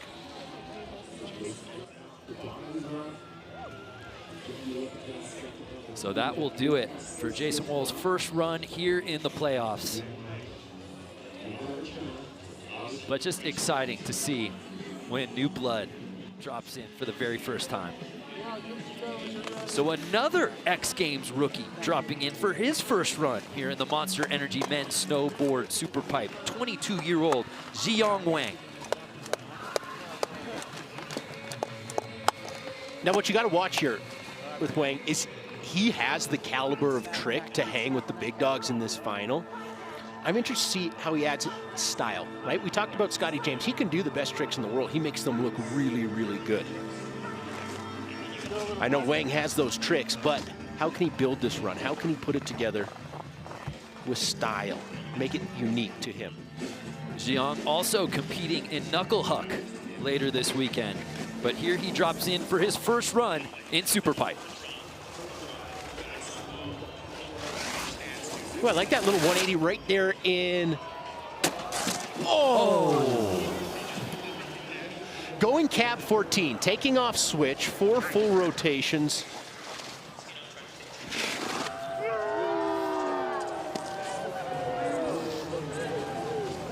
But I think it was the takeoff. So 2 runs in, Krager, and have yet to see a full pull. Both riders going down early. Our camera just fell over. It's cold. Oh, Jack Petrani's helping the camera. But as you said, 2 runs, falls on the first hits. It's hard to get the momentum going. Okay, right out the gate, Joey Okeson. Kit of the night, going with the leather. Faux leather. Just his 3rd X Games appearance. His best finish was his first time in 2021 when he took 5th. And I ask you, Craig McMorris, drip or drop? I go with the drip. I like it. I like how he has the cuffs open a little bit too, right? A little flair. He's here to party. Yeah. So here's Joey Okeson's first run in pipe. Beautiful frontside 900 there from Joey. Back double 12 attempt. Wow. Kind of getting a little bit lost in the air right there. So Joey washing out as well.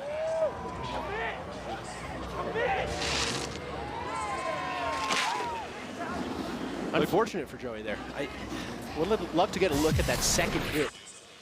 Here's the frontside 900. This is clean. Nice, big, grabs melon. And then it was that second hit that took him down.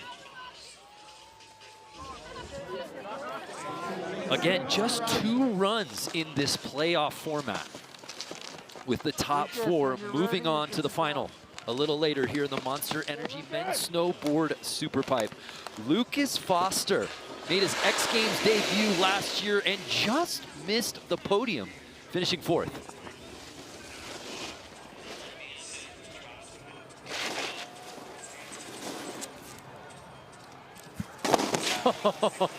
Front 12.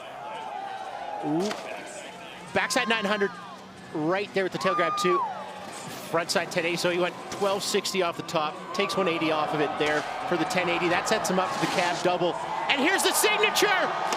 Massive! Wow! Nobody else doing that rotation. Lucas Foster.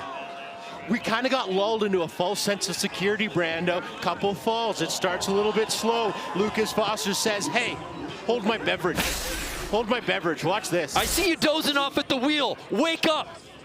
Wow, the 25-year-old Telluride native coming absolutely correct on his first run, Craig. What'd you like? Final hit, the alley-oop. Double run, that was so sick. The only thing I take away is that backside 900. It was the first replay we saw. Didn't really get the grab the entire way. Takeoff wasn't quite there, but the cab 10, as you can see right there. I like that, and that sets him up for this. Alley-oop double McTwist. Huh. Nobody else doing that. I can tell you that for free.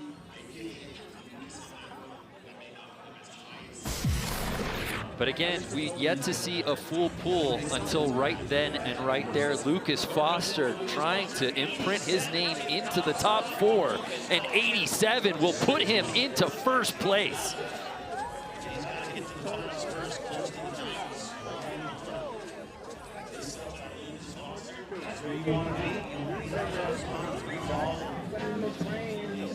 So we turn our attention now to 19-year-old Shuichiro Shigeno.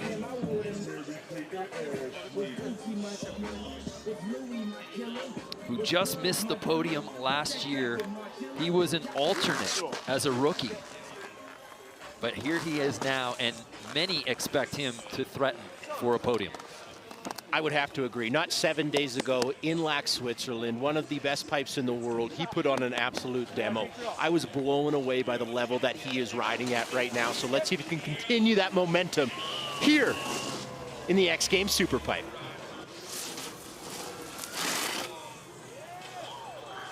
Okay, that's a good way to start. Frontside 1440. Right out the gate. Cab double 10. Here he goes, front 12 double, landing nice and high on that wall. Back 9 into the front side 1440. Okay, lot of rotation. I'll tell you that for free. 1440 at the top, and I want to watch this replay again because I might have forgotten the grab on the first one, but that would have been two 1440s. It's how you start, it's how you finish.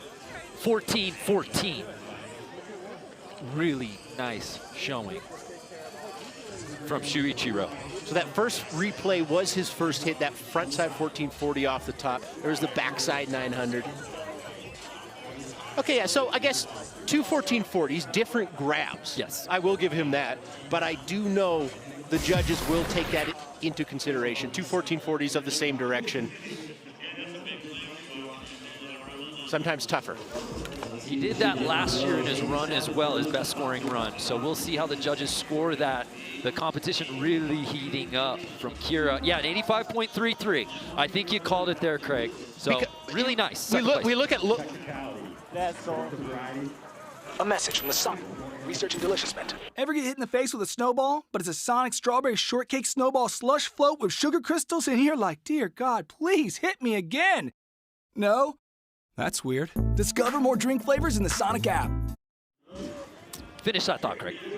That score is very reflective, right? Lucas Foster didn't have a 1440 in his run, but he's still ahead of Shigano by 2 points. Ayumu Hirano. Crazy to think he's still just 26 years old, Craig, making his 10th X Games appearance. You talked about it off the top. Owner of 4 X Games medals, which seems criminal when you know the talent that this young man possesses. Oh my. Going yard right out the gate. Okay. Cab double 10 into that double 12. Backside 900. Here's that frontside 1440. The way he lands is so relaxed. Switch alley rodeo right there. Or heave ho, that might have been, but that was this. Now we can talk about the format, Brando. Now we can talk about that format, right? You have to crack the top 4 if you want to make the finals, right? This is a playoff. Yes.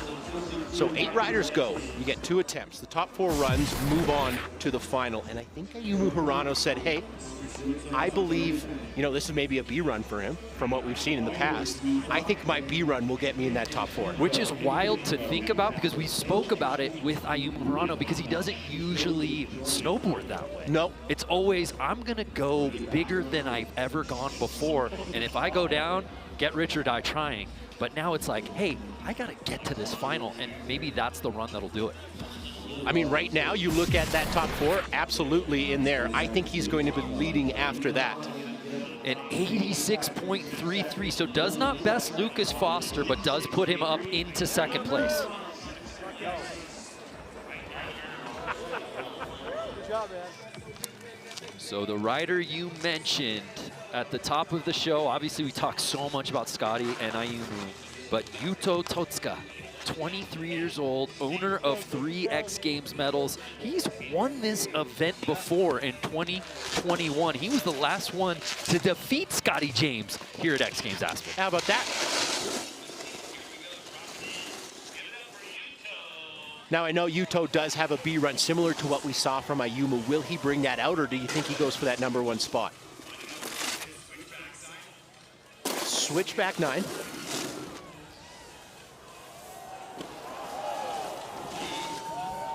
Okay, he's going in. Yeah, I don't know about B runs out here tonight, Craig.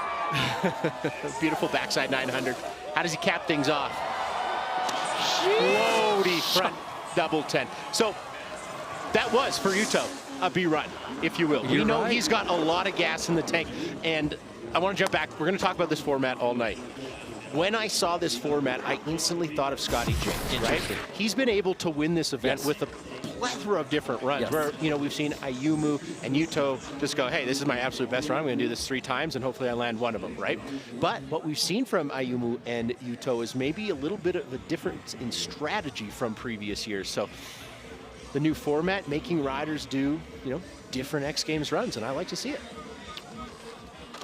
Yeah, if you're just joining us, only 4 riders will be moving on from this playoffs to the final. Love that shot. You get to see this sellout crowd here at X Games Aspen.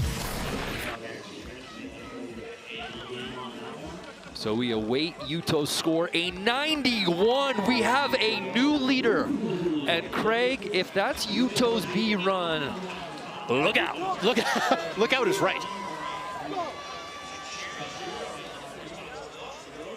Well, the snowboarding has gotten elevated here as we wrap up run number 1 in the Monster Energy Men's Snowboard Superpipe. And then there was one, owner of 9 X Games medals, in search of the 4-peat here in this event, the one and only Scotty James. There you see Scotty, the new dad. His son born just a few months ago. He's actually a children's author as well. He was reading his own book. Yeah, as if Scotty isn't what did you do in the off offseason? Had a baby, wrote a book, won a gold medal. No, we're so happy for Scotty and his family. But what fuels him is to go places that no one's gone before. And as we said, trying to tie the GOAT, Shaun White. Beautiful switch McTwist. I cannot express to you how difficult that is. Good look at the front double 12 right there from Scotty.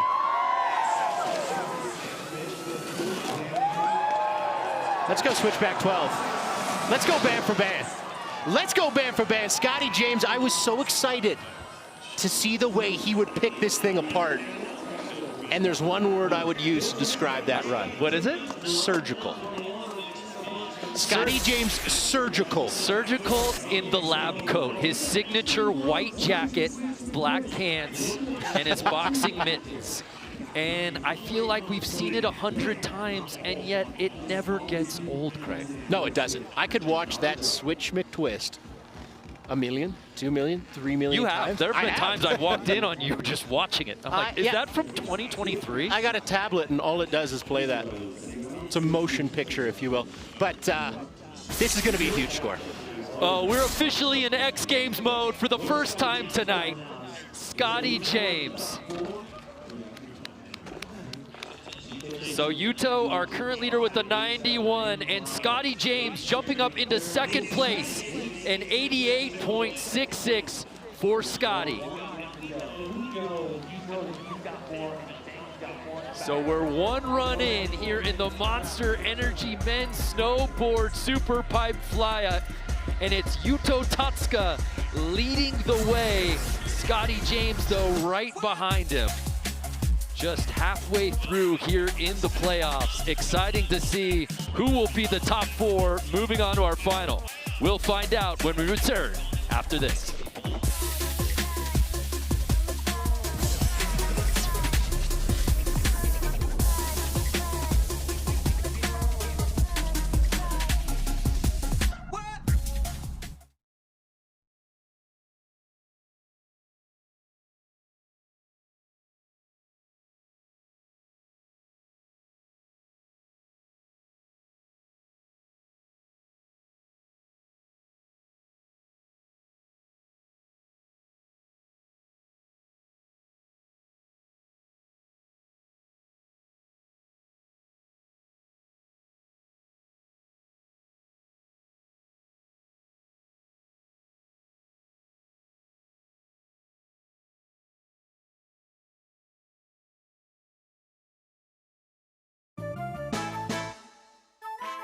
Okay, and I'm guessing the trick.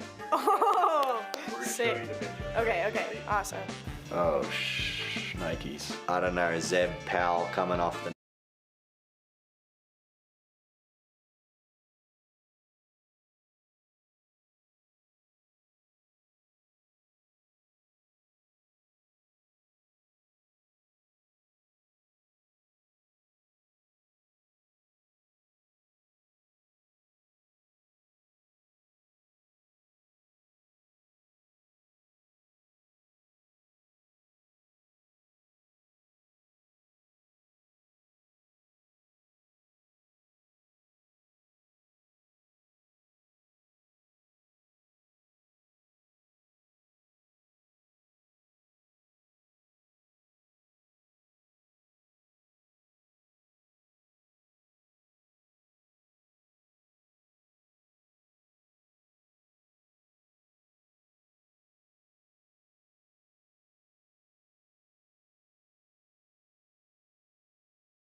Okay, and I'm guessing the trick.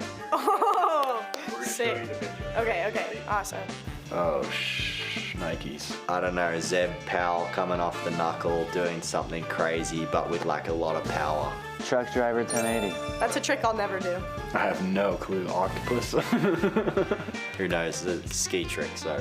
This is a skier trick. It's an octo grab. Oh, I would have never gotten that one. Is that a lawn dart? Phone a friend? What is this? I don't know.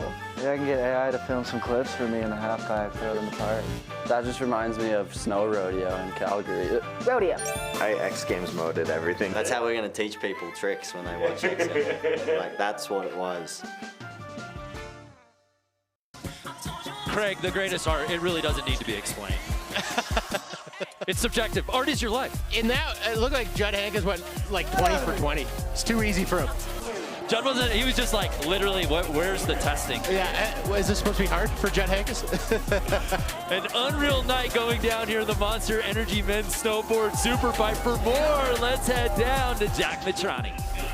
Jump around, jump around, jump around. We're staying warm, okay? Those first runs were insane. Ayumu Hirano on the bubble, currently in 4th place. Why did I jump around? I'm out of breath now. I had a minute to catch up with Ayumu. I asked him, are you gonna step it up? Are you gonna go a little bit crazier in run number 2? And he just said, it's just the playoffs. So we'll see. Now that he's on the bubble, I do think he's gonna step it up. And I think it's gonna be a battle for who drops in last in the finals. I know Scotty wants it. What do you guys think while I catch my breath? Classic Ayumu. It's classic Ayumu. Just the playoffs. Look, that was like AI, practice. We're talking about practice, man. So a look at our roster right now, the standings. Again, the top 4 moving on to the final. Just one more run for each rider. Any surprises after that first run there, Craig?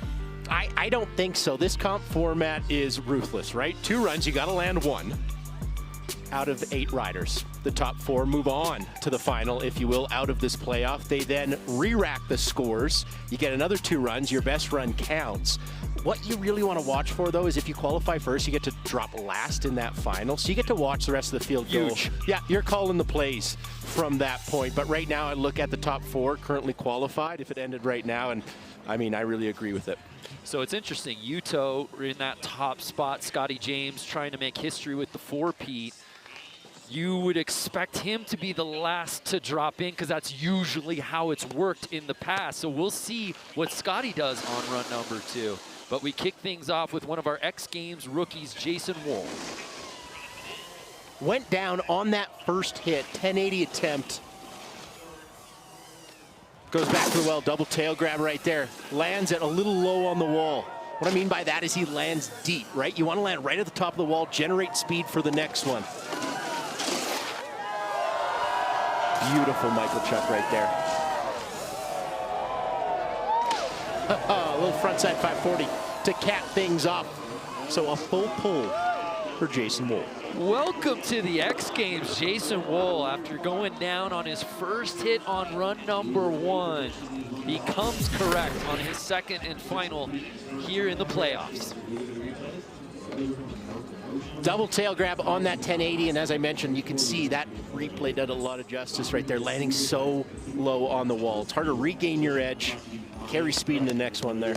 Big fan of the Michael Chuck, invented by Canadian Mike Michalchuk, who lives in Pemberton, BC. You want to give the address out while you're at it there, Just give me 1 second. Thank you guys. Hi, Sam. A lot of smiles, a lot of high fives out here at X Games Aspen. And we move on to Zhiyong Wang. Similar to Jason Wool's first run, went down early, but we know he's got the talent. Can he put the big tricks down and get a full pull here? Went down on his second hit, and I have to say, when he got to the bottom, he was really holding his back. Looked like he was in a lot of pain, but seems to be toughing it out right here. Big old 1260. In that backside 900. Goes 14, count it! Dang!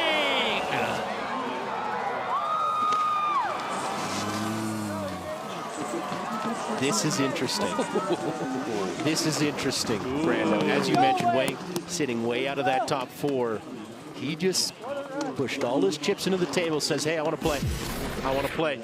Also note the suspenders not on, hanging down. TBT right there, I like it. Throwback. Wow, interest peaked. Zhiyong Wang. Had a 1260, had a 1440.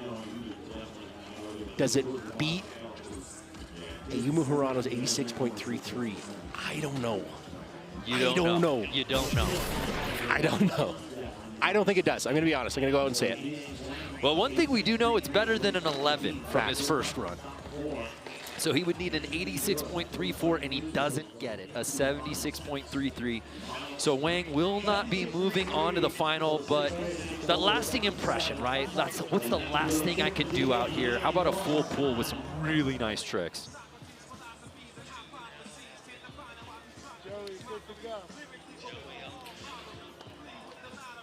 So we move on to Joey Okusin.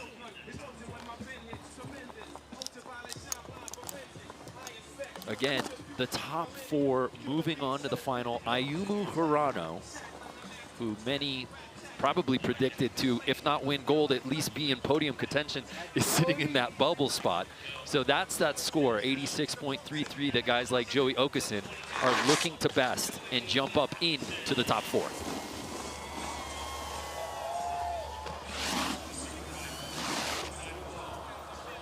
Joey starting things off that front side 900, grabbing melon. Ooh. That backside double 12 is so tricky because you have to be so patient.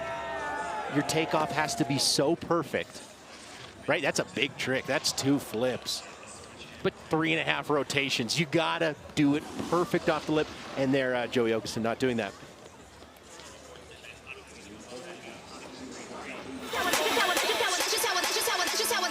I like to go out. I like to party. I like to get wild. I like to party. I like the way you look at me when we up in the club. I like the way you look at me when you showing me love.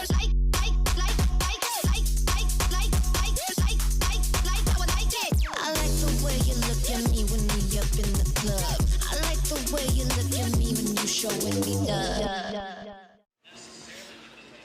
So we turn our attention to the guy currently in third place, Lucas Foster with that huge 87 on run number 1.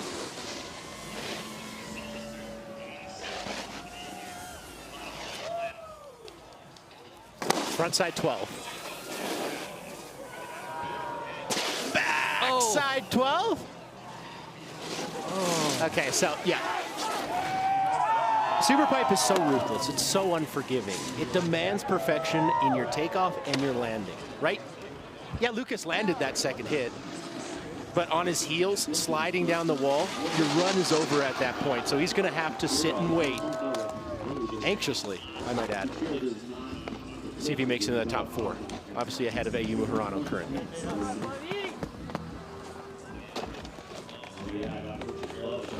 So Lucas Foster will have to sit and wait. These fans absolutely loving what they're seeing out here tonight at the Monster Energy Men's Snowboard Superpipe Final. Shuichiro Shigeno is really the only rider that can potentially jump into that top 4 spot. And of course, Hirano will be dropping after he, so even if he did get bumped, he'd get another crack at it. But a lot on the line right now for Shuichiro, who looked so good on that first run, Krager. Absolutely. He needs all gas, no brakes, right here, front side. Oh. RT. All right, okay. So with that, we've assured some places, Brandon. Yes, yes. Shigeno will not be moving on to the final. So with that, our top 4 is officially set. Now we can play with some ordering here. Ayumu Hirano, interestingly enough, as he told our own Jack Matrani, this is just a playoffs. Yeah. So it'll be interesting to see what Ayumu does, knowing that he's already earned the spot. But to your point earlier, the higher you go, the further back you get to drop in the start order for the final, which is advantageous. So does Ayumu take that into consideration? Tough to say. I mean, he was probably the most relaxed person for being on the bubble I've ever seen. He knew he was locked in. So we'll see how Ayumu plays it here on his final run, knowing he's already qualified into the final. Cap 14, that's really good. I think he's getting Sendy, Craig. He got Sendy on the first one, then calms it down with that 540 into a backside 900 right there. So Ayumu says, hey, I'm gonna save some energy. And it just got so much louder out here at Buttermilk during that run. Methinks we are going to have a showdown for the ages in this final, Craig. The one I'm really interested, Brando, is Scotty James. Right, currently sitting in that second qualifying position. And it's not the end of the world if you don't qualify first, right? Doesn't make you any points into the final, but you do get to drop last, and that is a huge advantage. So we'll see if Scotty kind of maybe pumps up some amplitude, adds some technicality to the run he did there. That's why I love watching Scotty James snowboard. He can do this so many different ways. A lot of ways to play the game, if you will. Yuto Totsuka, our current leader, playing with house money, Craig.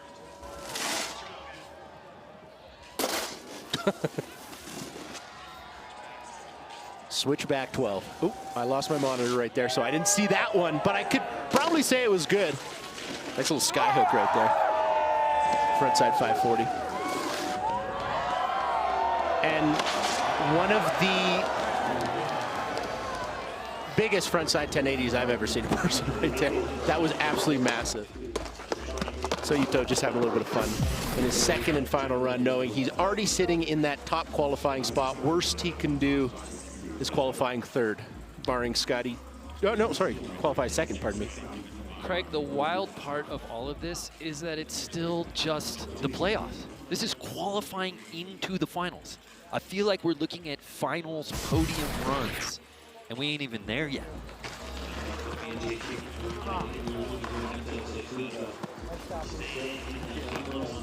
So he does not improve unless something's changed, there's nothing better than first place. So that is where Yuto will stay. Or will he? Scotty James, that 88.66, sitting just behind Yuto. Of course he's moving on to the final. But as you said, so advantageous for Scotty James to be the last one to drop in. So how does he treat this second and final run in the playoff? Do you show your hand? That's my question. You've qualified second, guaranteed. You can maybe bump up one spot, but is it worth showing your hand, your best possible run, risking injury? I don't think it's worth it to qualify in that first position if you're currently sitting in second. Right. I would like to take this time to say, hey, shout out Scotty James for getting a new coach, for switching an attitude. I've had the pleasure of talking with him a little bit since that has happened. He's lighter. He's having more fun. Yeah. And it has translated to his snowboarding. And I think that is a very veteran move to say, how do I improve myself and my snowboarding? And yeah, you spend a lot of time snowboarding, but it's also who you surround yourself with. No one's better in the pipe than Scotty James, and yet he's still trying to reinvent himself. This is for final order in the final. Scotty's already in, but will he be the top-ranked qualifier?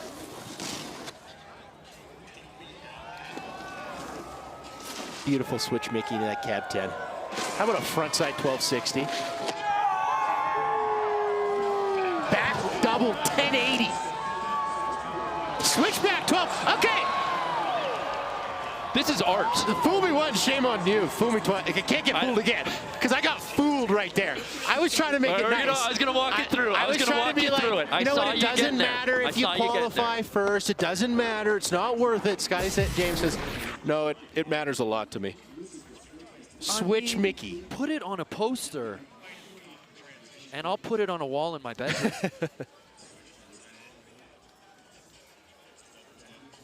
Switch Mickey, cab 10, front 12, backside double 10. Here's a great look at it. Stale fish. That was so sick. The execution, the here's consistency, and the tech, Craig, all on display. That's exactly it. Here's that switch backside 1260. How about doing the hardest tricks you possibly can in the Superpipe? How about it? Making them look easy.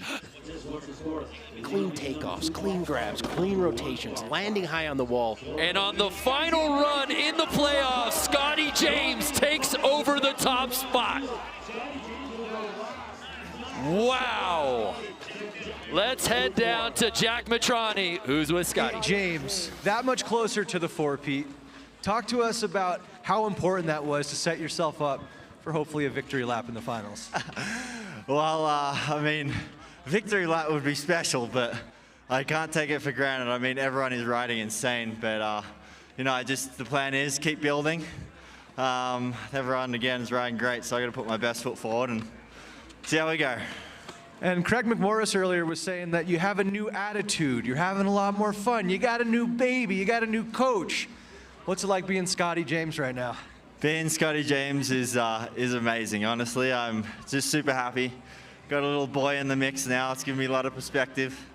I think I'm loving snowboarding more than ever. It's given me a lot in my life. I'm really grateful for that. And I'm really enjoying the battle that it is right now, for me personally, but also in the competition. So let's fucking get into it and get into these next two runs. I'm excited. Let's do it. We got a commercial break, but when we get back, Scotty James and the rest of the squad in the finals here at the Monster Energy Men's Snowboard Superpipe. Let's get it.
There is no other more talented, more technical, more hardworking rider we've ever seen in the history of this discipline than Scotty James. I just feel like I'm a little kid riding my board, you know. I guess when I had success, sometimes the perspective changes and you start to be very goal-driven, whereas now I'm very much hunting for the feeling of joy in my snowboarding, and I think that's kind of been a really good recipe and why I've been able to see through, and this year in particular, and bring a different flair into my riding and different technical tricks. Scotty James puts in the work. He just keeps winning, and he has completed a three-peat here in this event, the first to do it since Shaun White. Someone told me that the only other person to three-peat is Shaun White, so you know, I always admired him, his riding. I don't know what's above first place, but he's achieved it. Another one for Scotty James. The X Games is like no other. I think there's this energy about it, and it's the mecca. That was our Pacifico Discover More. Scotty James on a quest for the four-peat, Craig, ranking #1, top-ranked qualifying in the playoffs. He'll be the last one to drop into the finals, seemingly picking up where he left off year in, year out as he tries to earn that 4th consecutive gold. Surgical. Absolutely surgical. He has 2 runs in that playoff. What does he do? Puts down a run he knows he's gonna make it with. Waits and sees what the rest of the field does. Then he says, all right, I raise you, and gets that #1 qualifying spot. Before you dropped in, I said, hey, he doesn't need to. Qualifying second, that's good. That's good enough. He says, no, it's not. I want to be last to drop, and that's what he does. Scotty James, we can talk about him all night. Smart snowboarding. I mean, this is an all-star game of finalists. Top 4 here, Ayumu, Lucas Foster, Yuto, and rounding out Scotty James here in the Monster Energy Men's Snowboard Superpipe Final. It doesn't get bigger than this, Craig, in the final. You saw our 4 riders. They'll each get 2 runs. The best single run counts. And the top qualifier, Scotty James, will be the final snowboarder to drop in this evening. So enough talking about it, let's be about it. Owner of 2 gold medals in this event, making his 10th X Games appearance, Ayumu Hirano.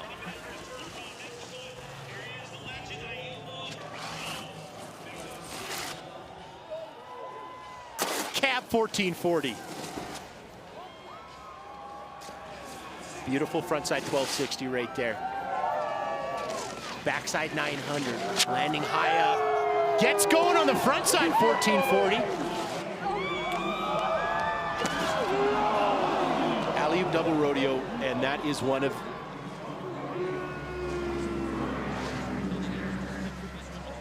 oh, wow. I was just going to say, that was one of the hardest ways to take off, hardest ways to rotate.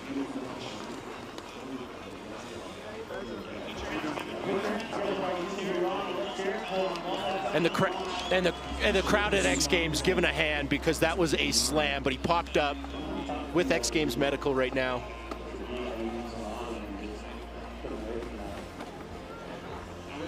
So there you see Lucas Foster getting ready to drop in. You know, we just had the playoffs, Craig. I'm interested to see how the Owl AI scored it from the playoffs. Let's check that out. Thanks, Brando. All right, folks, Lucas Foster, I am giving that run an 84.75. It was the insane backside alley-oop double McTwist and that massive frontside 1260 tail grab that shot that score up.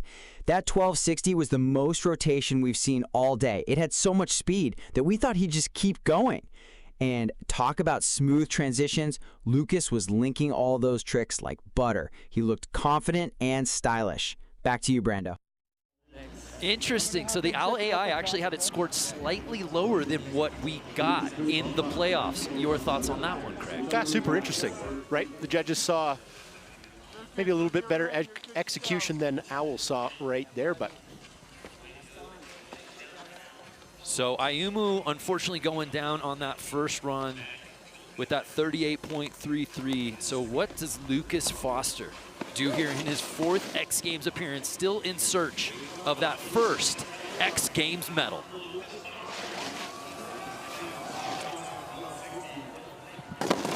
Boom, there's that frontside 1260 Aulea I really liked. Backside double 12 right there, just gets it around. But obviously not landing with a ton of speed, so I had to do a 720. Double alley-oop McTwist. Oh! Much big, 19, almost 20 feet on a double alley-oop McTwist. Lucas Foster going to the moon on that final hit, Craig. There were some highs and there were some lows in that run. Okay, so he's going frontside 1260. Here's the backside 1260. Didn't get the landing he really wanted. Just under-rotated, landing on his heels. Yes, he still rides away, but doesn't have a ton of speed. But here's that double alley-oop McTwist right at the bottom. Beautiful almost view. 20 feet above a 22-foot super pipe. Nobody else doing that in the field. Tell you that for free. Amplitude, Lucas Foster, wow. So that score, a 33.66. He'll hopefully clean things up on his 2nd and final run out here in the Superpipe final. So we're 2 riders into our 4-man final. Next up, Yuto Totsuka.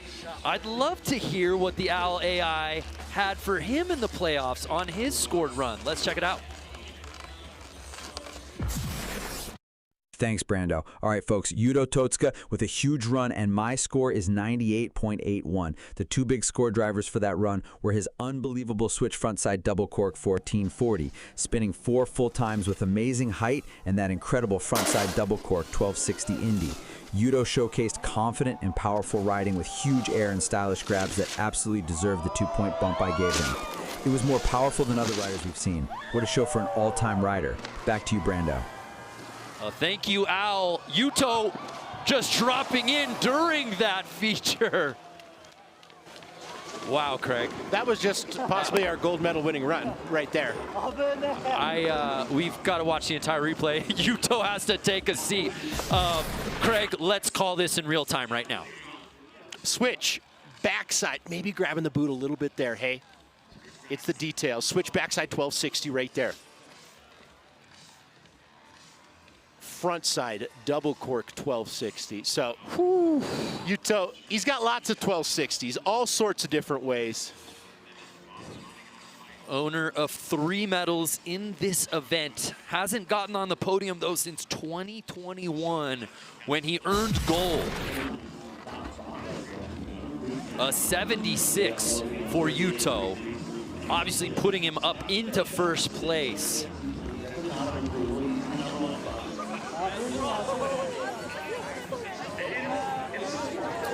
So 3 riders in to our 4-man final. And last to drop in for his first run. Looking to tie, Scotty James is looking to tie Sean White for the all-time medal count in this event.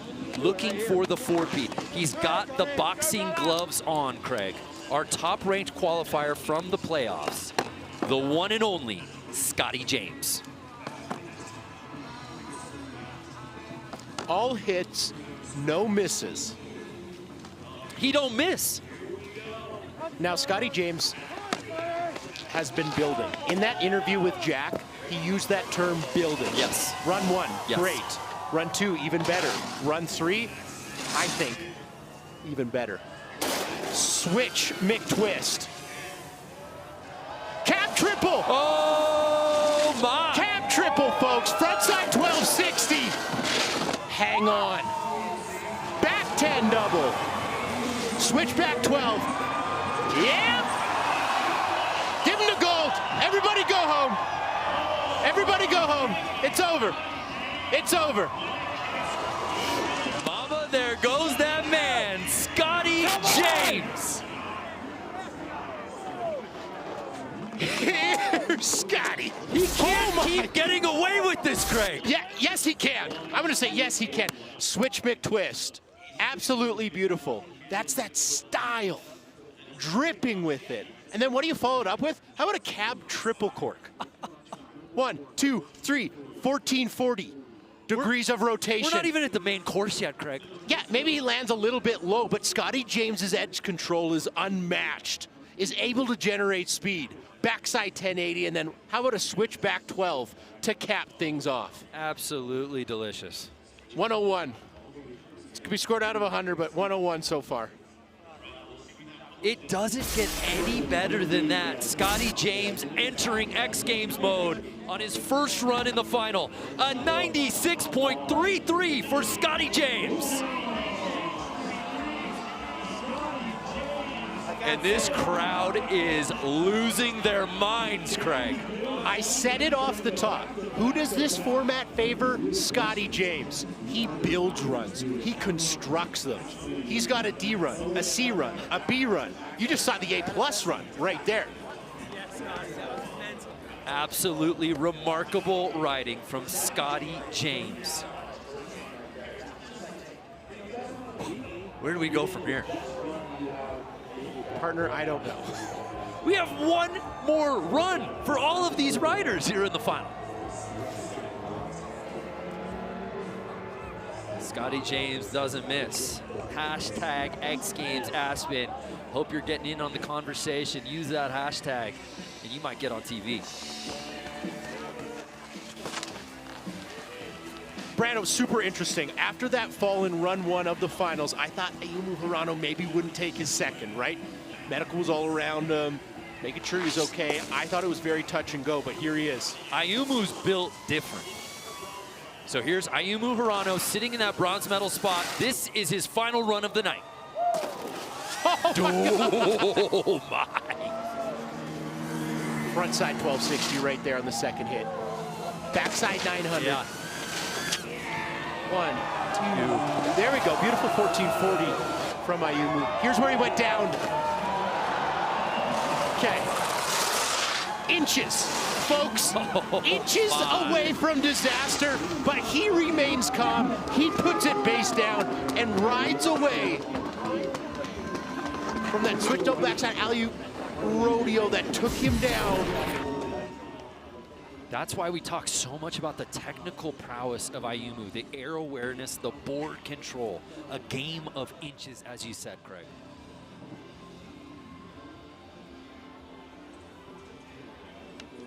Good look at that 1440, grabbing tail, hangs on to it till he almost lands on his fingers, and here's that beautiful What a look. shot, oh my. At that final, that's why I say close, Yes. inches. His nose touched, tail, pardon me, touched the coping right there, dropped in on it. A body char, if you will. A 92.33 for Ayumu jumps him up into that silver medal position. Well, let's bring in Jack Mitrani, who's got the best seat in the house. This is honestly the best seat in the house. I don't know what else more to say to that. I'm a little bit mind-blown, Brando and Craig. When Scotty landed that run, there was a little earthquake that happened with all the fans and the excitement. Big shout out to Ayumu, who not only got bodied on that last hit, but then went back up, stared fear in the face, put it down. This is by far my favorite Superpipe contest of all time. And with Lucas Foster going, this is one of the craziest tricks in the world. Check this out. Well said, Jackie. Here we go. Lucas Foster gonna break the height meter. He's been struggling with that back 12 all night and unfortunately gets him. So I don't think we're gonna get to see that alley-oop double McTwist that we got to see 20 feet out in his first run. But Brando, that is so difficult, right? You see makes, you see Scotty James land a, switch back 12 double every single time. It just goes to show you how difficult that backside rotation is. Being patient, riding all the way up, and then getting the snap to initiate that trick. So Lucas Foster, unfortunately, going down on that back double 12, but hey, he had a heck of a night. So Lucas Foster will not be earning a medal. There is one guy left who can potentially knock on the first or second place door, and he's that man right there, Yuto Totsuka, who's guaranteed a medal But Craig, I think he wouldn't be content with a bronze. I think he's looking for something a little higher. I would agree with that. He has the tricks. We've seen him do the tricks. That can hang with Scotty. That can hang with Ayumu. I mean, at first glance, that first run looked like something special, but the devil's in the details. Switch back 12. Great start. Cap 1440. Needs to go front 12 right there, count it. Backside 1260, need one more. Front side double cork 1080 to cap things off. Full pull from Yuto Tatsuka. Okay, this is what I love it. Let's get in the weeds on this. Currently sitting in third place with the 76. Major improvement.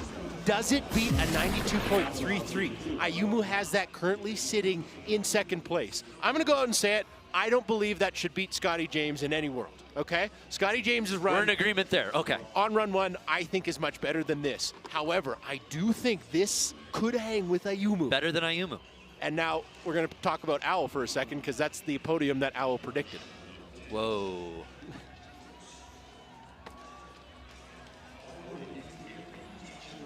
So where do the judges put this score? Ayumu Hirano with that 92.33. Did Yuto do enough to at least jump up into that silver medal spot? Switch back 12. Yes. Back 12. Yes. The only thing I would take away is just the 1080 at the end, right? Just Correct. a front side 1080. Yeah, it's a great trick, but is it enough? Is it enough? So Scotty James, of course, our current leader with the 96.33. And Yuto Totsuka takes over second place.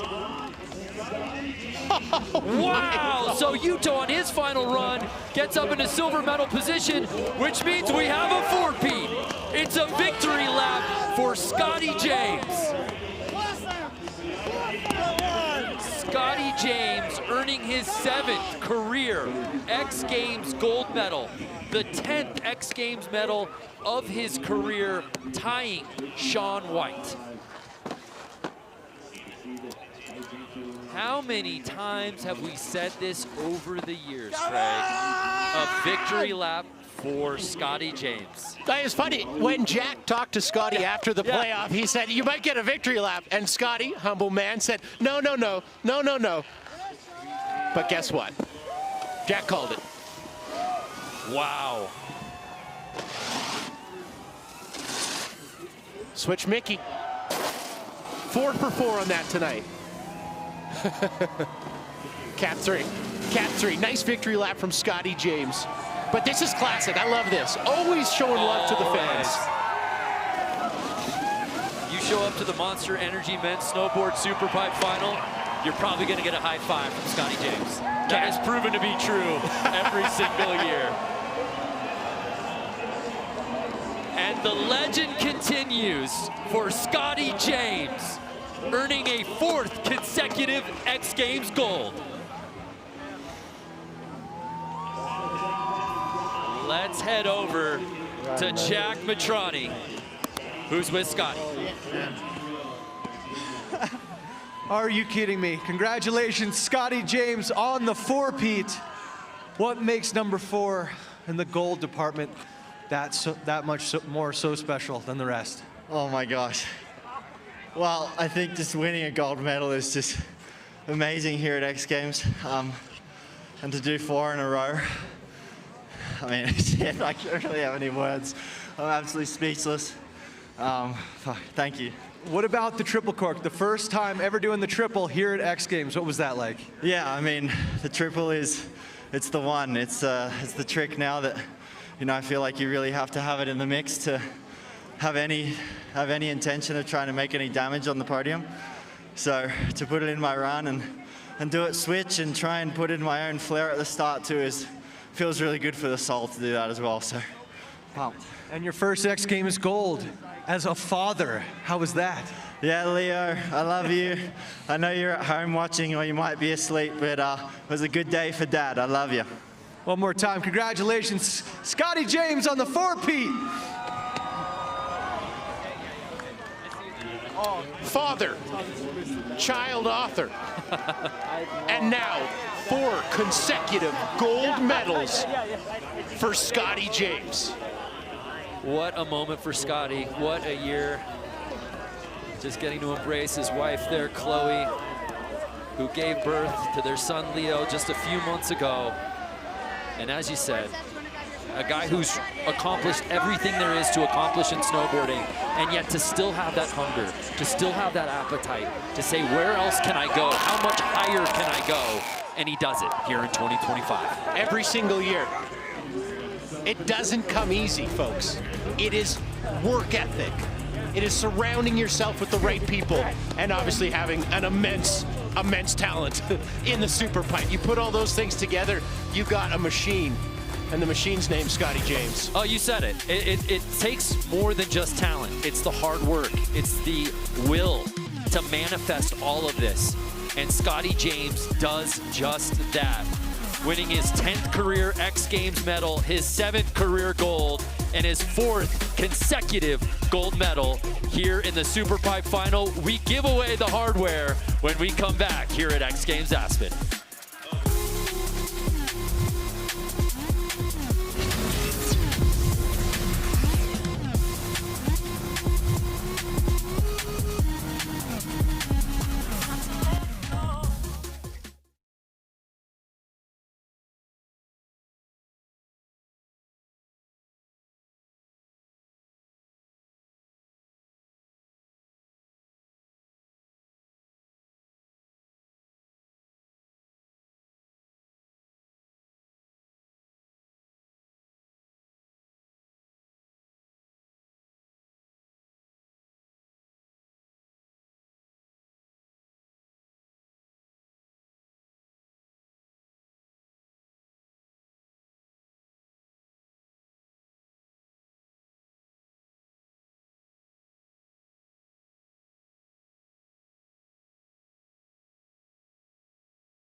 It was a final for the ages here in the Monster Energy Men's Snowboard Superpipe.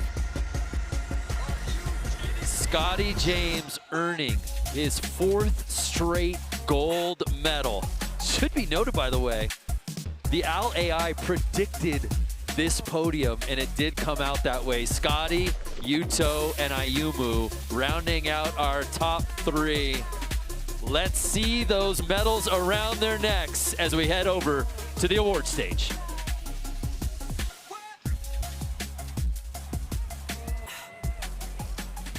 Well, beautiful people out here tonight, thanks for hanging out on this very frigid Thursday night. First of 3 days out here at X Games Aspen 2025. And real quick, show your love, make some noise for all the guys throwing down there in the Monster Energy Men's Snowboard Superpipe Finals. Absolutely amazing contest there, so much respect. And speaking of respect, before we bring our podium finishers up here, I want to introduce to you our very special guest, our medal presenter. This dude is absolutely nuts on a dirt bike. Freestyle motocross legend. We got Axel Hodges in the house. Thank you for being with us, Axel Hodges. And check it out on Monster Energy's website, Deserted 2, on the YouTube channel. My new video dropped on Monster Energy's YouTube channel, Deserted 2. We had some big ass jumps in the desert, so go check it out. Axel Hodges, ladies and gentlemen. And now, with no further ado, your podium, your bronze medalist with his 5th X Games medal coming out of Japan. Let's put your hands together, make some noise for Ayumu Hirano.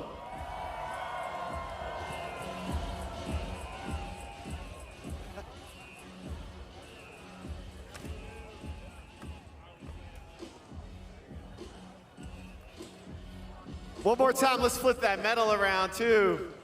We want to see that thing. Your bronze medalist coming out of Japan. Again, in Japan, it's Omedetou gozaimasu. Out here, we say congratulations. Ayumu Hirano, your bronze medalist. Yes, Mumu. And your silver medalist, his 4th X Games medal, hailing out of Japan as well. Let's put your hands together for Yuto Totsuka.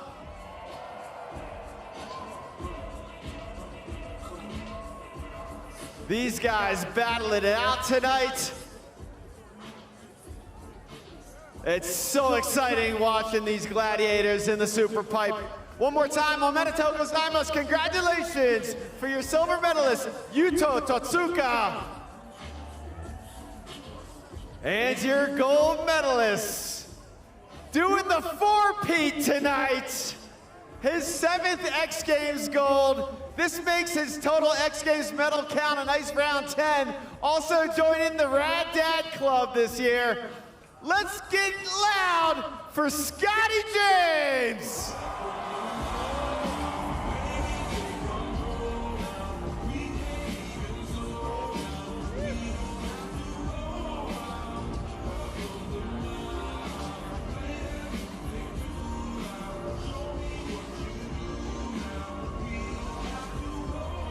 I see some Australian flags out there.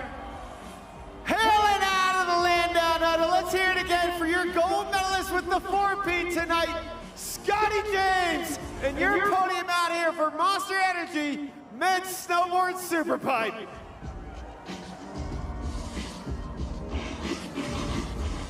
Well, this guy, Scotty James, is truly something special. The amount of dedication and discipline at 30 years of age to still be taking it to the rest of the global field, a performance for the ages, and for this crowd that decided to be like, you know what, I want my tickets on night 1 of X Games. In our 3 days of being sold out here at X Games Aspen 2025, they more than got their money's worth in what was truly a historical way to kick off X Games here in Aspen. I'm just trying to comprehend everything that went down tonight. We're gonna get Scotty James on a headset right now and get his perspective on his performance tonight now that he's gotten to settle in a bit to the moment. Scotty! Salema. Hey, mate. Oh my gosh. First of all, congratulations. And you know, everyone's talking about the fact that you tied Shaun White for 10 medals, but we're burying the lead here in the stats. You knocked Todd Richards out of the top spot for being the oldest gold medalist in Superpipe. He was 30 years old in 6 months. Amazing. In 2000. You are 30 years old in 1 month, so take a bow, sir. Yes. For this accomplishment. That's the one I'm most proud of. Todd, how does that feel? No, look, I mean, honestly, I'm speechless. I literally just feel like I got out of the pipe, and now I'm fortunately talking to you after such a big milestone in my career, and to be pegged next to Sean, doing a 4-peat and equaling him in golds and medals overall. I mean, I wouldn't have dreamed this as a kid. Just to be here is an absolute privilege, and I guess just continue to work hard every year. Super motivated by everyone that's riding incredibly well, and yeah, I'm just, thank you, everyone. One of my favorite things about you as a competitor is that every time you win, it's like the first time. You don't rest on your laurels, and I just wonder how you're able to find that freshness. Even better. Yeah, I mean, honestly, it's one of the biggest challenges year after year, because obviously there's a huge element of risk in the pipe. The tricks are getting, you know, even harder every year. The triple's obviously the biggest evolution, and something I've put into my runs this year. But honestly, I feel even younger every year. I fall in love with snowboarding even more every year. I love the competition. I love riding the transition, and you know, now I'm a dad too, so I think there's a lot more perspective in my life, a really healthy perspective. And honestly, it all is just coming to fruition, and I'm just pumped. Well, that Leo Harry James young man that you just had in October is going to have quite a highlight reel as he gets older to look at his absolute rad dad. Congratulations to you, Scotty. An incredible performance, and we'll see you the rest of the weekend. Thank you, and I think he's asleep at home and he won't be drinking any champagne tonight, but maybe in the future. But thank you, Salema. I'm absolutely pumped, and yeah, thank you, everyone. Right on, Scotty. Well, we promised you a dynamic and powerful night one here at X Games Aspen 2025, and we did not lie. But we got two more incredible days. Off the bat, it was Rel Harwood coming off the toes with this nose butter 1260 in women's ski knuckle huck. Incredible. The first American to win gold in some time. And then it was Alex Hall in men's ski knuckle huck after Rel. No doubt being inspired and doing it his own way. Signature fluid style. You see him just dancing on those toes and then spinning 900. He said, let me show you how I do it coming off switch. Absolutely incredible performance from him. Remember that Alex Hall is competing in 4 events, trying to be the first ever to get 4 gold medals at one X Games. And then how about this performance from Anna Gasser? 33 years of age, but just not slowing down with this incredible cab corked out 1260, showing that you don't have to spin 1440 if you're able to have technicality and style. An incredible big air win for her. And then in the Superpipe, Scotty James. I mean, this guy, what can we say? The signature switch McTwist, the backside 1260 grabbing stalefish, and then the switchback 12, just to cap it, just to say, hey, I'm not going anywhere. Congratulations to Ayumu as well, right behind him. Well, that is a wrap for day one, but it is a full pull tomorrow. First day of street style. We've got men's ski slope style and women's snowboard slope style. Plus, the night ends with men's snowboard knuckle huck featuring the one and only Zeb Powell. LJ Enriquez will also be here in men's street style. Yeah, it is a big, long day. And then, of course, Eileen Gu, who's also scheduled to be competing in 4 events. And her skill set is incredible. You know, her reign in the Superpipe, she's looking to dominate, but she's also equally as dominant in street style. So we will see you tomorrow, day 2 at X Games Aspen 2025. Thanks for hanging out with us. My name is Salema Masekela. Saying goodnight from Aspen.